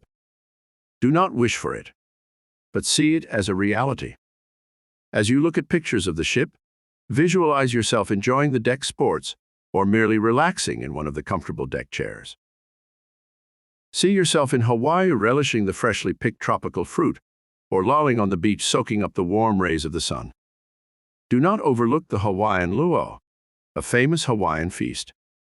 Make the mental picture so vivid that, for the time being, you are actually a citizen of our 50th state. While carrying on with this exercise, be careful not to allow any negative elements to enter your picture. If, only for a moment, a thought such as, "Boy, I wish this were true," begins to creep in, chase it out.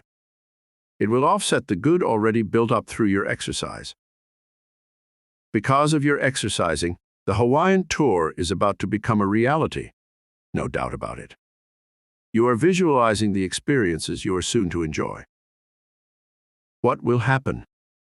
Your creative mind will begin guiding you in thought and in action, so that ways and means will be opened up to make the mental pictures a reality. You will soon find yourself on the ship or plane headed for the glamorous islands. Let's think of another exercise. How about the house in which you live?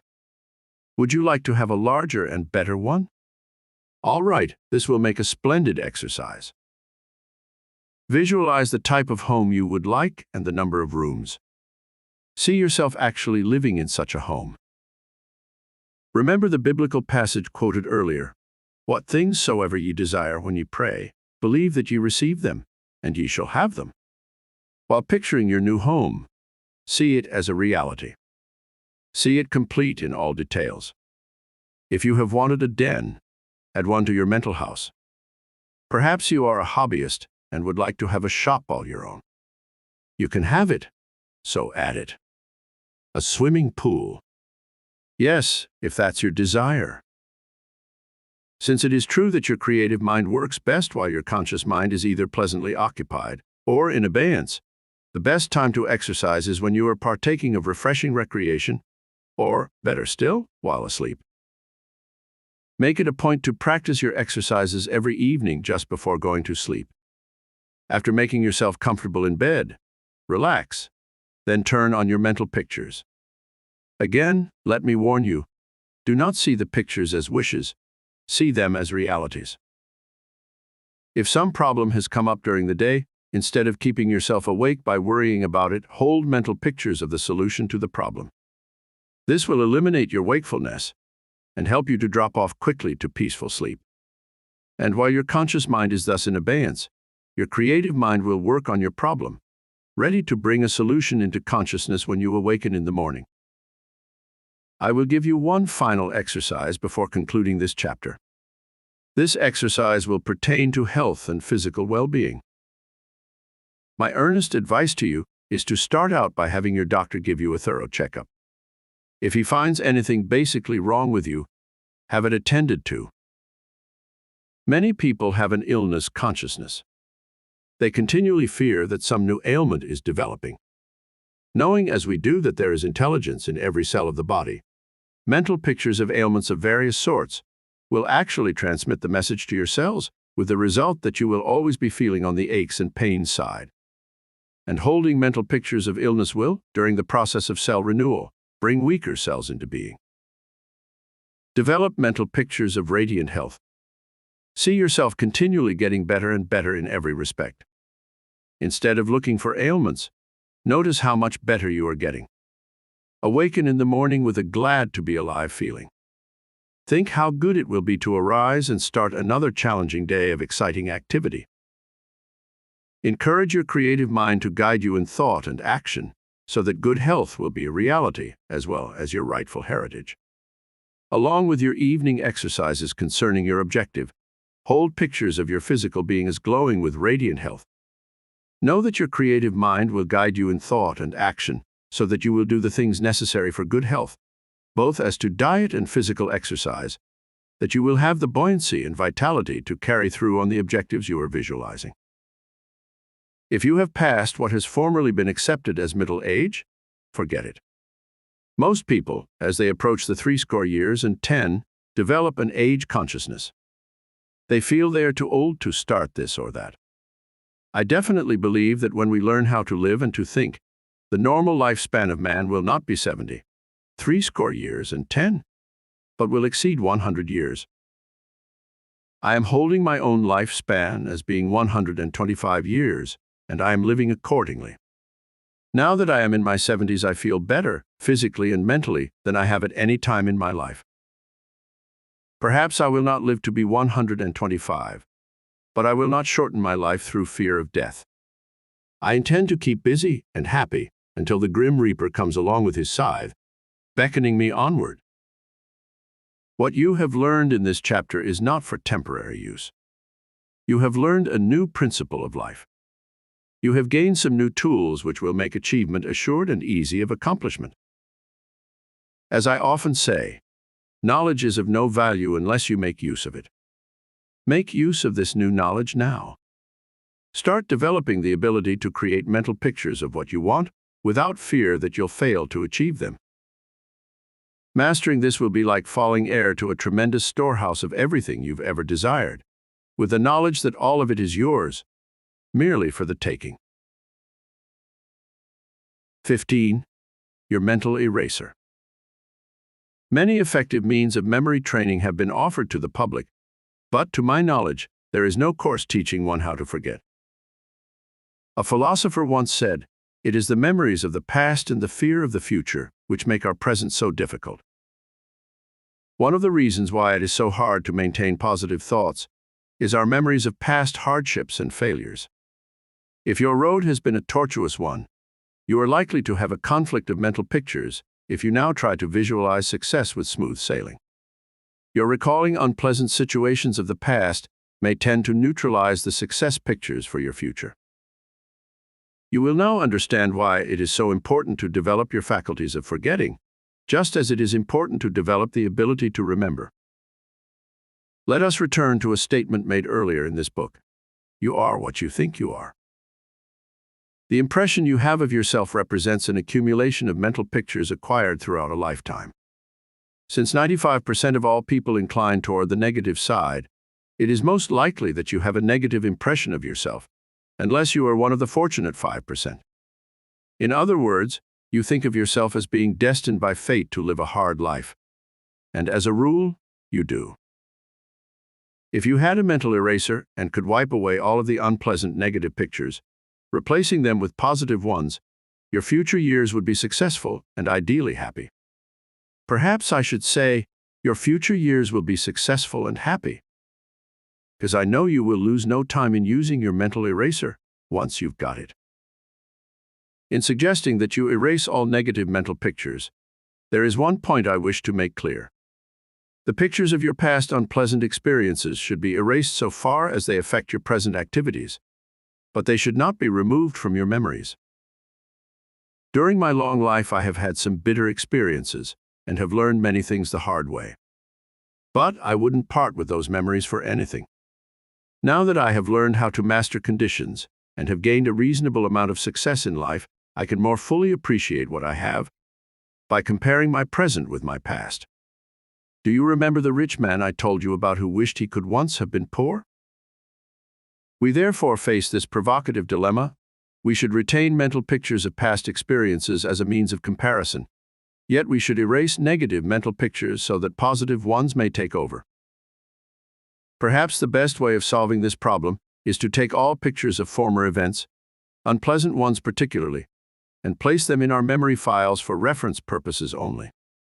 We will then edit all new pictures seeking admittance, and quickly refuse those which could have a negative effect on our lives and affairs. In former days, every home possessed a family album. In it you would find pictures of great-grandpa with his handlebar mustache, and great-grandmother wearing her bustle and Lego mutton sleeves. You would also find baby pictures of family members, now grown up, sans clothes, lying belly down on a woolly rug. None of us would like to look the way or dress the way they did in the days when. But it is nice to have the pictures as a means of comparing the past with the present. You gain through past mistakes. If. That important word is the catalyst which will join your past experiences with future failure or success. The financial upheaval of 1929, referred to as the Big Depression, proved the soundness of the statement above. Two men who were of equal means before the blow-up, both very comfortably situated, were reduced to nothing from a dollars and cents standpoint.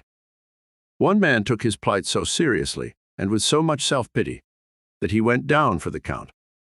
He never did prove big enough to pull himself out of the sloughs of despondency. The other man realized that he was not the only one in such a plight. He also knew that many, many people, just as badly off as he was, would survive. He made a study of existing conditions and estimated which one of the industries would recover first. Then he identified himself with that industry. In a comparatively short time, he was back to his former state, once again in comfortable circumstances. Pause a moment and think about these two men. Why did one man sink and the other man succeed? There was no difference in their external conditions. The difference was in the mind.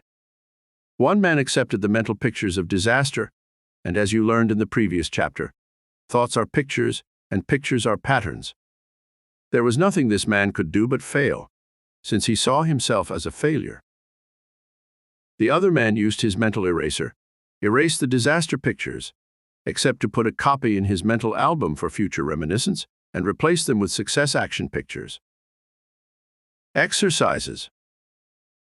In the exercises to follow, you will begin thinking about thinking. This may sound strange at first, but as you think about thinking, you will experience a great revelation. You will begin to get a glimpse of the gigantic reservoir of power you have at your command. Become very critical about the thought pictures you allow to enter your mind. Each time you find a picture coming into consciousness which has any connection at all with failure, illness, or gloom, remove it. For example, if you are about to keep an appointment with a man with whom you expect to make a profitable deal and you find thought pictures coming to you in which you wonder if he will meet your proposition with favor, replace them with enthusiastic pictures of your prospect agreeing to your offer. If the offer is one which will benefit the prospect, he will most likely respond as you want him to. For many years, I was engaged by important companies to train salesmen, and still do on occasion. During one class session, I talked about the type of mental pictures a salesman should hold just prior to calling upon a prospect. I urged the salesman to approach the prospect with mental pictures of his being friendly and especially receptive to the visit. This is quite contrary to the mental pictures held by most salesmen, particularly cub salesmen. These men will usually venture into a prospect's office, wondering if he will be granted an interview and if so, whether the prospect will give him a favorable hearing. An advertising agency executive told me a fascinating story as to what he gained from that lecture. "Frankly, I didn't expect to get much good from the course," he remarked, "because I was pretty well satisfied with my selling ability. I took the course merely to set an example for my salesmen who also attended. But what an awakening I had! I tried your mental picture idea when seeking new accounts and found I was making far more sales than I had in the past.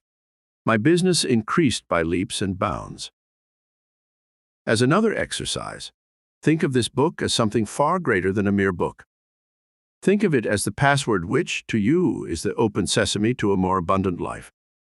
Allow yourself actually to effervesce with enthusiasm as each page points to new paths of accomplishment. Become eager to prove that the principles outlined herein will be just as effective for you as they have been for others. Beware of wishful thinking. Merely to wish that this book would help you will get you nowhere. You'll end up saying, "I read the book and didn't get a thing out of it," and it will be true. Things begin to happen when you see them happening. This statement, of course, refers to good and bad things.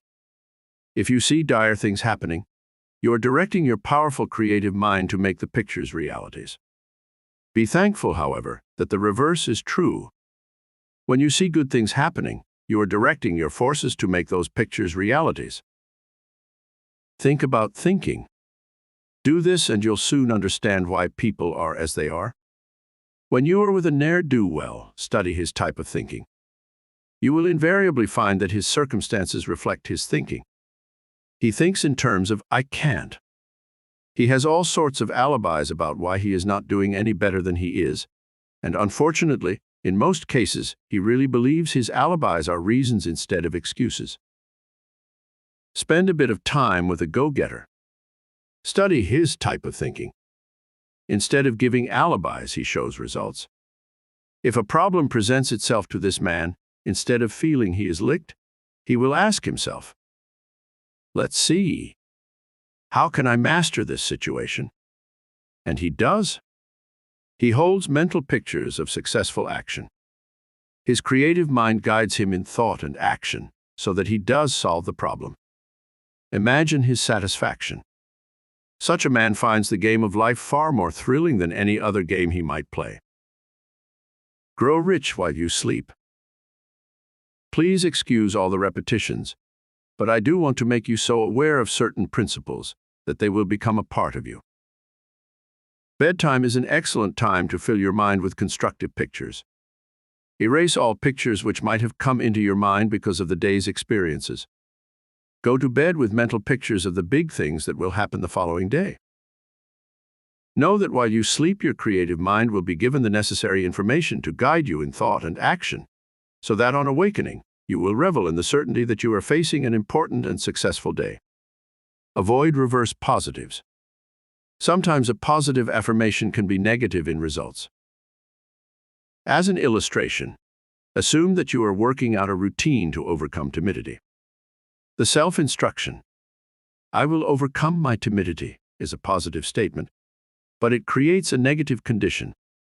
It gives emphasis to the fact that you are timid and makes your condition more real. To overcome your timidity, affirm that you like people and like to talk to people. You see? There is nothing at all negative about such a statement. In forming mental pictures, you should see yourself mixing with people and enjoying their company. If you have been in the habit of talking about your timidity to friends, stop it. It worsens your condition. Show your friends by your actions that your timidity is becoming a thing of the past. Here is a good formula to follow in creating mental pictures that will not react in a negative manner. Picture the condition you want, not the condition you are attempting to overcome. To say, "I will not fail," is negative. To say, "I am a success," is positive. The thought, "I will not be ill," is negative, whereas the expression, "I am gaining in health," is positive. Suppose you are facing a situation so bad that it is impossible for you to visualize the condition you want. What then? As an example, suppose you are down to your last penny and creditors are closing in on you. You find it difficult to hold pictures of yourself freed from this condition. As you try to form pictures of yourself back on your feet, negative pictures keep creeping in. What do you do then? Easy. Instead of picturing yourself with your problems solved, hold pictures of yourself getting a solution to your problems. See yourself being guided as to the proper things to do to overcome your problems. A surprise will be awaiting you when you awaken. Before you eat your breakfast, ideas will begin popping into consciousness, telling you the things you can do to bring your problems to an end. To gain supporting evidence on the accuracy of this statement, I called upon a man who had been on the brink of financial disaster and asked him what he did to stage such a phenomenal comeback. "It looked as if I were heading for financial ruin," he remarked as he gazed out of his window with a reminiscent look in his eyes.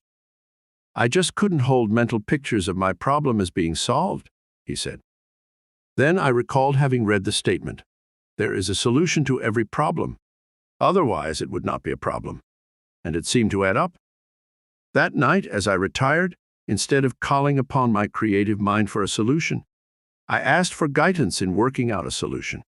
The next morning, as I ate my breakfast, ideas began pouring into my conscious mind, telling me just how I could go about solving my many problems. The thoughts were so easy to understand that there was no doubt at all in my mind as to the effectiveness of the ideas. I put them to work, and they worked so fast, it was no time until I was literally sitting on top of the world. From that time on, I let my creative mind guide me in every step I took, and it is absolutely astounding how quickly I went from indebtedness to affluence. "I want to make lots of money and make it fast," said a discouraged wage earner. "I make just barely enough to keep my family decently. How can I ever get ahead?" This man was told to hold mental pictures of himself in comfortable circumstances, and to erase the picture he had held of his being trapped in an ordinary job. The sequence of events following his change in mental pictures makes an interesting success story. His first step forward was his opportunity to buy a piece of ground on highly favorable terms. He knew his town was growing in the direction of the property, and that it must increase in value. Guided by his creative mind to buy the lot, he borrowed money on his insurance for the down payment. He had the lot only a short time before he sold it, making a clear profit of $2,000. Another piece of property presented itself which he bought, paying his $2,000 down on it.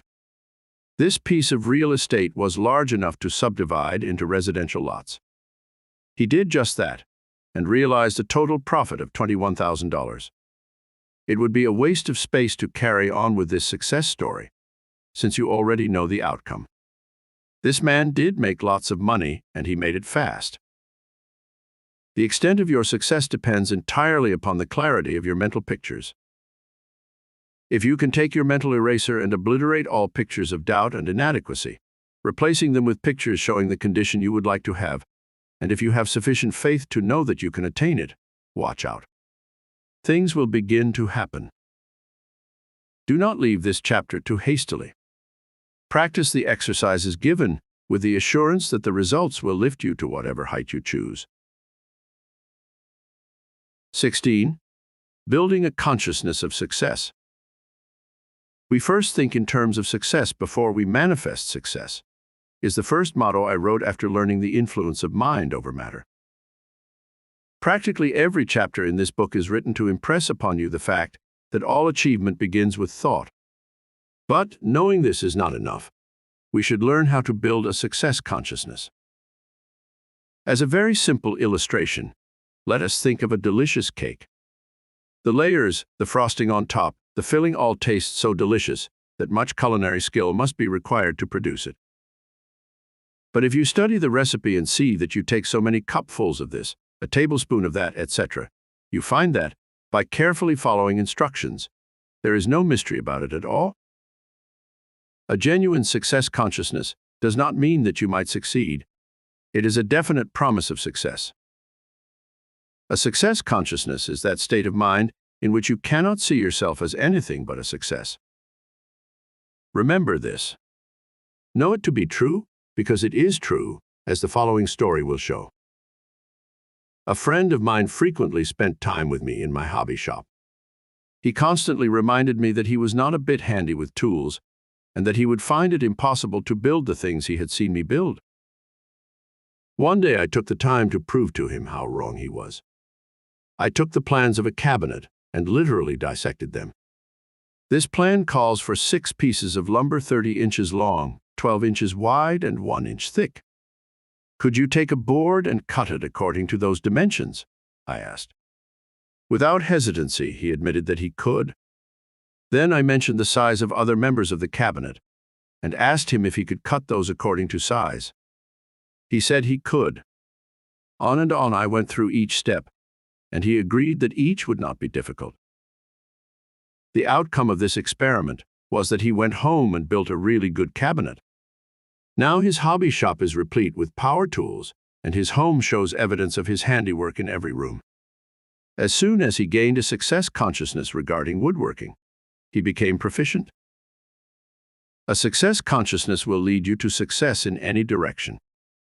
If your desires include the building of an estate and financial security, a success consciousness will lead you right there.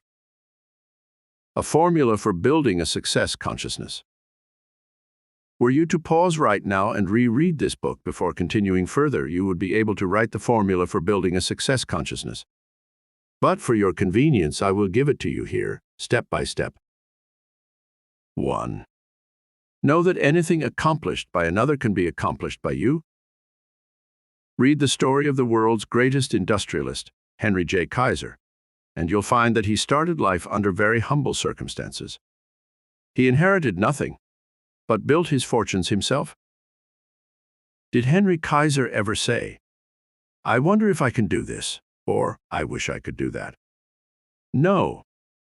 First, he developed an "I can" consciousness, then an "I will" determination.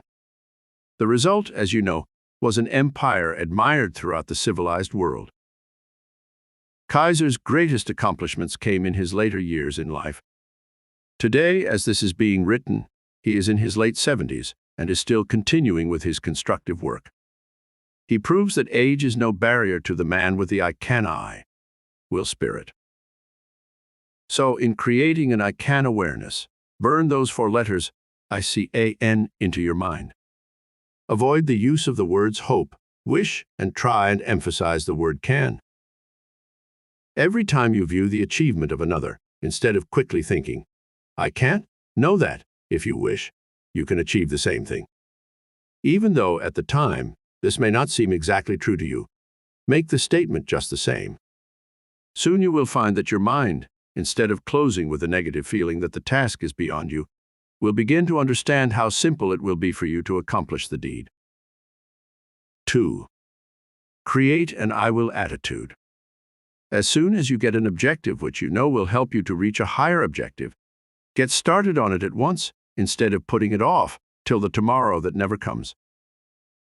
Many people have an "I can" awareness, but they cannot get started. They have countless reasons why it will be best to get off to a start at some later date. Perhaps if we understand some of the underlying reasons for procrastination, we will have less reason to procrastinate. Starting a task requires more effort than to continue once the task is underway. In starting, you must first think of what you're going to do and how to do it. You must consider the implements you'll need for the job, where they are and how to get them. After these steps are taken, it takes a period of time to get into full swing. This causes one to spend much time in thinking about the job before getting started. This thinking stage may last for minutes, hours, or even days, and sometimes the days extend into months and longer. On one occasion, I was about to do a small job. Then, for no good reason at all, I postponed it until the next day. The next day, when my conscience began bothering me for the postponement, it dawned upon me that if I had done the job the day before, it would have been completed, and my mind would be free from it. Since time marches on, I thought, why wouldn't it be better to dwell mentally on the time of completion instead of the time of beginning? This way, your mind will think of the happy ending instead of the laborious beginning. I even use this principle in connection with the dentist. When I make an appointment, instead of holding my thoughts on the pain which will be experienced, I think of the time when I will leave the chair, much relieved. 3. Have a definite objective. It is all very well to know that you can do things, and that you will do things. But what do you intend to do? Know exactly what it is you desire to accomplish to make your life more successful, happier, and healthier. Then you will be ready for the next step. 4. Develop a do-it-now attitude. After your objective has been analyzed, and you find that you can do it and will do it, the next thing is to apply your do-it-now attitude and do it. You have a success consciousness. After accepting the foregoing as fact, you have a success consciousness. You will revel in the fact that you are master of circumstances, that they will not master you. If you are not happy with your life as it is, you will know that it is within your power to change it to your liking. Ed Roberts had been a school janitor for a long time. His take-home pay was just barely enough to buy the necessities for his wife and child. Ed expected to stay in this groove the rest of his life because he felt he did not have the training necessary for a better job. One day a salesman tried to sell Ed an electric floor polisher.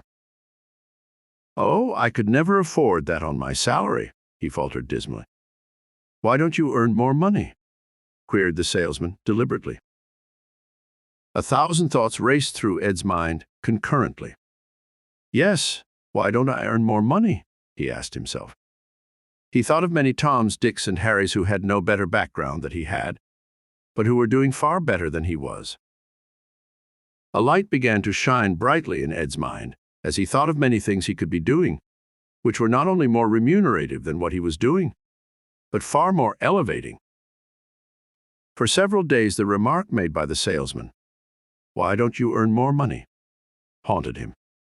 He was aroused within. Ed began to develop a success consciousness as he decided upon an objective, one that he knew he could and would put over. Instead of being always a tenant, Ed decided to be a landlord. He started out by putting down the few dollars he had saved on a small four-family apartment house. He and his family lived in one apartment and rented the other 3. The rent he collected not only met all payments on the house, but left a bit toward a new nest egg. The last I heard of Ed Roberts, he had given up his janitor's job and had just completed the purchase of a much larger apartment house. This man's income has materially increased, and it is safe to predict that it will not be long before he can be catalogued among the well-to-do. This remarkable change came about after Ed Roberts gained a success consciousness and knew that he could do things. Now, if a salesman visits Roberts, he does not have to ask himself, "Can I afford it?" Instead, he asks, "Do I want it?" One of the large financial rating institutions claims that only 1 out of every 4 new companies survives its first year in business. There are many reasons for the great number of failures, but my guess is that many of the company heads who failed did so because they did not start with a success consciousness. Most of them started in business with the hope they would make lots of money. The successful ones started by knowing they would make the grade. Referring back to some of the principles we have already covered, we recall that when one starts anything with a success consciousness, he is guided to think the thoughts and do the things which will bring success. When he is prompted by mere wishing, his creative mind guides him in thought and action to do the things which bring failure. Wishing is negative. We do not wish for the things we know we can get. A saleslady selling hearing aids said she worked mighty hard to sell 3 aids per week, the number one must sell in order to make a fair living. After attending a lecture devoted to success consciousness, she declared that from then onward, she was going to sell at least 5 hearing aids weekly. The next week, she sold 6 sets, and from then on she averaged 5 and 6 sets per week. And she said with enthusiasm, she is not working nearly as hard as she did before the revelation. An advertising copywriter wrote quite good copy, but it represented hard work. He would grind away for hours in producing anything he would consider as passable. Many times, he would rewrite an ad over and over before he could be satisfied with it. Being a former advertising man myself, I was asked by this chap if there was anything he could do to lighten his work. Make your creative mind work for you, I suggested promptly. At first, he didn't understand what I was driving at, until I explained further. This chap admitted to me that he liked to write advertising copy, but that he was actually afraid of it. He approached each assignment with the feeling that it would be difficult, and it always proved to be. Build a success consciousness regarding your work, I explained. If you will begin building on the thought, I like to write advertising copy, and it is a cinch for me to do so, you will notice a marked difference in your work. It was no time at all before this copywriter was turning out twice as much copy as he had before, and it was far better material. The thoughts flow as fast as I can put them down on paper, he declared fervently. To those who know anything at all about the workings of the mind, this is no miracle. If you hold a thought to the effect that a certain task will be difficult, your creative mind accepts the thought as an instruction and actually makes the task difficult. If, on the other hand, you enjoy a certain job and know that it will prove to be easy for you, your creative mind will accept that thought as an instruction and will guide you in doing your work quickly and well. Referring to another branch of advertising, I once was the author of a home study course on sales letter writing. One lesson was devoted to building a success consciousness in connection with the letters to be written. Students were told that in writing sales letters, they should know that they would be guided in writing the type of letters which would produce the best results. A business magazine ran a contest offering prizes for the best sales letters submitted. One of my students won first prize and another won third prize. But winning prizes was only a small part of the story. Many of the students obtained exceptionally good jobs due to their ability to write result-producing letters. Here again is the application of the same principle. Hold to the thought that you can write good letters, and you will write good letters. While I was writing this chapter, a young man called me on the telephone and said he had enrolled as a student at the University of California in Berkeley. He was worried, however, because he lacked the powers of concentration. He feared he would not make good grades. With what you have read so far, couldn't you advise this boy? Certainly. You would tell him to gain a success consciousness regarding his ability to concentrate by holding to the thought that he possessed great powers of concentration and that he could hold to a thought until he had no further use for it. I think this lad was helped because after I finished my explanation, he replied, "I see what you mean, and from now on I will see myself as being one who can concentrate." Hasn't this chapter been exciting? Don't you now see yourself as master of all circumstances? Isn't it now quite clear to you that you are what you think you are, and that if you have not been getting as much out of life as you might have wished for, there is no one to blame except yourself? What would you think of a family starving to death and at the same time possessing an abundance of food? This question will naturally appear ridiculous, unless you realize that many people are doing virtually just that. They possess everything they need for health, wealth, and happiness, yet, without making use of their powers within, they are just existing without enjoying the many blessings which could be theirs. Grow rich while you sleep. In making use of the principles given and to be given, do not overlook the fact that your creative mind works best while the conscious mind is either pleasantly occupied or in abeyance, asleep. It is highly beneficial to keep your thoughts positive during the day, but the best results come from implanting them in your mind just prior to retiring. As you retire, dwell upon the kind of success consciousness you wish to develop. If you wish to become a writer, hold to the thought that you are a good writer, and that in your work, you will be guided in developing the theme for the articles you intend to write. Should more money be your objective, don't just wish for more of it. Know that you will be guided in thought and action toward the attainment of your objective. If you implant the success thoughts without doubt in your mind, you will be astounded to learn how faithful your creative mind will be. Practice. Practice. Practice. Knowledge is of no value until you make use of it. Instead of agreeing with me regarding the ideas so far covered, give them a chance to work for you. Do not approach your practice with an "I wonder if they will work" attitude. They work for others, and they will work for you. Can I practice on only one objective at a time, you may ask? Fortunately, no. This is one situation where you can have many irons in the fire. You can begin developing a success consciousness so far as money is concerned. You can begin building an awareness that you have great talent in any field you may choose.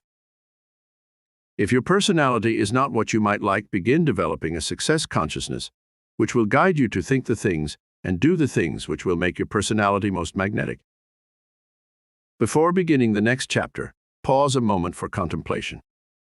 Review mentally what you have read in this one. If the contents do not clearly come back to you, read it again. It would be impossible to place a cash value on what you have just learned. Do not allow yourself to lose a bit of it. 17. Discovering the law of abundance. It was after a long cold winter when the tiny buds were just beginning to cast a green tint on the barren trees that an important truth dawned upon me. Human beings are inclined to be selfish, fearing to part with any of their possessions, fearing they may not be able to replace them. Nature, on the other hand, is constantly on the giving side. The trees do not fear giving up their leaves in the fall because they might not return in the spring. Have you ever heard of a living creature of any kind, when dwelling in its natural habitat, starving to death? In Chapter 8, it was pointed out that money buys nothing but labor. Money for the labor in removing raw materials from the earth, and money for the labor to convert the raw materials into finished products. There is no dearth of raw materials. The earth is ever ready to give generously from its stores of minerals and vegetables. There is no scarcity of labor to remove the raw materials and to convert them into manufactured products. If this is true, why do people have difficulty in buying the products? Why do they lack the money? Many will ask. Hoarding money instead of buying products is the answer. The English essayist James Howell said, "Wealth is not his who has it, but his who enjoys it." If all money should be kept in circulation, there would be work for everyone, and everyone would have sufficient money with which to buy not only the necessities of life, but a good number of luxuries. Such a condition sounds like a utopia, but as good as it seems on the surface, I'm not sure that I favor it. Incentive would be gone. One would be inclined to do just enough to enable him to earn his share, and nothing further. It is the men of vision who build estates, industries, cities, who keep the wheels of progress turning and inspire others to do likewise. There is a law of abundance, and the amount of worldly goods one will acquire is in direct proportion to the heights to which he raises his sights. Statistics show that only 5% of the population is successful from a financial point of view. This figure will appear dismal to the negatively minded individual, but to others it will be heartening. To you, who are developing a positive attitude, this statistic shows you how much room there is at the top, and with your will determination, you'll reach it. Just think of the odds in your favor. If you were to go prospecting for gold or some other precious metal, you would seek an area where surface indications showed that the mineral you were looking for might be there. You would spend much time and considerable money in determining whether or not your guess was right. In attempting to take advantage of the law of abundance, you begin with the knowledge that the key to the quest lies within your own mind. As to how much you will draw from the source of abundance depends entirely upon the success consciousness you have developed. If what you want seems to be beyond the realm of possibility, and you cannot possibly imagine yourself possessing it, it will do you little good to strive for it. The doubt in your mind will win. After one of my lectures on the law of abundance in a large Midwestern city, a young man approached me and with great enthusiasm admitted, "I have always wished that I could be rich, but beneath the wish was the feeling that riches were never intended for me. After that talk of yours, I know I can be rich and will not stop until my bank account records $1 million at least." This boy had no money at all and no prospects for much, but somehow I believed him. His sincerity and confident manner made me feel he was not indulging in wishful thinking. In less than 2 years from the time I met this enthusiastic fellow, he phoned me and invited me to his club for lunch. It was then that he revealed that his personal fortune had passed the $1 million mark and was still climbing. I'm not so fortunate with most of the people I lecture to. They all agree with me that they would like to have riches, yet few of them can grasp the truth that riches can and will be theirs as soon as they believe they can be rich. I recall the case of another man who came to me with the enthusiastic remark that he could now see the light and that he was going to be rich. Quite some time later, he came to me and bragged about the fact that through his new mental attitude, he had nearly doubled his income. "Are you now rich?" I queried cautiously. "Not exactly," he returned with a voice of fixed firmness. "Riches are a little bit too much to expect in such a short time." This man's belief did not extend beyond an increase in his income. Perhaps he tried to believe he could be rich, but he lacked sufficient faith.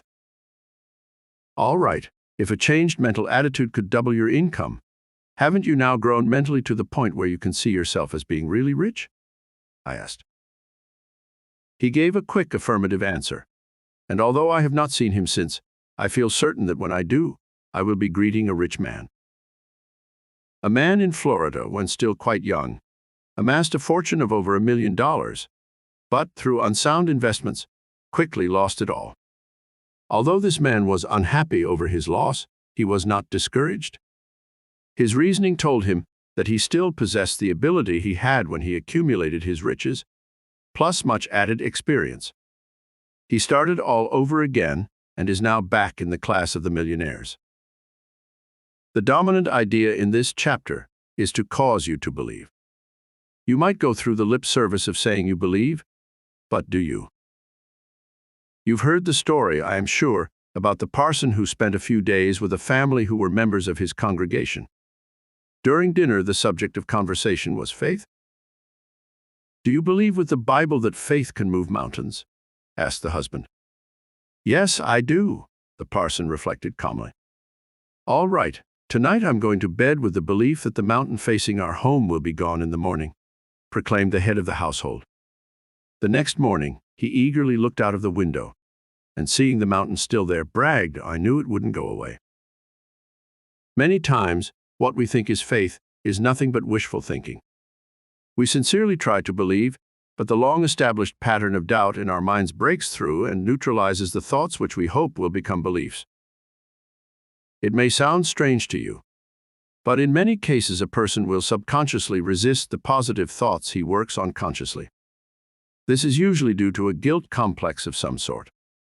He may have sinned at some time, and he feels he is not entitled to the best things in life. Under such conditions, any attempt to tap the ever-present source of abundance will be futile. Held back by a feeling of guilt. Should one who has sinned be held back from success and happiness? If the answer were yes, there would not be many successful and happy people, because who can honestly say he has never sinned in any way? Here is a question I should like to ask. When one is held back through a sin, is he helping anyone? The answer, of course, is no. If he goes through life a failure, he cannot be considered a good provider for his family. He is not helping his community economically because, being a failure, he cannot be a good customer in the stores he patronizes. If, through introspection, you find you have been nursing a feeling of guilt, determine you will make an asset of it. You will profit by it as far as your future conduct is concerned, and you will even do all you can to help others from making the same mistakes you made. Doing this will actually mean that your mistakes are proving to be a blessing to humanity. Clearing your conscience from the elements which have been disturbing it will enable you to take an entirely different attitude toward yourself. You will then consider success and happiness to be your rightful heritage. There is the case of a man who had twice attempted suicide and who was always wishing he was dead. He was induced to visit a psychiatrist who, after probing into his early life, made an interesting discovery. In his early 20s, this man got rather heavily in debt, and instead of trying to pay off his bills, he moved to another city. When the psychiatrist told him that it was not too late to make amends and pay off those old creditors, the patient said that it had been so many years, he had forgotten who most of them were, and those he could remember, he could not find. Lean backward in being honest in all of your present dealings with mankind, and every chance you have to help a needy person, do so in the name of those creditors who lost money through you. This will relieve your conscience and enable you really to begin to live, the psychiatrist advised him. The suggestion proved to be a magic formula. He started a fund for the sole purpose of helping others. He bought inspirational books by the dozen to give to those who could be helped. He started a business, and so far as he could, employed physically handicapped men and women. Before this awakening, the man with a guilty conscience was not happy. He made just enough of a success to enable him to live. But what a revelation! With a mind freed from guilt, he did big things because he felt he was entitled to do so. But best of all, he is now ideally happy. Perhaps this case, to some degree, applies to you. Many people have a guilt complex and do not know it.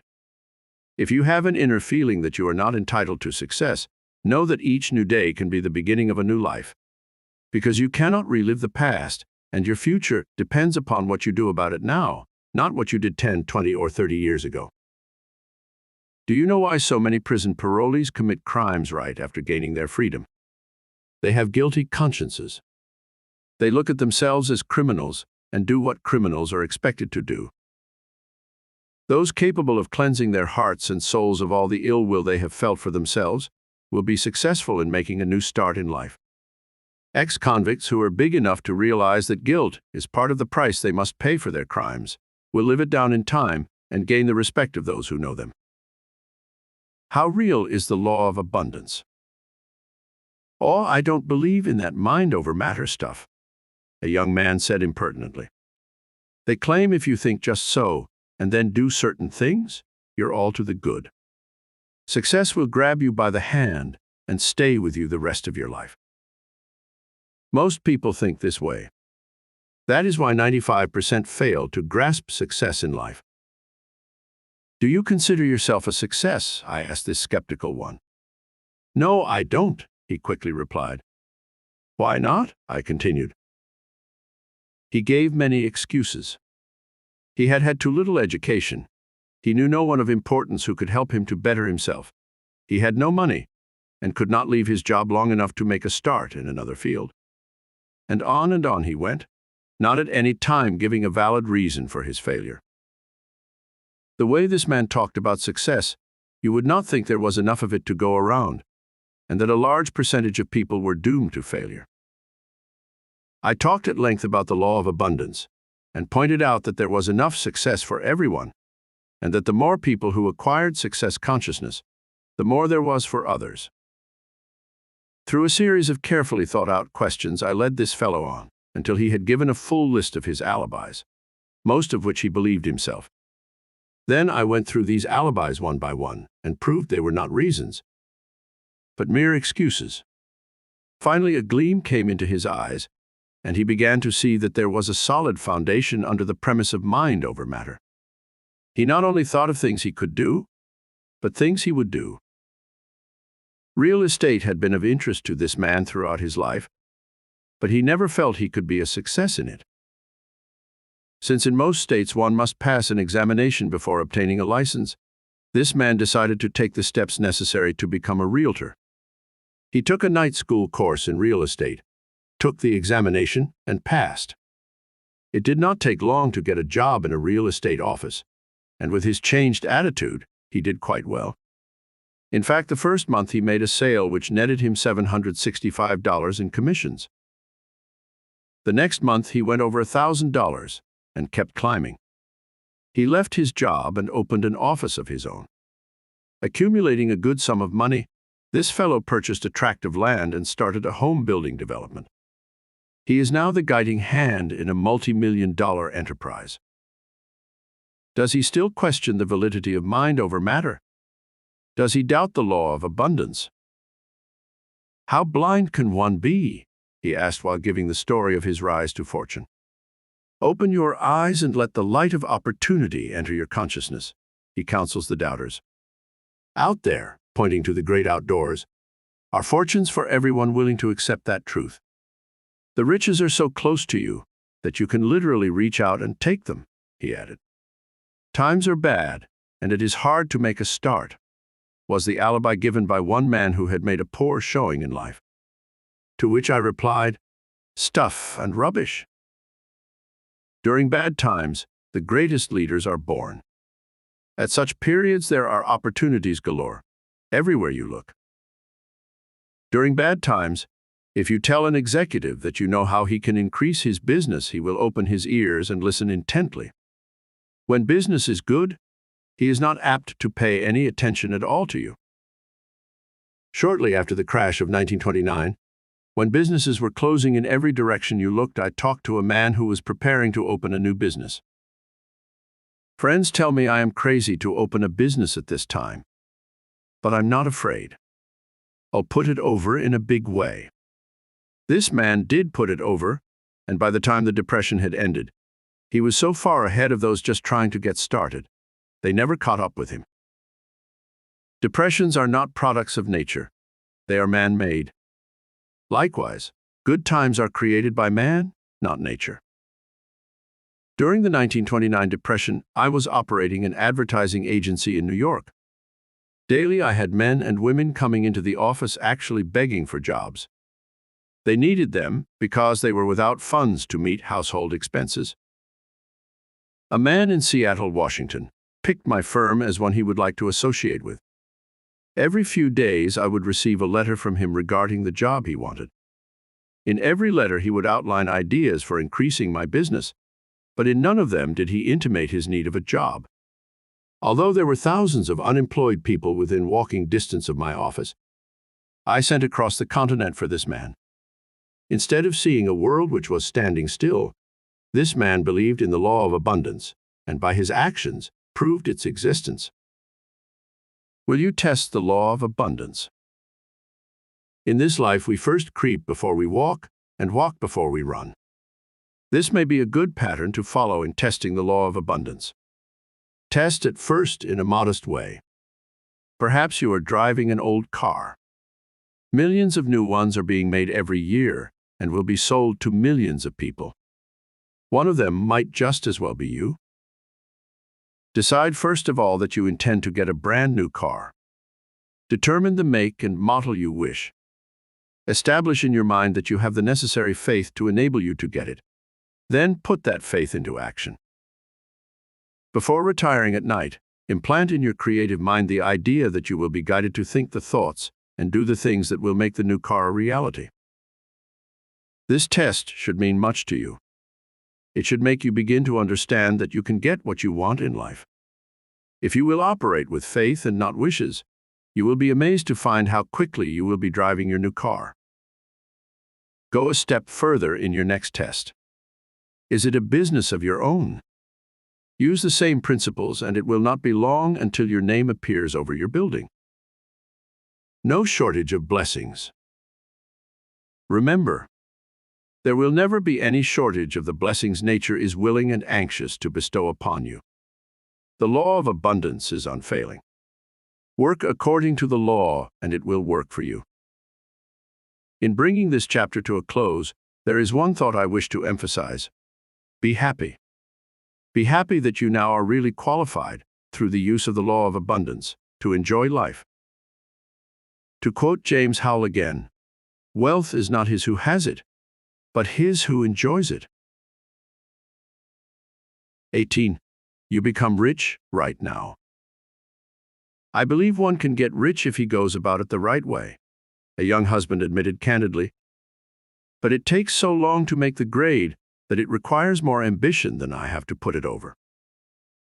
This statement is not unusual, although not many people will admit their weakness as frankly as this one did, but the fact remains that most people feel that the road to success is a tough one, and they hesitate getting started. Suppose someone gave you a large check of 6 figures or more. You would feel that you had suddenly become rich, wouldn't you? Of course, it would be a few days before you could use the money, because a check of that size would have to clear through your bank before you would be allowed to draw against it. So there would be a few days when you would feel rich without actually being so. You would feel rich because you would know that the money would soon be available to you. What the principles in this book have given you is not a check or a specific amount, but a signed blank check, a check which you may fill out for any amount you wish, i.e., any amount your beliefs can see. These principles have worked time and time again. They are working, and they will continue to work. This being true, are you not rich right now? Does it matter whether or not you have money? Does it necessarily mean that your bills must be paid before you are rich? No, because you know that with this blank check, you can satisfy any desire you may have for material possessions, as well as clearing off any indebtedness you may have. One of the readers of my book, I Will, became imbued with the spirit of success and was determined to prove that he could be a success. His first problem was his clothing. He knew that to be successful he should appear successful, but the trousers of his one business suit was shiny. The heels on his shoes were worn down. His few shirts had been mended many times, and in places where the patches could be seen. You now know that when you develop a success consciousness, constructive ideas begin to flow. This proved true with this chap. He visited a small clothing store, and after meeting the owner, frankly explained his plight. He said he needed a complete head-to-toe outfit and wanted to know if there was a way he could obtain this wearing apparel and pay for it with service of some kind. The owner asked him if he could erect some shelving that he needed for additional items of haberdashery. The man said that he had done much carpentry work and was sure he could please. It was not long before this fellow could make a good impression and was ready to achieve success. Obtaining a position selling investment securities, he did well that he became sales manager with an income of nearly $2,000 monthly. This man did not become a success after climbing to a higher income position. He was a success the moment he began to see himself as a success. With the start he now has, it is safe to predict he will become a man of power and wealth. Can this be true? In writing this chapter, I paused at this point and to myself two important questions. Is becoming a success as simple as I'm making it appear to be? Will it be possible for an average man or woman to read this book, and then, by following its suggestions, turn the tide from mediocrity to a life of happiness and opulence? The answer to both of these questions is yes. However, not all people who read self-help books, mine or those of other authors, succeed in reaching the zenith of their aspirations. From my study of people and why they are as they are, I believe I know the reason, and by including it here, I am sure a far greater percentage of people will be helped than otherwise. The unknown is terrifying. Practically all of our fears and worries are based on the unknown. We don't know what will happen to us, so our minds dwell on the many things which might happen. The mind has its greatest powers of concentration in the still of the night when it is not possible to distinguish objects because of the darkness. We can hold thoughts on anything we fear because there are no visual distractions. And so, in the dark, we will build in our minds the thought that our lives are so mixed up, that we have so many problems, it would be of little use to try any method of self-improvement. Nearly everyone feels he is a law unto himself. He is certain his problems are different from those of others, and consequently more difficult to solve. The thing to do, if you are sincere in helping yourself, is to bring all of your problems out in the open so that you can view them and get rid of them. Take a pencil and paper and make a list of everything you can think of which has been disturbing you. After you complete the list, rearrange the items in the order of their importance, heading your list with that which disturbs you most. Study this list, but do not worry about it. In fact, be happy because, through your new mental attitude, you're about to eliminate all of the items on the list. If you attempt to apply the success principles you have been learning, with your mind fogged with an unknown number of problems, you do not gain a clear perspective of what you desire to accomplish. As you try to hold a mental image of yourself as being rich, conflicting thoughts from the vague quarters of your mind will intrude, neutralizing the effect of your constructive thoughts. It is like trying to write while someone continually talks to you. You cannot keep your mind on the subject matter. But, when after making the suggested list, you have a clear picture of the problems you intend to master, you will be able to focus attention on developing a success consciousness, because you will know what you intend to accomplish as a result of it. You are rich now. If you have gained a richness consciousness, you are rich right now. Taking the steps necessary to put money in your bank and acquire the possessions you want is merely a formality. But do not try to accumulate material wealth too rapidly. Remember, success is not a destination, it is a journey. In my book, I tell of the tycoon who said, "My greatest thrill in life was not when I had money, but when I was making money." On one occasion, my wife and I spent a few days in a New York hotel, which is used as a residence by many wealthy retired people. To study the faces of those in the dining room revealed much regarding human nature. The expressions were not a bit animated. These people had made their fortunes and had no need to make more. They could afford anything they wanted, which meant they didn't want anything. One day we had lunch in a popular commercial hotel where men gather to discuss business while they eat. What a difference! Their faces were alive, and the sparkle in their eyes indicated that life was an ever-changing panorama of interesting events to them. Jetting across the continent, I had as a seat companion a man whose business it was to cure sick businesses. He told me that he would take a business that was on the verge of failure, and through the application of sound principles, would put it back on its feet. He was usually successful, with the result that many sick businesses have survived because of him. "It's a funny thing how I got into this business," he said with a reminiscent smile.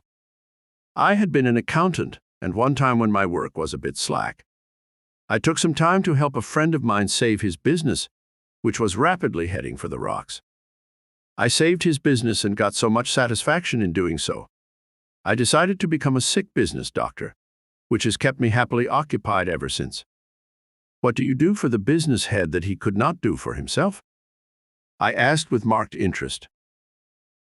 When a man allows his business to head toward failure, his mind is so filled with thoughts of possible consequences, it is hard for him to think in terms of remedial measures, with the result that the business is slowly permitted to sink.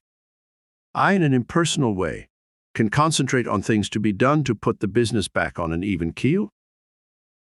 The conversation I had with this doctor ties in very closely with what I said earlier in this chapter, to the effect that the negatives we have in mind often overshadow the constructive thoughts we are aiming to establish.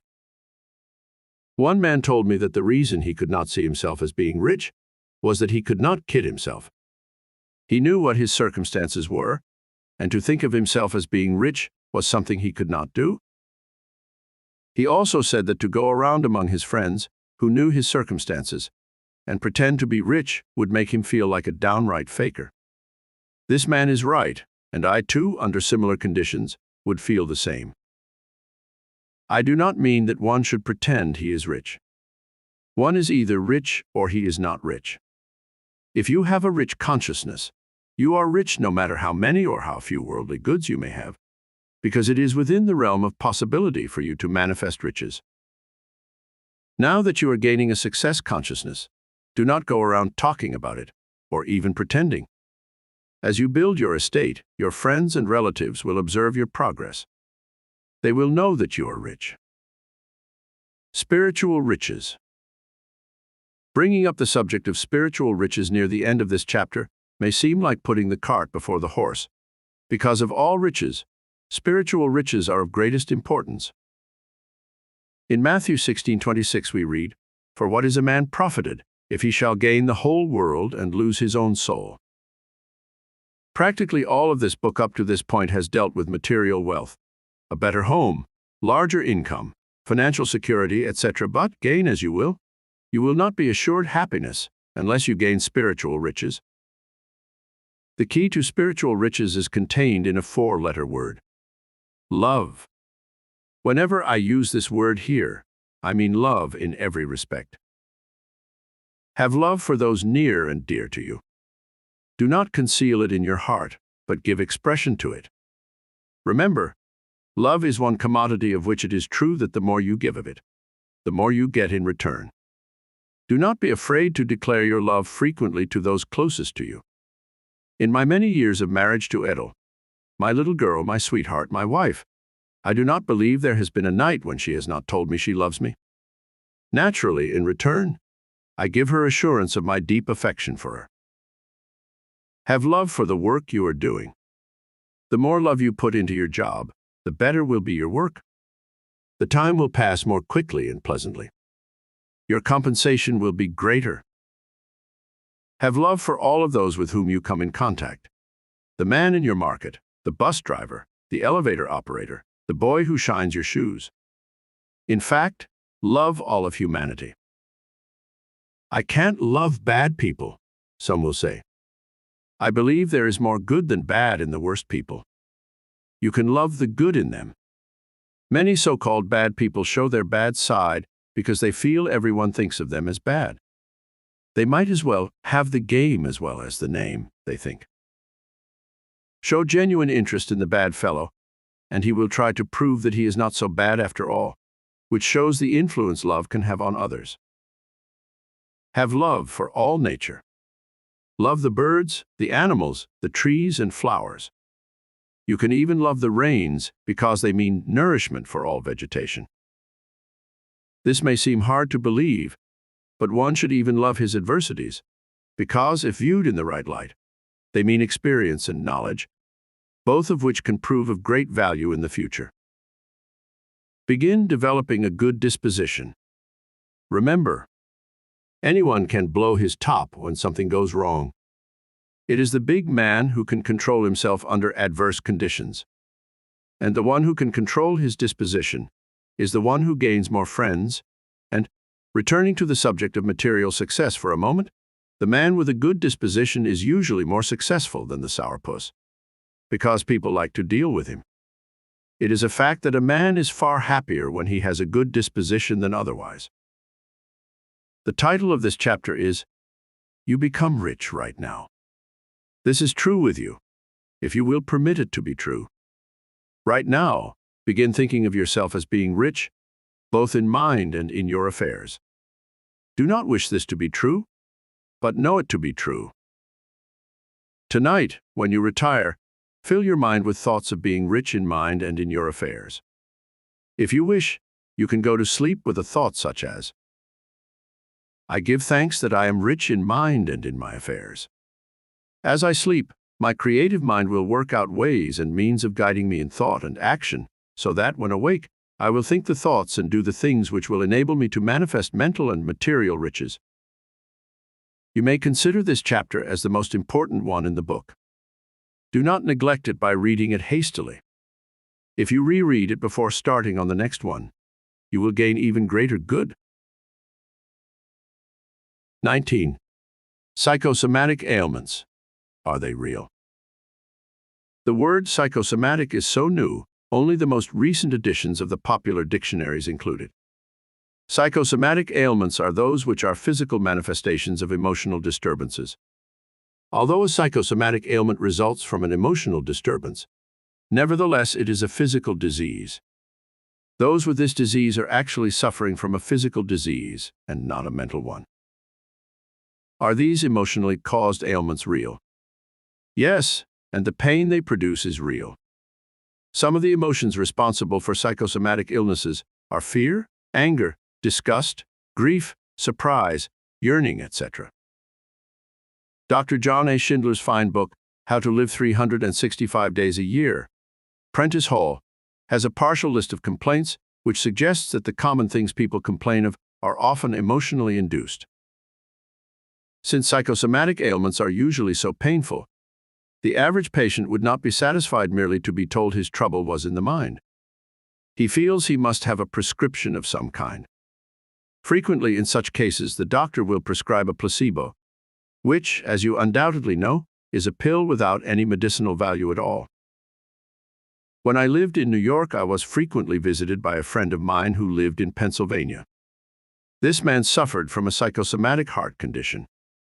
He always carried a small box of pills with him, which his doctor had prescribed. Whenever this man would feel a heart spell coming on, he would take one of these pills, and in no time at all the pain would leave. One time when my friend was visiting me, he had one of his heart attacks, and when he discovered that he had left his pills at home, he was frantic. He phoned his home and had the pills rushed to him, airmail special delivery. As soon as he received the pills and took one, his pain vanished. I learned that the pills he was taking were nothing but placebos. This illustration proves how the mind can make us ill and also make us well. A similar case concerns a woman who had had a major operation. At night she complained so much of pain, the doctor would give her an injection of morphine to enable her to sleep. Fearing she might become an addict, the doctor attempted to stop the nightly injections, but she would suffer so that the doctor tried an experiment. One night, instead of giving his patient the usual injection of morphine, He filled the syringe with plain warm water and administered that. In just a few moments, she was sound asleep. A New York doctor was having phenomenal results with his patients. Instead of writing prescriptions, he would supply the medicine himself. In nearly every case, this medicine was pills. On one occasion, I went to this doctor's office with a friend of mine who had a painful ailment. He examined her, then went into a small room to get the remedy. It so happened that the doctor left the door open a crack, and from where I was sitting, I could see him and exactly what he did. He took a large box from a shelf, took 2 small bottles from the box, and filled both bottles with tiny white pills. He labeled one bottle number 1 and the other one number 2. Upon giving these 2 bottles to the patient, he gave elaborate instructions as to how the pills should be taken. She should take 2 pills from bottle number 1 3 times daily, and 1 pill from bottle number 2 twice daily. Although these pills were nothing but compressed sugar, they helped because the patient thought they would help. I am not trying to brand this doctor as a faker. Since his treatments were helping scores of people, I feel that his deception was fully justified. One time in my younger days, I had a rather bad cold and visited my doctor for relief. He gave me a prescription written in Latin, which I had filled. The prescription called for a small box of tablets which I should take at prescribed intervals. In taking one of the tablets, I noticed that a name had been scratched off it. Examining it closely, I observed that the tablet was nothing but a popular brand of aspirin. Of course, I was charged $2 for the prescription, whereas if he had told me I needed aspirin, I could have bought a small box of aspirin tablets for 15 cents.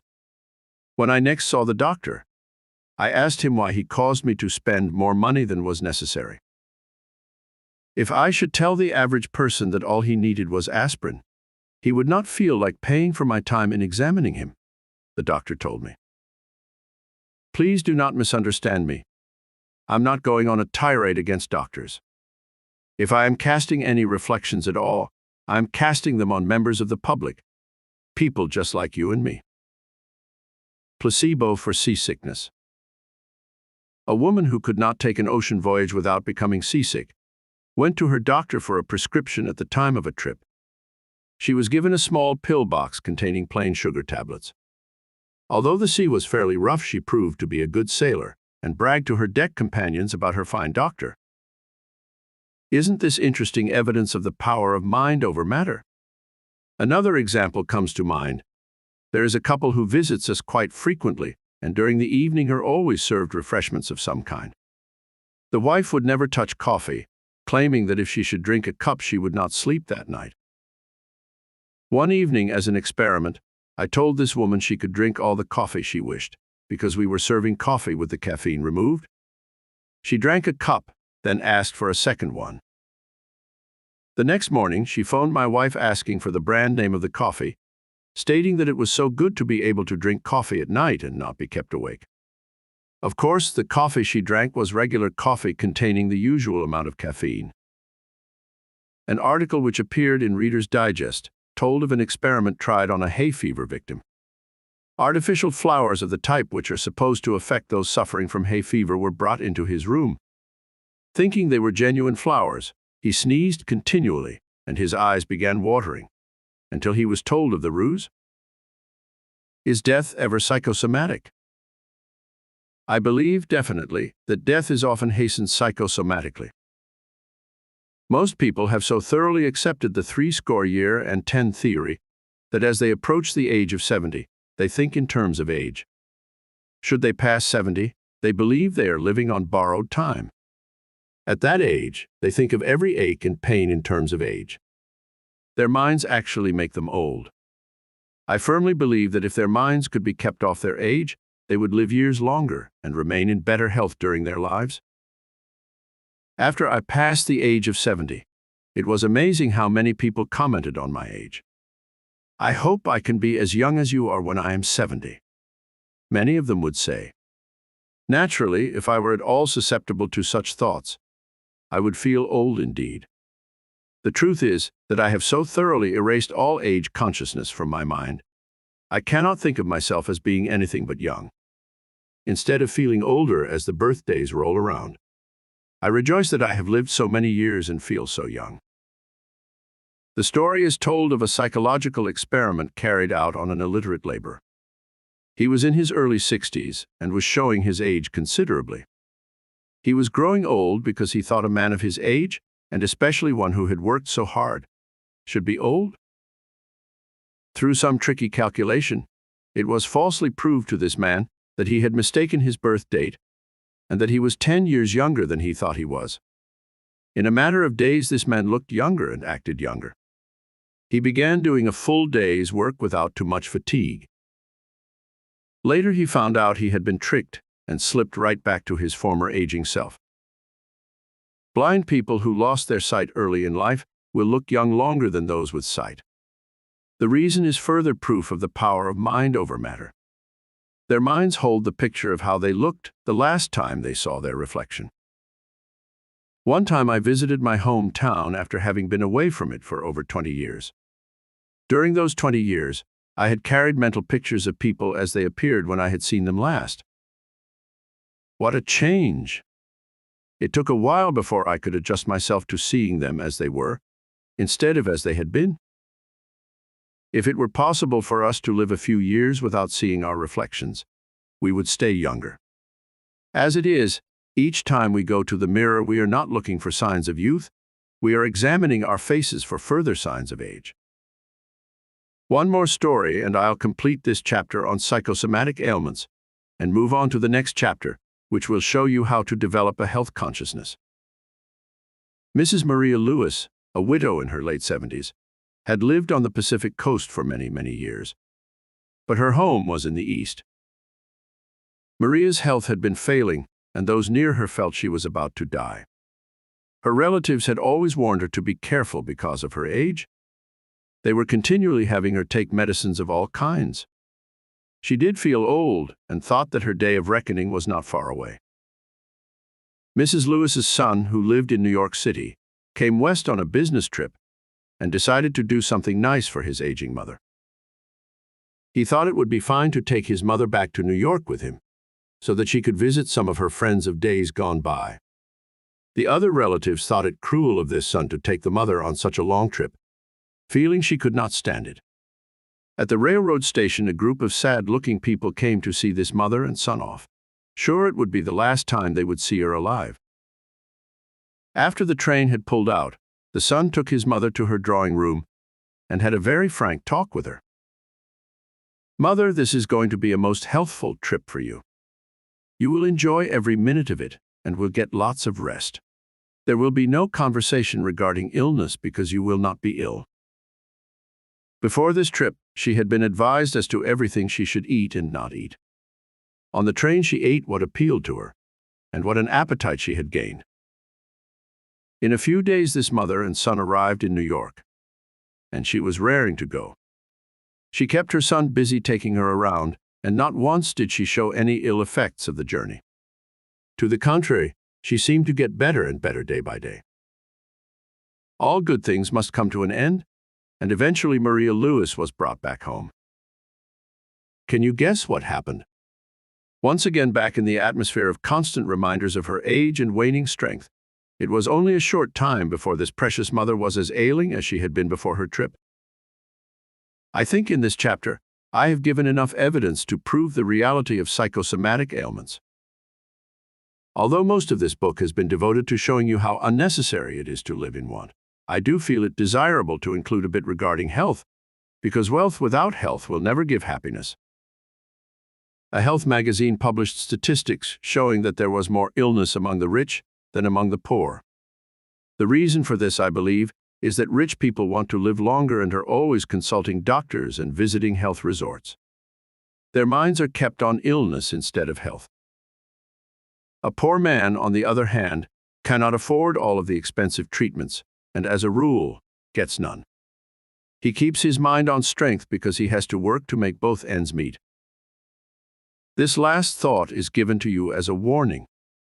You can be rich, and you will be rich if you accept the suggestions in this book.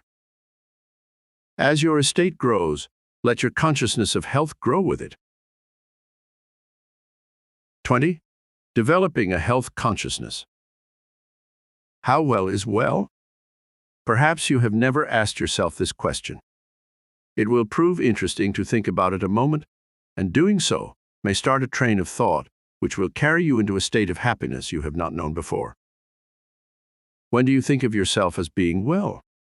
When you are free from aches and pains. When you can do your normal work without exhaustion. The questions which could be asked are numerous, but the big question is, even if you are free from aches and pains and are able to do your regular work without exhaustion, is it possible for you to feel still better? The pinnacle of well-being is mental and physical vibrancy, when you can throw your entire enthusiastic self into anything you do, whether work or play. When your mind is free from worry because you accept the problems of the day as a challenge instead of approaching them with fear. When your heart is free from hatred because you have eyes which look only for the good in others. And when your todays are better than your yesterdays, and your tomorrows are looked forward to with joyous anticipation. Following are 10 simple steps for radiant mental and physical health, which are all you need to develop a health consciousness. 1. Have an incentive to want to be actively alive, on top of the world. We can do almost anything if we really want to. This applies to physical well-being as much as it does to anything else. We might go through the motions of doing things intended for better health, but unless our actions are backed by a burning desire to succeed, we need not look for spectacular and glowing results. It's wonderful to feel good, to have that up and atom feeling. But before we can make progress in creating such a feeling, we must have a mighty good reason for doing so.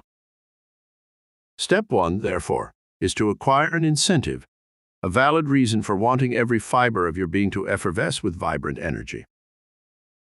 Only a few suggestions will be offered as thought starters, but for the real incentives, explore that mind of yours to learn just what it is you would like to accomplish or be. Would you like to be a power in your community? Would you like to have the type of personality which sways people? Forcefulness is not a question of how you pitch your voice or how loud you talk. It is a reflection of a mind alert and a body dynamically alive and vigorous. Would you like to have a large circle of admiring friends? Would you like to be the one singled out for your opinion and advice, because there is something about you which spells authority?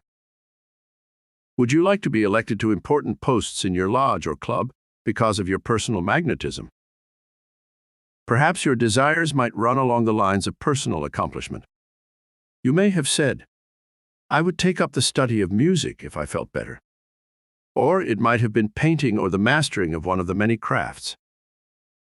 I may be 1,000 miles from anything which nearly approaches your own incentive. You may be single and give anything for the right mate, but feel you do not have the youth or physical attractiveness to interest the opposite sex. But, regardless of what your desires are, get an incentive which will give you a reason to want to be on top physically and mentally. Then you will be in a position to get the maximum good from the steps which follow. 2. Know you can gain better health and live longer. The only people who have ever accomplished anything are those who knew they could. To approach any task with doubt in your mind about your ability to do it is a certain step toward failure.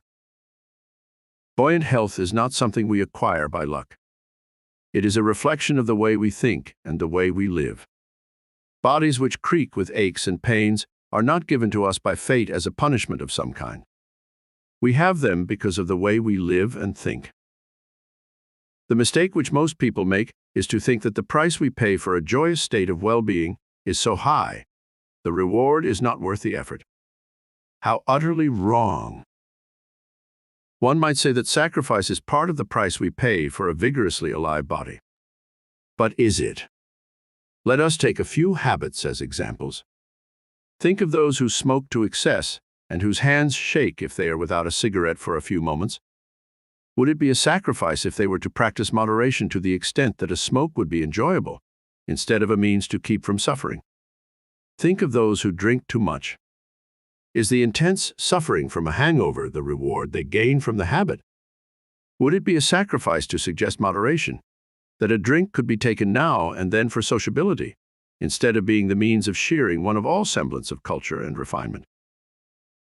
At first thought, it may be hard to believe that we make more sacrifices with an ailing body than we do to have and maintain a glad-to-be-alive body. Think it over and you'll quickly agree. Reflect over the many things you could and would have done, had you felt like it. Think of the places you would have visited, had you the mental and physical spirit to do so.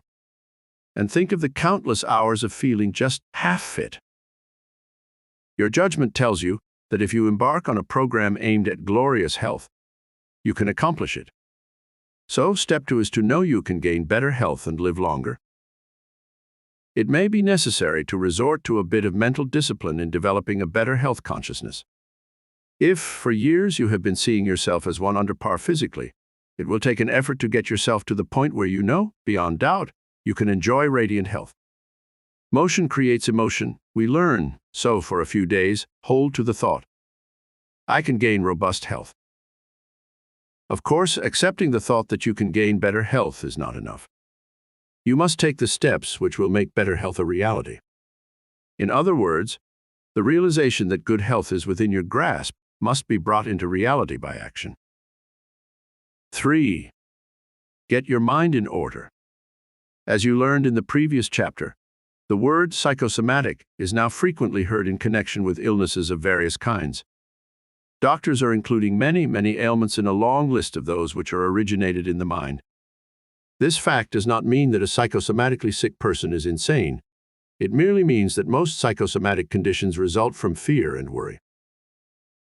Stomach ulcers are thought of as originating mostly in the mind. Strain, we call it. But what is mental strain other than worry over certain conditions, or our vivid fear that we will prove to be inadequate to cope with them? My definition of worry is holding mental pictures of things we do not want, instead of things we do want. Think about this a moment, and you'll agree. We might also say that worry is evidence of doubt in our ability to solve the problem, which is causing the worry. Perhaps if we look at it from this angle, we might stiffen our spines a bit and prove to ourselves and others that we are bigger than the object of our worry, and will do what is necessary to change it. Realize that worry never helps anything. To the contrary, it impairs health and blocks happiness. Self-mastery is a reward which comes to the one who can conquer fear and worry, and they are easy to conquer if one will accept and act upon the truth. Worry prevents our doing the very thing which will provide the means to prevent the worry. 4. Learn the things you should and should not do. A sage once said, success comes from doing the things you know you ought to do, and not doing the things you know you ought not to do. It could wisely be said that invigorating health would result from following this sane advice. But of first importance is to know exactly what you should and should not do. Where can this vital information be obtained? The moment we become imbued with any thought, we become almost a magnet for information on that subject. We are attracted to books and periodicals covering various phases of it. Our minds and thoughts dwell upon it. A fault discovered is half overcome. I learned when just a boy. I believe if I were to take exuberant health as an objective, the first thing I would want to know is the condition of my body at present. I would, therefore, let my doctor give me a head-to-toe examination, so I would learn many of the things I should and should not do regarding my physical being. An architect visualizes his ideas as they come to him.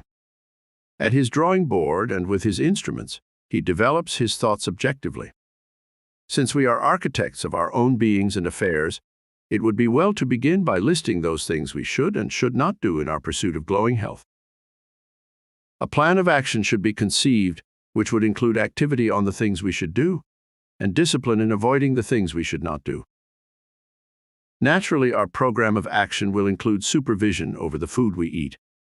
But here and now, let me say that eating for robust health does not mean giving up the things you like in favor of those you do not enjoy. Vitamins and minerals are as essential to vibrant health as light and water are to plants. To have a deficiency of either vitamins or minerals means living in a body under par physically, one which will break down many years before it should. A startlingly large percentage of people suffers from malnutrition, not because they are eating too little, but because the foods they do eat are deficient in the elements necessary for health. Selecting a diet of items recognized for certain vitamins and minerals is no assurance that they are being obtained. Good virgin soils hold an abundance of the minerals essential to good health, but in all parts of the country, these minerals are being used up much faster than nature, or the farmer can put them back again. They are used up by overcropping, carried away by erosion, washed out by rains. Vitamins are not food. They do not turn into blood, flesh, and bone, or supply energy with their substance, as foodstuffs do. They act instead as important links in the chemical processes by which the body turns food into tissues, removes waste products, and produces energy. Without vitamins, these vital processes could not go on. Selecting food with care is always a wise precaution, but the one determined to have scintillating, glad-to-be-alive health will not risk getting all essential elements from foodstuffs presumed to contain them, but will make certain of a balanced diet by adding food supplements obtained from a reliable source. 5. Develop an enthusiasm to do and not to do. Acquiring the facts just given is essential in reaching our objective, radiant mental and physical health, but merely acquiring this information is not enough. We must develop an enthusiasm for carrying through, for putting into operation the plans which will ensure radiant health. There is one word, common to most of us, which has been responsible for many of our failures in life. That word is tomorrow. How often do we learn of something which would be of help to us, and we resolve to do it tomorrow? And of course, tomorrow never comes. If you have been reading with a serious mind, you are enthusiastic right now. You are beginning to see vistas of thrilling happiness with a sparkling mind backed by a dynamic body. Problems which have heretofore been worries to you now appear as challenges. But as you peep behind the curtain and envision your new future, do not allow procrastination to make you think of tomorrow as a starting point.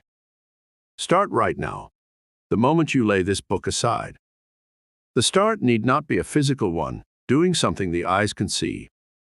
The start can be your resolve, your resolution that, since your rightful heritage is vibrant mental and physical health, you, from this moment onward, will do everything within your power to make it a part of your existence. 6. Take years off of your life through your actions. Motion creates emotion. The men and women who make pals of their children and who enter into the activities of youth will remain young far longer than the parents who live like traditionally old-fashioned mothers and fathers. We can't act young without feeling young, and when we feel young, we are putting the process of nature to work toward making us young. Dancing, swimming, rowing, hiking are a few of the activities which promote physical well-being. But right here, in connection with these pastimes, there is a thought of considerable importance. Do not do anything merely because you think it will be good for you. Since, as we learned in Step 2, there is a definite relationship between mind and body, learn to like the things you do. If you dance, enjoy it to the fullest extent, and you will gain from the combination of psychological and physiological benefits. This holds true with all other forms of exercise. The more you like them, the greater will be your benefit. Our clothing plays an important part in the way we feel. If we wear drab garments, we do not feel as gay as when we dress colorfully. Although it is always imperative to use good taste, there is no rule against wearing clothes which express our cheerfulness. What did you enjoy doing 10, 20, or perhaps 30 years ago? Try to renew your interest in it. You may find the years literally rolling off your age as you do so. 7. Go on a mental diet. Again, referring to psychosomatic ailments, those physical conditions which emanate from mind, I would dare to say that a mental diet is more important than a physical one. As you have been learning throughout this book, negative thoughts produce negative reactions. An old philosopher once said, "Seek thy comrades among the industrious, because the idle will sap thy energy from thee." Whether or not this is true, remember some of the visits you have had with those whose conversation is confined to subjects of gloom and disaster. Remember how gloomy you were when you left them. On the other hand, think of times spent with the optimistic, hopeful ones, and you will remember feeling inspired and wanting to do big things yourself. Discipline yourself to think in terms of health and happiness. Select reading matter which will encourage you to climb to greater heights. Do not indulge in negative conversation. When writing letters, see how much encouragement you can give, instead of making them dissertations of woe.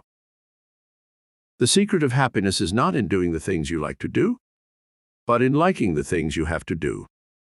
The acceptance of this thought will be a forward step in your mental diet. In step 5, you determine to abandon the word tomorrow from your vocabulary as far as procrastination is concerned.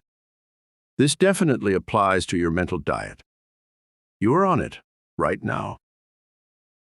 8. Teach others how to have radiant mental and physical health. It is true that happiness comes from giving happiness, and that to teach others how to gain radiant mental and physical health would make us extremely happy. There is, however, another reason for the suggestion given in this step. We cannot successfully teach anything to others without setting an example. It would be incongruous to tell others how to be joyfully alive and exuberant if we were to drag ourselves along looking only half alive. We want to show what life means to us, so that it will be an inspiration for others to follow our example. Since charity begins at home, persuade the various members of your family to join with you in attaining radiant mental and physical health. Start a movement among those with whom you work, not only for the good you will be doing them, but for what it will do for you. Practically everything we do in life is based upon habit. We live according to the habit patterns we have created. Some habits are good, some are not. In following step 8, you are unconsciously training yourself to create and live according to new and highly beneficial habit patterns. 9. Live correctly. These two words could lead you into many different avenues of thought. They could refer to your food, to your habits, to your whole mode of living. Let your conscience be your guide, is the meaning I wish to convey. To talk about our relationships with others may seem a far cry from the rudiments of good health, but psychologists know that the things we do that challenge our self-respect are reflected in our physical condition. A person who is not dependable never enjoys the vibrant health common to the one who is respected for his dependability. An unpunctual person is not on top of the world physically. Why? Because something psychological is disturbing him within. Subconsciously, he loses a certain amount of self-respect, and a psychosomatic illness is usually the result. In connection with step 9, I cannot neglect disposition. One with a bad disposition never enjoys vigorous health. Pages could be written proving how a bad disposition undermines happiness and success, but for its effect on your health, ask your doctor. Ask him to explain how anger actually releases a poison in the bloodstream which retards the digestion and encourages any one of a long list of maladies. Anger and reason do not go together, as evidenced by the fact that when we are angry, we say and do many things we later regret. You can see, therefore, that by giving into anger, you are literally retarding your progress and doing immeasurable harm to your physical being. 10. Be happy.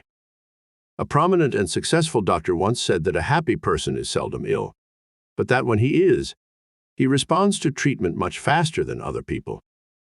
You will have no difficulty in agreeing with this doctor if you will reflect a moment. You know you feel much better physically when you are happy than you do when you are sad and depressed. You also know that when you are not quite up to par and something happens to cause great elation, you at once feel better.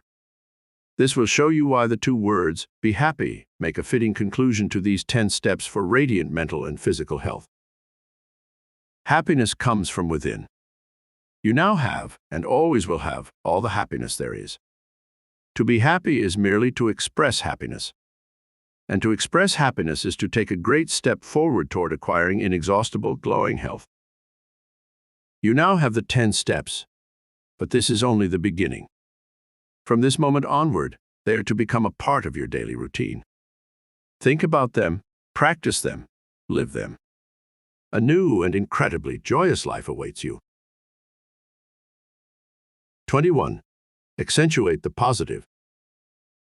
Since this entire book has been built around the rewards of positive thinking, This chapter will show you how to direct the flow of personal power in various channels to enable you to attain certain predetermined results.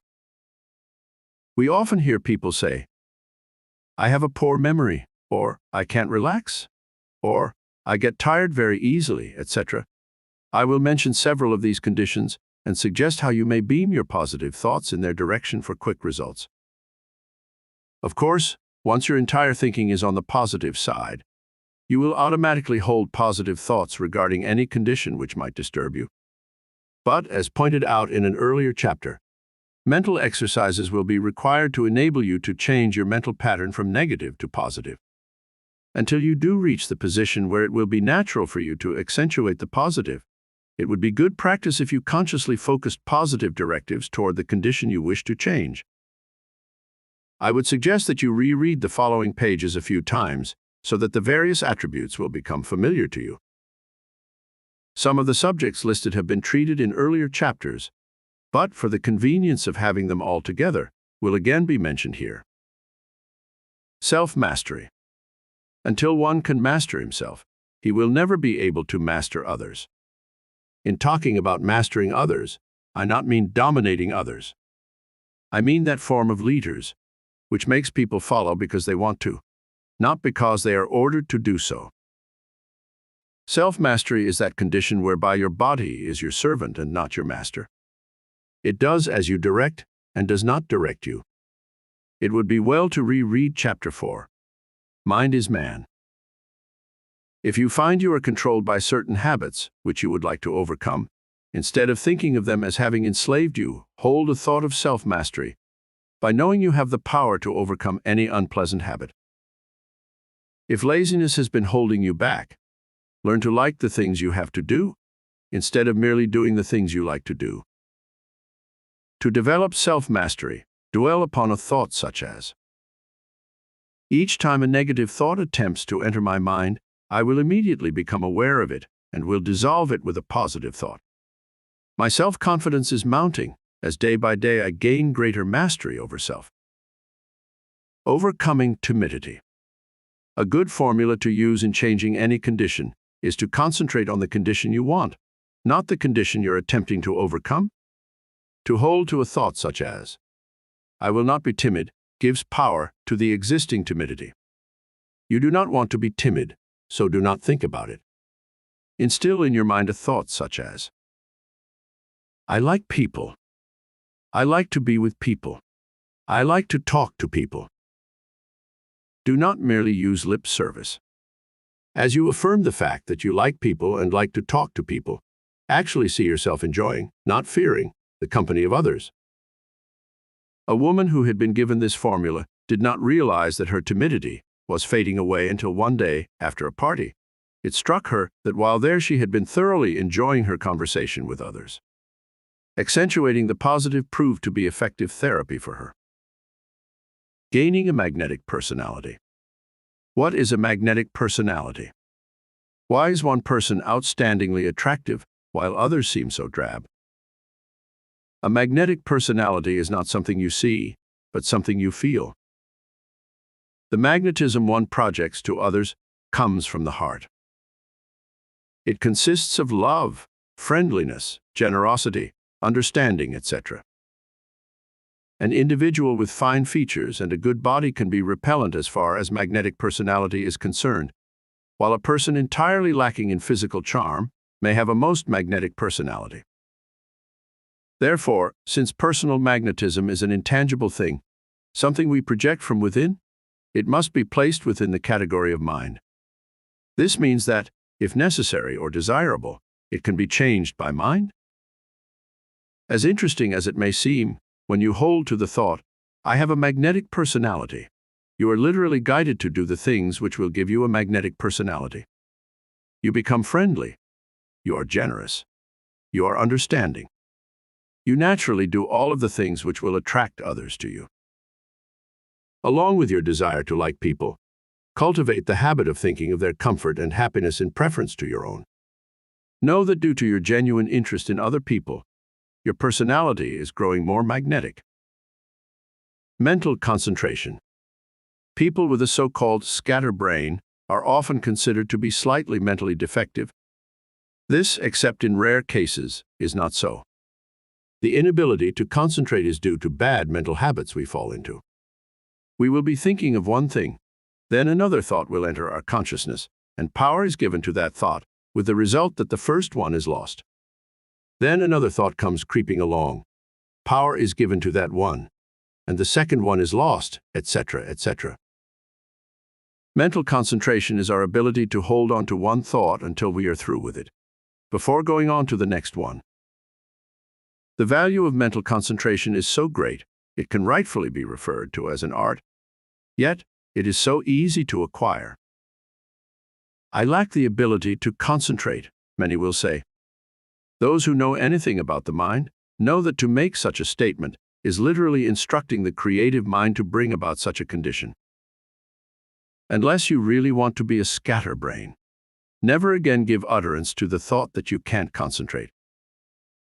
To develop the powers of concentration, build upon a thought such as, I am blessed with great powers of mental concentration. I can hold my thoughts on a single idea until I elect to discharge it from my mind. Building a retentive memory. Whenever you use the expressions, I have forgotten, or I can't remember, you are putting the powers of mind to work, but against you. You know by now that such thoughts are accepted by your creative mind as instructions, and the creative mind works accordingly. In this case, it would work toward giving you a bad memory. It would see to it that you did forget, or could not remember. The creative mind is your storehouse of memory. It has retained everything you have heard, seen, or read since your birth, right up to the present moment. To forget means that you lack the ability to bring into consciousness that which you already have in your creative mind. A good memory is merely an awareness of a good memory. The one with a good memory is not always thinking, I have a bad memory, is he? No. He knows he has a good memory. If you want a good memory, never use the words forgotten or can't remember. Instead, just know that the facts you want will be forthcoming. If you want to bring a fact into consciousness, and it does not come readily, instead of saying, I have forgotten, say something like, it will come to me in a moment, and it will. So from this moment onward, think in terms of, I have a good memory. You will be surprised to find that your memory is good. Art of conversation. It is easier than you think to acquire the art of conversation. A good conversationalist is one who will pick his subject matter according to the tastes of those listening. He will refrain from anything of a controversial nature, as he knows that if his listeners do not agree with him, he will at once prove unpopular. Arthur Brisbane, one of the greatest editorial writers of this century, said, to win the favor of the public, tell them something they already know, and they'll agree with you. Would you believe me if I said that the quickest way to become a good conversationalist is to gain an awareness of being a good conversationalist? To say, I wish I were a good conversationalist, is to admit that you are not, and don't expect to be. Instead, accentuate the positive by building on the thought, I'm a good conversationalist. Do not say it once or twice. Say it many, many times. And practice. When with people, see how much you can add to the conversation. Do not hog the conversation, but be ready to advance your thoughts as the occasion arises. Peaceful sleep. One of the first chapters of this book is devoted to a discussion of sleep. It will help you if you review it occasionally. Remember, when you retire with a doubt in your mind as to whether or not you will sleep, the chances are strong that you will not sleep. When you retire with the thought that it is wonderful to be thoroughly relaxed and stretched out in bed, free of tight clothing, it is most likely you will not stay awake very long. Art of relaxation. Oh, I just can't relax, is a statement I often hear. When I hear it, I reply by saying, I am sure that is true. It is true because the can't relax thought acts as an instruction to the creative mind to keep the one who thinks it tense. When you are tense, you are burning energy. When you are relaxed, you are storing energy. Develop a relaxation consciousness. Know you can relax. When one is fully relaxed, he loses body consciousness. He is not aware of legs and arms and body. He is almost like a mind afloat. Practice relaxation. Learn to sit down and feel a looseness throughout the entire body. 10 minutes of such relaxation will do you lots of good, since short periods of relaxed rest are more beneficial than longer periods when the body is tense. Have you ever noticed what a master of relaxation a cat is? He will look very sleepy, then yawn a couple of times and drop off into peaceful sleep. In just a few minutes, he will open his eyes wide and be thoroughly refreshed. Remember to accentuate the positive as far as relaxation is concerned. Until you master the art of relaxation, give your mind frequent instructions such as, I am master of my being and can fully relax at will. My mind is dwelling on peaceful, harmonious thoughts. The possession of poise. Just as you enjoy being with people of poise, so too will others enjoy being with you when you reflect poise. The real meaning of poise, according to Webster, is to be in balance. This, it seems to me, is a good definition as far as humans are concerned. We think of the one who can keep himself under control under all conditions as showing poise. Thomas Jefferson said, "Nothing gives one person so much advantage over another as to remain always cool and unruffled under all circumstances." The person of poise possesses many desirable characteristics, some of them being a controlled disposition, ability to reason soundly, correctness of judgment, sincerity toward himself and others, faculty of overlooking or profiting by adverse criticism, pride that is free from vanity, will to resist temptation, faith in his ability to accomplish, ample ambition to strive constantly for self-improvement, freedom from timidity. Remember, accentuate the positive. Constantly see yourself as possessing all of the attributes which give you the poise so much admired by others. Overcoming fatigue. The remarks that follow relate to psychosomatic fatigue. If your energy is continually at low ebb, have a careful examination by your doctor and be guided by him. Many people get tired because they expect to get tired. If they awaken in the morning, facing a day of many duties, they will allow a feeling of fatigue to start almost immediately, because they anticipate that by the end of the day they will be exhausted. And they are usually right. By nightfall, they are tired.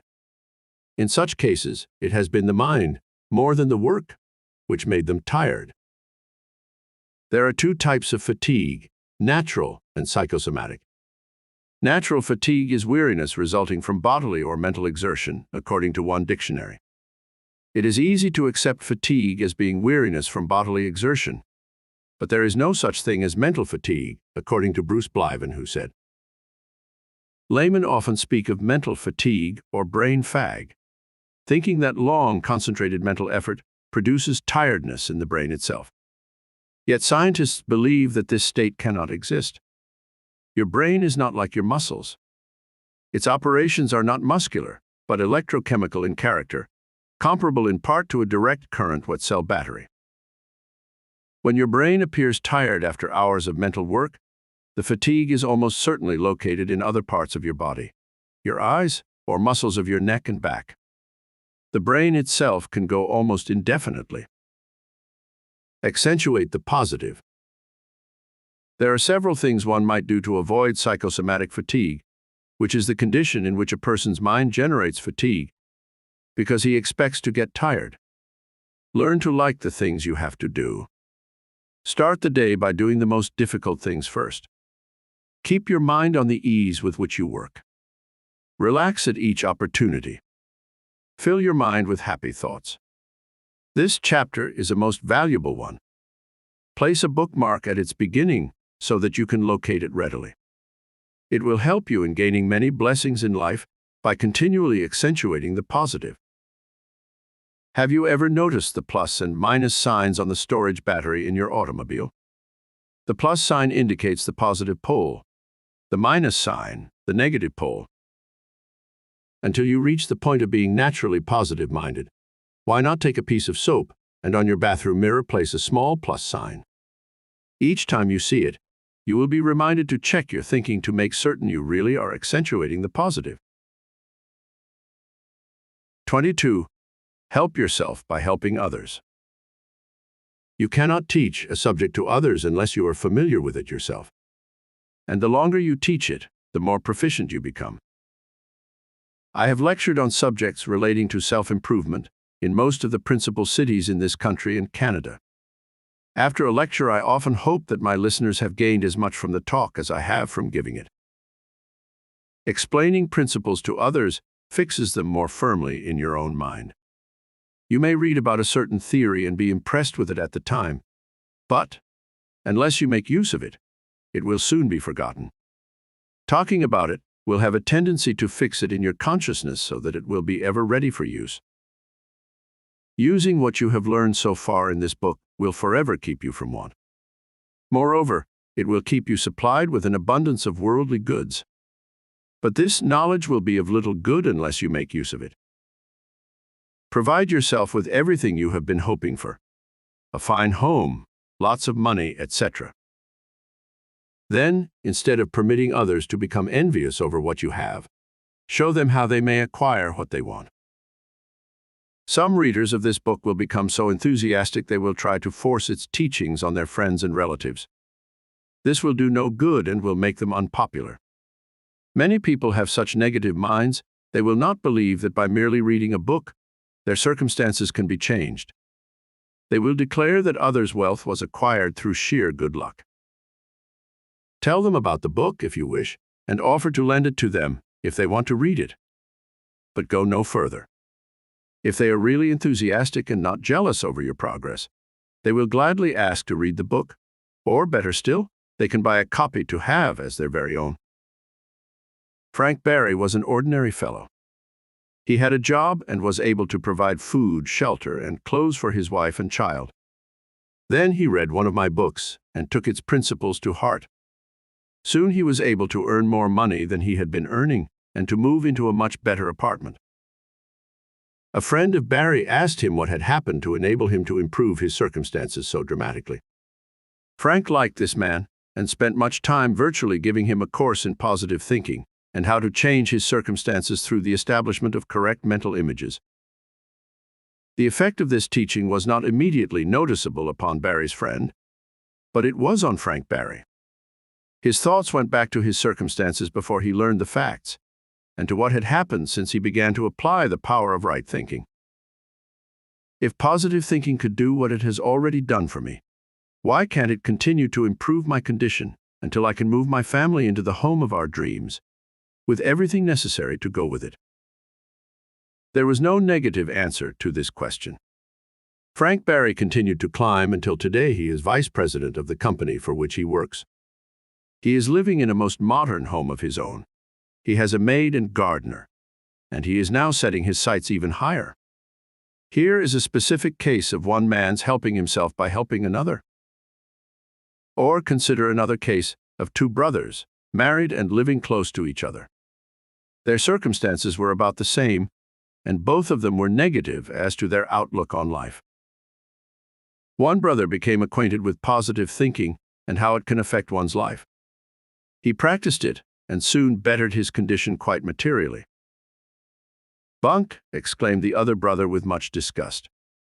"You just happened to get a few good breaks," this critic continued. "I have the answer to all of your problems. If you ever want it, come by and I'll give it to you," the fortunate brother said. Several months went by before the negative brother took advantage of the offer made by his more successful brother. However, seeing his brother continuing to climb, he finally realized that more than luck was involved. There must be a more substantial reason. Reluctantly, and with much humility, the negative brother approached his more successful one. "You win. What is it?" he asked him. For over 2 hours, he got a lesson in the difference between negative and positive thinking, and how his life could be changed.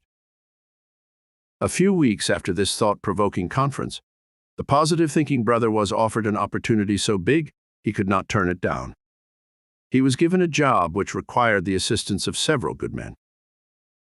In his new role, he thought of his brother and offered him a position as an assistant. Now both brothers are climbing, and neither one of them would waste time in listening to anyone who might argue that positive thinking is mere bunk. Do not attempt to force your type of thinking on those not yet ready for it. You will be wasting your time as well as arousing the animosity of those you're trying to teach.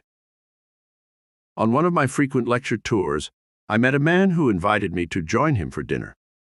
This man, I later learned, was a food faddist. He did not give me a chance to order what I wanted, but explained to the waiter exactly what he should serve to me. This experience was embarrassing because, when I didn't eat some of the concoctions served, my host did everything except force me to eat the food. I am sure this man knew much about nutrition, and that he was sincere in wanting to help me, but he was forcing his knowledge on one not ready to receive it. The motive in writing this book is my desire to help others gain as much happiness and success from life as I am enjoying. No one can force you to read it. If they could, it is doubtful if you would be helped. Your mind would not be on the subject matter, but on the one who was trying to control you. If, however, you read the book because you want to read it, because you have learned it holds the key to success through positive thinking, then you're in for an exciting revelation. I am not sure that I agree with Emerson, who said, "Our chief want in life is somebody who shall make us do what we can." All of us can do the things which will bring success and happiness in life, if we are willing to be taught what those things are. It is true that we need the guidance to help us to make use of the powers we already have. So it might be more correct if Emerson had said need instead of want, making the quotation read, "Our chief need in life is somebody who shall make us do what we can." The word motivate is used extensively in connection with self-improvement. It has a double meaning. Most of us think of motivation as a force which impels us to act or to move. The sales manager, for instance, will endeavor to motivate his salesman to action. In my study of the word, I feel that motivate means to give one a motive, and it is that motive which spurs him on to action. Elsewhere in this book I refer to the need of having an incentive, which is a synonym of the word motive. It seems to me, therefore, that one of the best ways of helping a person is to give him a motive which will stimulate the urge for self-improvement. To give you a simple illustration, an acquaintance of mine once visited my hobby shop, which, incidentally, is equipped with a large number of power tools. "Boy, this is a hobbyist's dream," he said as his eyes moved from machine to machine. "Why don't you put together a hobby shop of your own?" I ventured. "Gosh, I'd love to, but it takes every cent I make to keep my home going," he replied dolefully. Please do not be embarrassed with the question I am about to ask, but how much money do you spend weekly on liquor? "Oh, not over $25, he admitted, as he tried to keep his eyes from meeting mine. "If you were to cut that amount in half, you'd save enough money each month to make the payments on an outfit which would closely resemble mine," I said with a counseling attitude.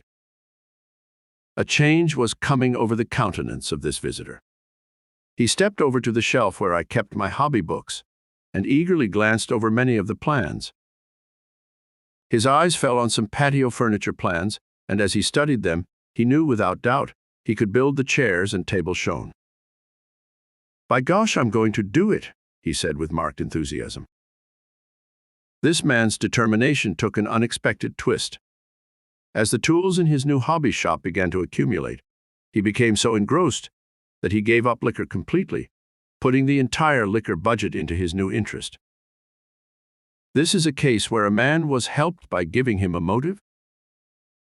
In my file of case histories, I find another instance in which much was accomplished after a motive had been gained. John Jeffries was a typical plodder. He instinctively felt that he was destined to go through life punching time clocks. The thought of ever establishing a business of his own had never entered his head, so certain was he that he was not cut out to be a businessman.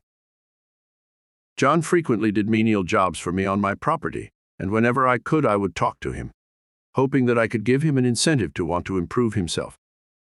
He paid no attention to most of my suggestions because he had not reached a point where he could see himself as anything other than what he was. One day Jeffries was criticizing the way a certain firm did business. "I'll wager that you would have made a good businessman. You have such constructive ideas." I told him without making it apparent I was trying to flatter him. He made no comment, but I could see by the expression on his face that the thought was taking root. Later, I had other occasions to remark about his business sense.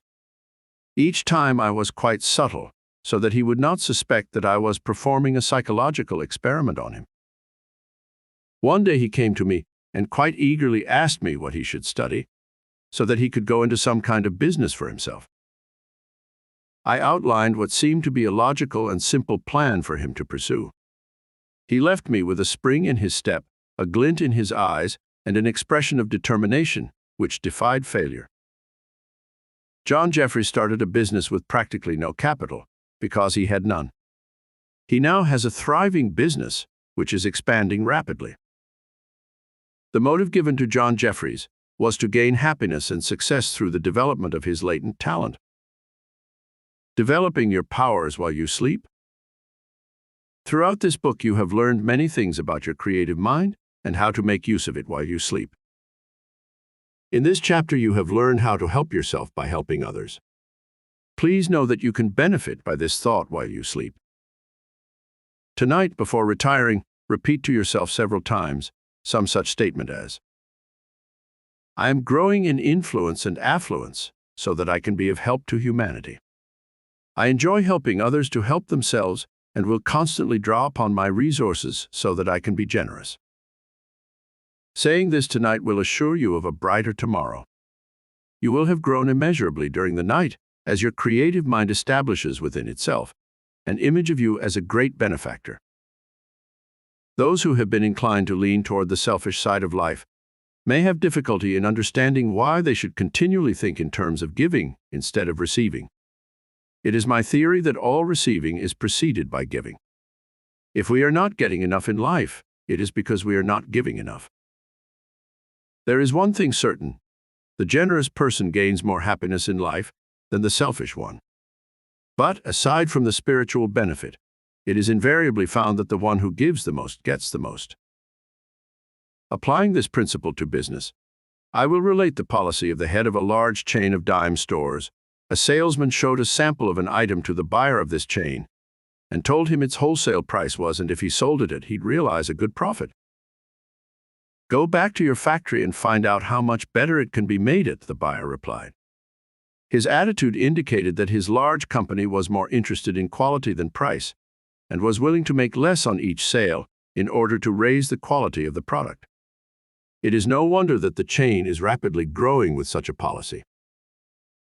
You are nearing the end of this book, and it is my feeling that you are now looking upon it with reverence, because it has given you the key to a life more abundant. Read the last 2 chapters, and then allow yourself a few days to digest mentally all you have learned. Then reread the entire book. As much as I am sure you have gained so far, it is nothing to what you will gain during your second reading. Why? Because before reading it, you were promised many wonderful results, many of which you might have greeted with a bit of skepticism. By now you know how to take advantage of your internal power, so the next time you read this book, you will do so with the conviction that you will accept and apply every principle given. 23. Electrosonic means of aiding you. Some people have difficulty in gaining good from self-help books because they follow through with an attitude of wishing instead of knowing. This attitude is quite understandable. For example, you may be living in very humble circumstances and may aspire to have a better home, nicely furnished, a new car, money in the bank, etc. In order to follow the teachings of many self-help book authors, you are asked to see yourself as enjoying the objectives you are striving for, instead of viewing the conditions which exist. There is a conflict. The picture of reality is so graphic in your mind, it often neutralizes the picture you are attempting to establish. Throughout this book, you have been told that you should retire at night with thoughts pertaining to your objectives, not the things you desire to change. And when you do this, things happen. You are putting the forces of nature to work for you. In the cases where people report failure in obtaining what they want, it is because the thoughts they hold are based on wishes instead of faith. If, for example, they are seeking advancement in their work, they will think about the condition they want, but their thoughts will be more like wishes than a firm belief that the desired objective will come to fruition. To prevent this element of failure, several companies have brought into the market courses containing series of recorded conditioning messages which come to you while you sleep. A repeating phonograph coupled to a timer is used. An under-pillow speaker, about the size of a woman's powder puff, is placed under the pillow with the volume turned down so low that the sound is barely audible while the user is awake. The recommendations by many in this field are to set the timer for 3 periods during the night, for 30 minutes at the time of retiring, 15 minutes during normal sleep, and 15 minutes just prior to awakening. The use of the instrument is based on the fact that the creative mind, normally thought of as the subconscious mind, never sleeps and is susceptible to suggestions while the conscious mind is in abeyance or asleep. There is a similarity between this method of nocturnal learning and hypnosis. With hypnotism, the conscious mind is placed in abeyance through induced sleep. With sleep learning, the suggestions are given during natural sleep. Whether or not the subconscious mind will accept suggestions during deep sleep, as it will during hypnotic sleep, is questioned by many psychologists. It is doubtful, however, if many people do reach the state of deep sleep. As a safeguard, to make certain that the suggestions will be given at the right time, the above program is given. This schedule gives the sleeper the message as he goes to sleep, while he is asleep, and just before he wakes up. As to the efficacy of sleep teaching, reams of testimony could be gathered from people in all walks of life, who report benefits ranging from finding new happiness to amassing fortunes. As related elsewhere, it is considered that 95% of all human problems stem from a negative mind. This figure includes such traits as timidity, domestic discord, business failure, bad memory, tenseness, unhappiness, worry, etc. It has been found that by re-educating the creative mind to think positively instead of negatively, most negative psychological traits will vanish. If a night recording were produced intended to focus one's attention entirely on positive thinking, it would be of great value and would help to dispose of the above traits and many more. But, to make the system more effective, dozens of personality traits are individually covered by special conditioning messages. One course on nocturnal training begins with a recording which develops an urge for self-improvement. Most people, after leaving school and college, find that their education, instead of being complete, is just beginning. After starting to face life as a mature adult, they discover that, to be a success, much more study is needed. Many will take home courses, or go to the library for books, or subscribe to certain magazines. But most of this study is undertaken because they feel they should study. Under such circumstances, it is doubtful as to the amount of good these people will gain from their work. If, on the other hand, they have an urge to study, they will enjoy and remember everything they read. Each new fact learned will give them a thrill. A school teacher, after spending a week with the recording I just mentioned, reported that it was like lifting a veil from her consciousness. Reading and study became fun. Everything she read was crystal clear, and no extraneous thoughts interfered with her concentration. Timidity is also being treated by sleep teaching. Timidity in most cases is a form of self-consciousness. One's thoughts will dwell upon himself, fearing he will not make a good impression. The purpose of the nocturnal conditioning message is to build within the mind the thought that one enjoys being with people, talking to people, and helping people. A case came to my attention of a girl so timid she would be extremely uncomfortable when with a group of people. She acquired a course involving sleep teaching. Among the many conditioning records was one on overcoming timidity. She was invited to a party, and after returning home, she realized that, for the first time, she had had a good time and had contributed to all conversations. Her timidity had faded away. Success, as you have learned, is a matter of awareness. As soon as one can see himself as a success, he begins manifesting success. A large part of this book is devoted to showing you how to build a success consciousness, which will assure your success. It is too good to be true, many will think. To be able to change your things by changing your thoughts is hard to believe. True, one will want success, and will, most likely, try to gain a success attitude. But beneath it all is the doubt that he will achieve the coveted possession, success. A recorded conditioning message implanting in one's creative mind, while his conscious mind is asleep, the fact that he is a success will have a definite tendency to eliminate doubt. One will awaken to the fact that he is a success, and regardless of what his present circumstances may be, he will know that he will be guided in thought and action to do the things which will manifest success. An insurance salesman who was making a living and no more, after using the nocturnal success record for a little over a week, tackled his work with such verve, it was not long before he had tripled his sales. It is simple to explain the reason for such a meteoric rise in sales. The ordinary salesman approaches his prospect with an "I wonder if I'll make the sale" attitude. Such a feeling cannot be disguised. His entire presentation lacks forcefulness, and instead of drawing the prospect closer to him, will prompt a dismissal at the first opportunity. One fired with a success awareness confronts the prospect with such a warm, confident attitude that the prospect actually enjoys talking to him, and if the product or service is something he can use to advantage, he will sign on the dotted line. Shortly before writing this, I became interested in a new piece of equipment which had come on the market. I talked to a salesman on the phone and told him if he wanted to drop in and give me a demonstration, I would permit him to do so. I warned him, however, that I was not ready to make a purchase and that he need not expect to carry an order away with him. With such an understanding, a demonstration was arranged.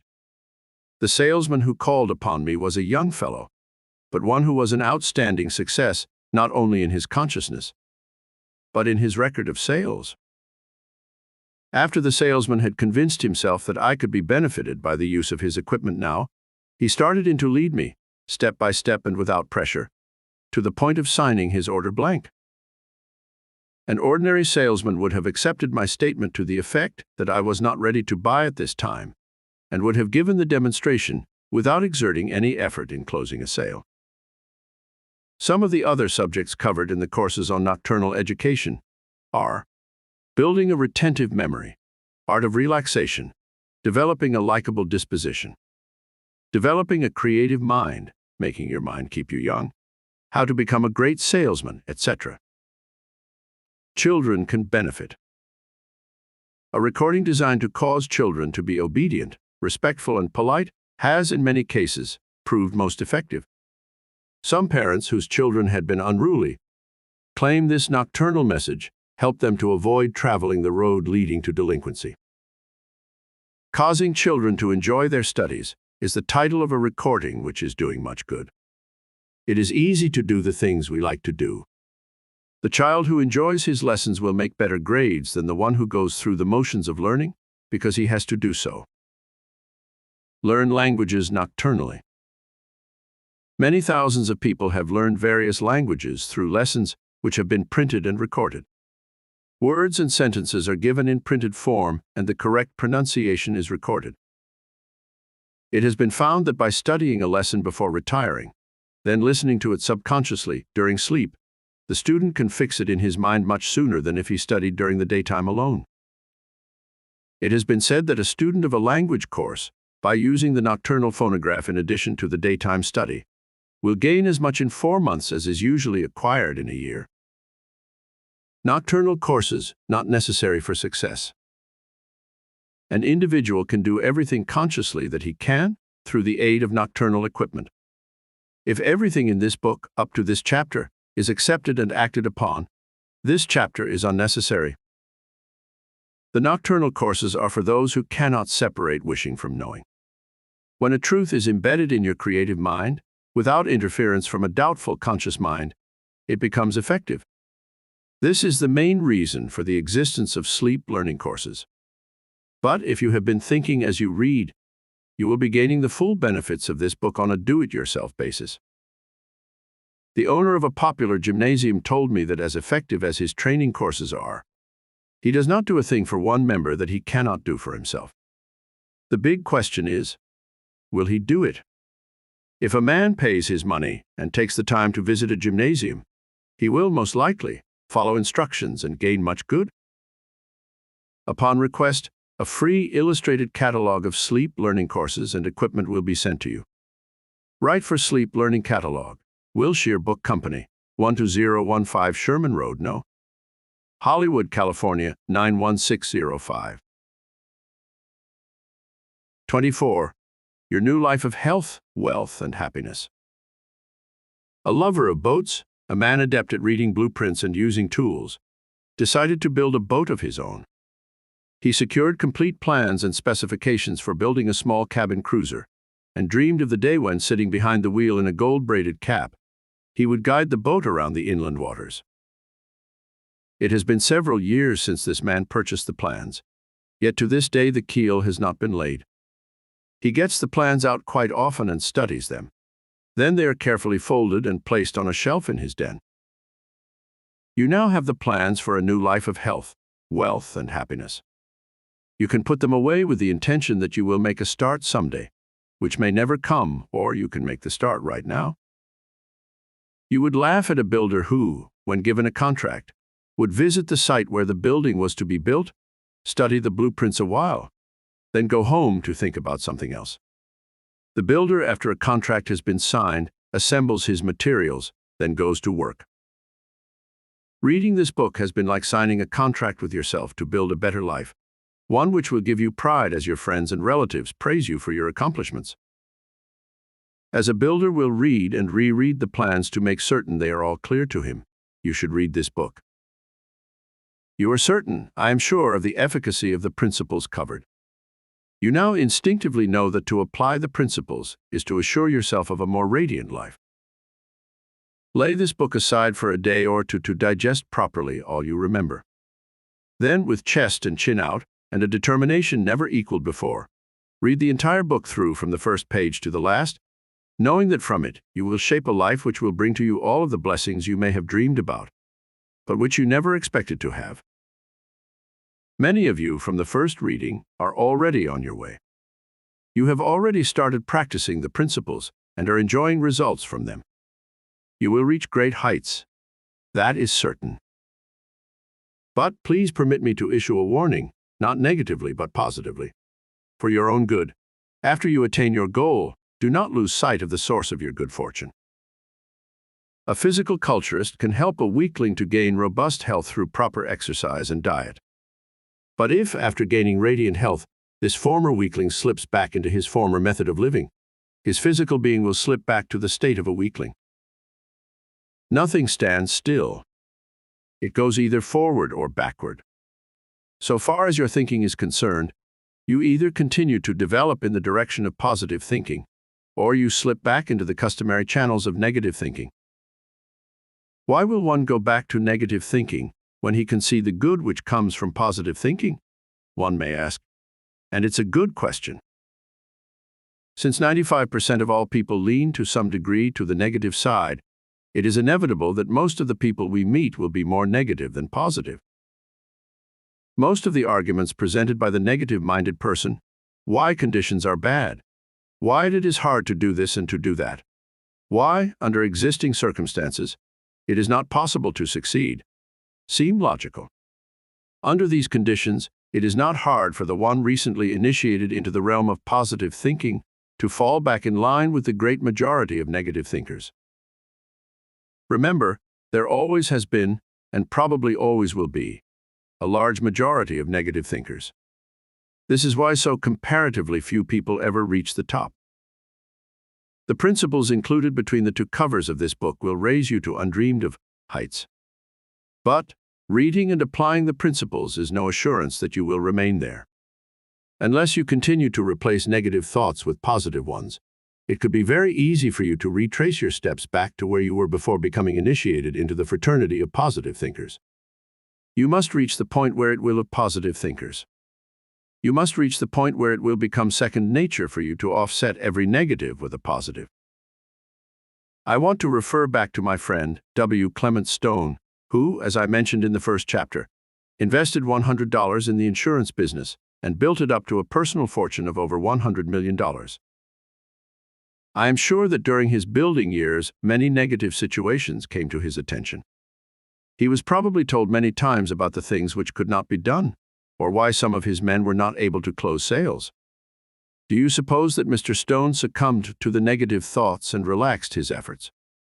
Not for a minute. He probably analyzed the problem to learn what prompted the negative thoughts, and then conceived plans for correcting the condition.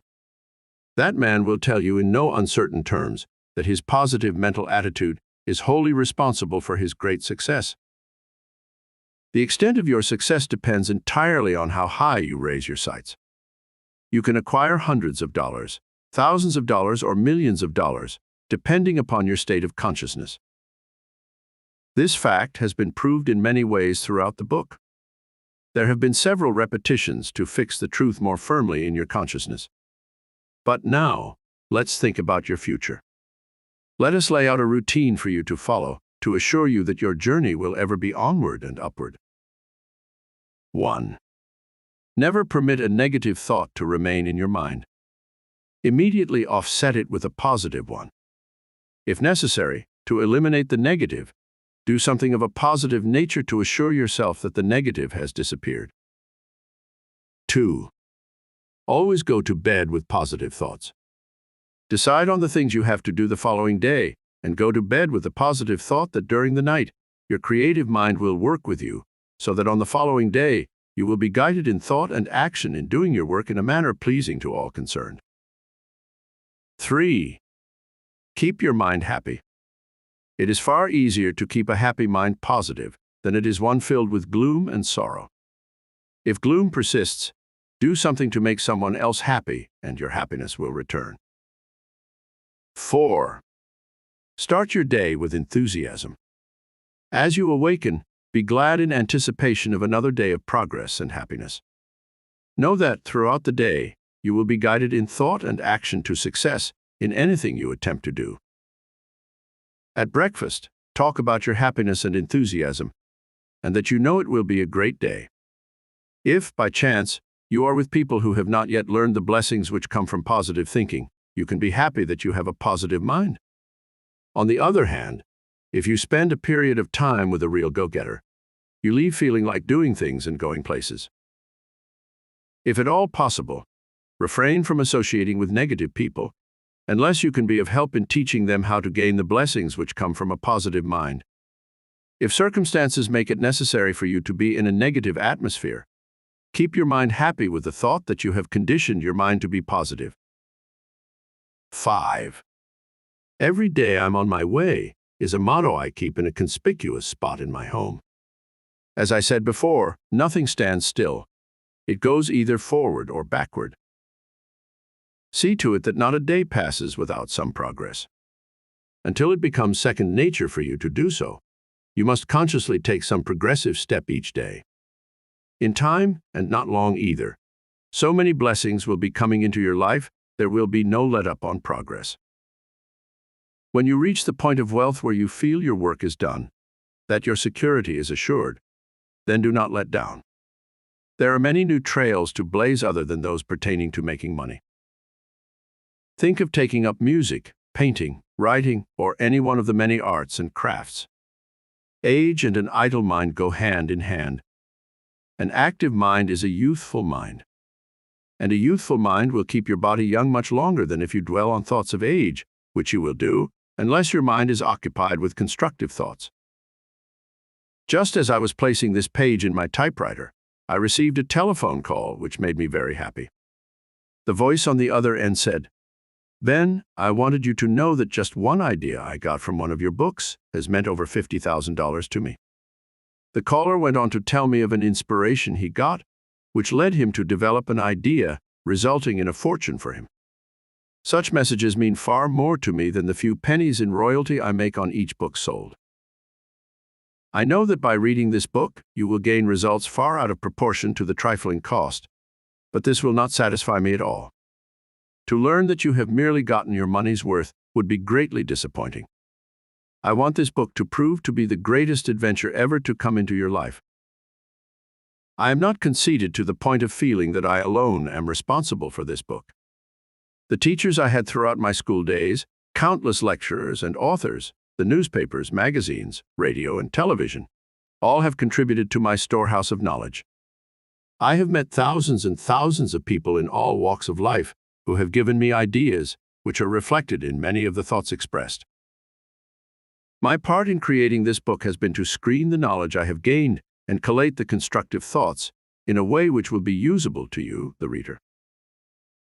I am grateful to you for the compliment you have paid me by reading this book. It is my prayer, and I do believe in prayer, that from your reading of this book, you will correct every condition which now stands between you and your happiness. This recording of Grow Rich While You Sleep by Ben Sweetland was presented by David DeAngelis. Sound recording copyright 2022 and produced by Deep Send Limited 2022.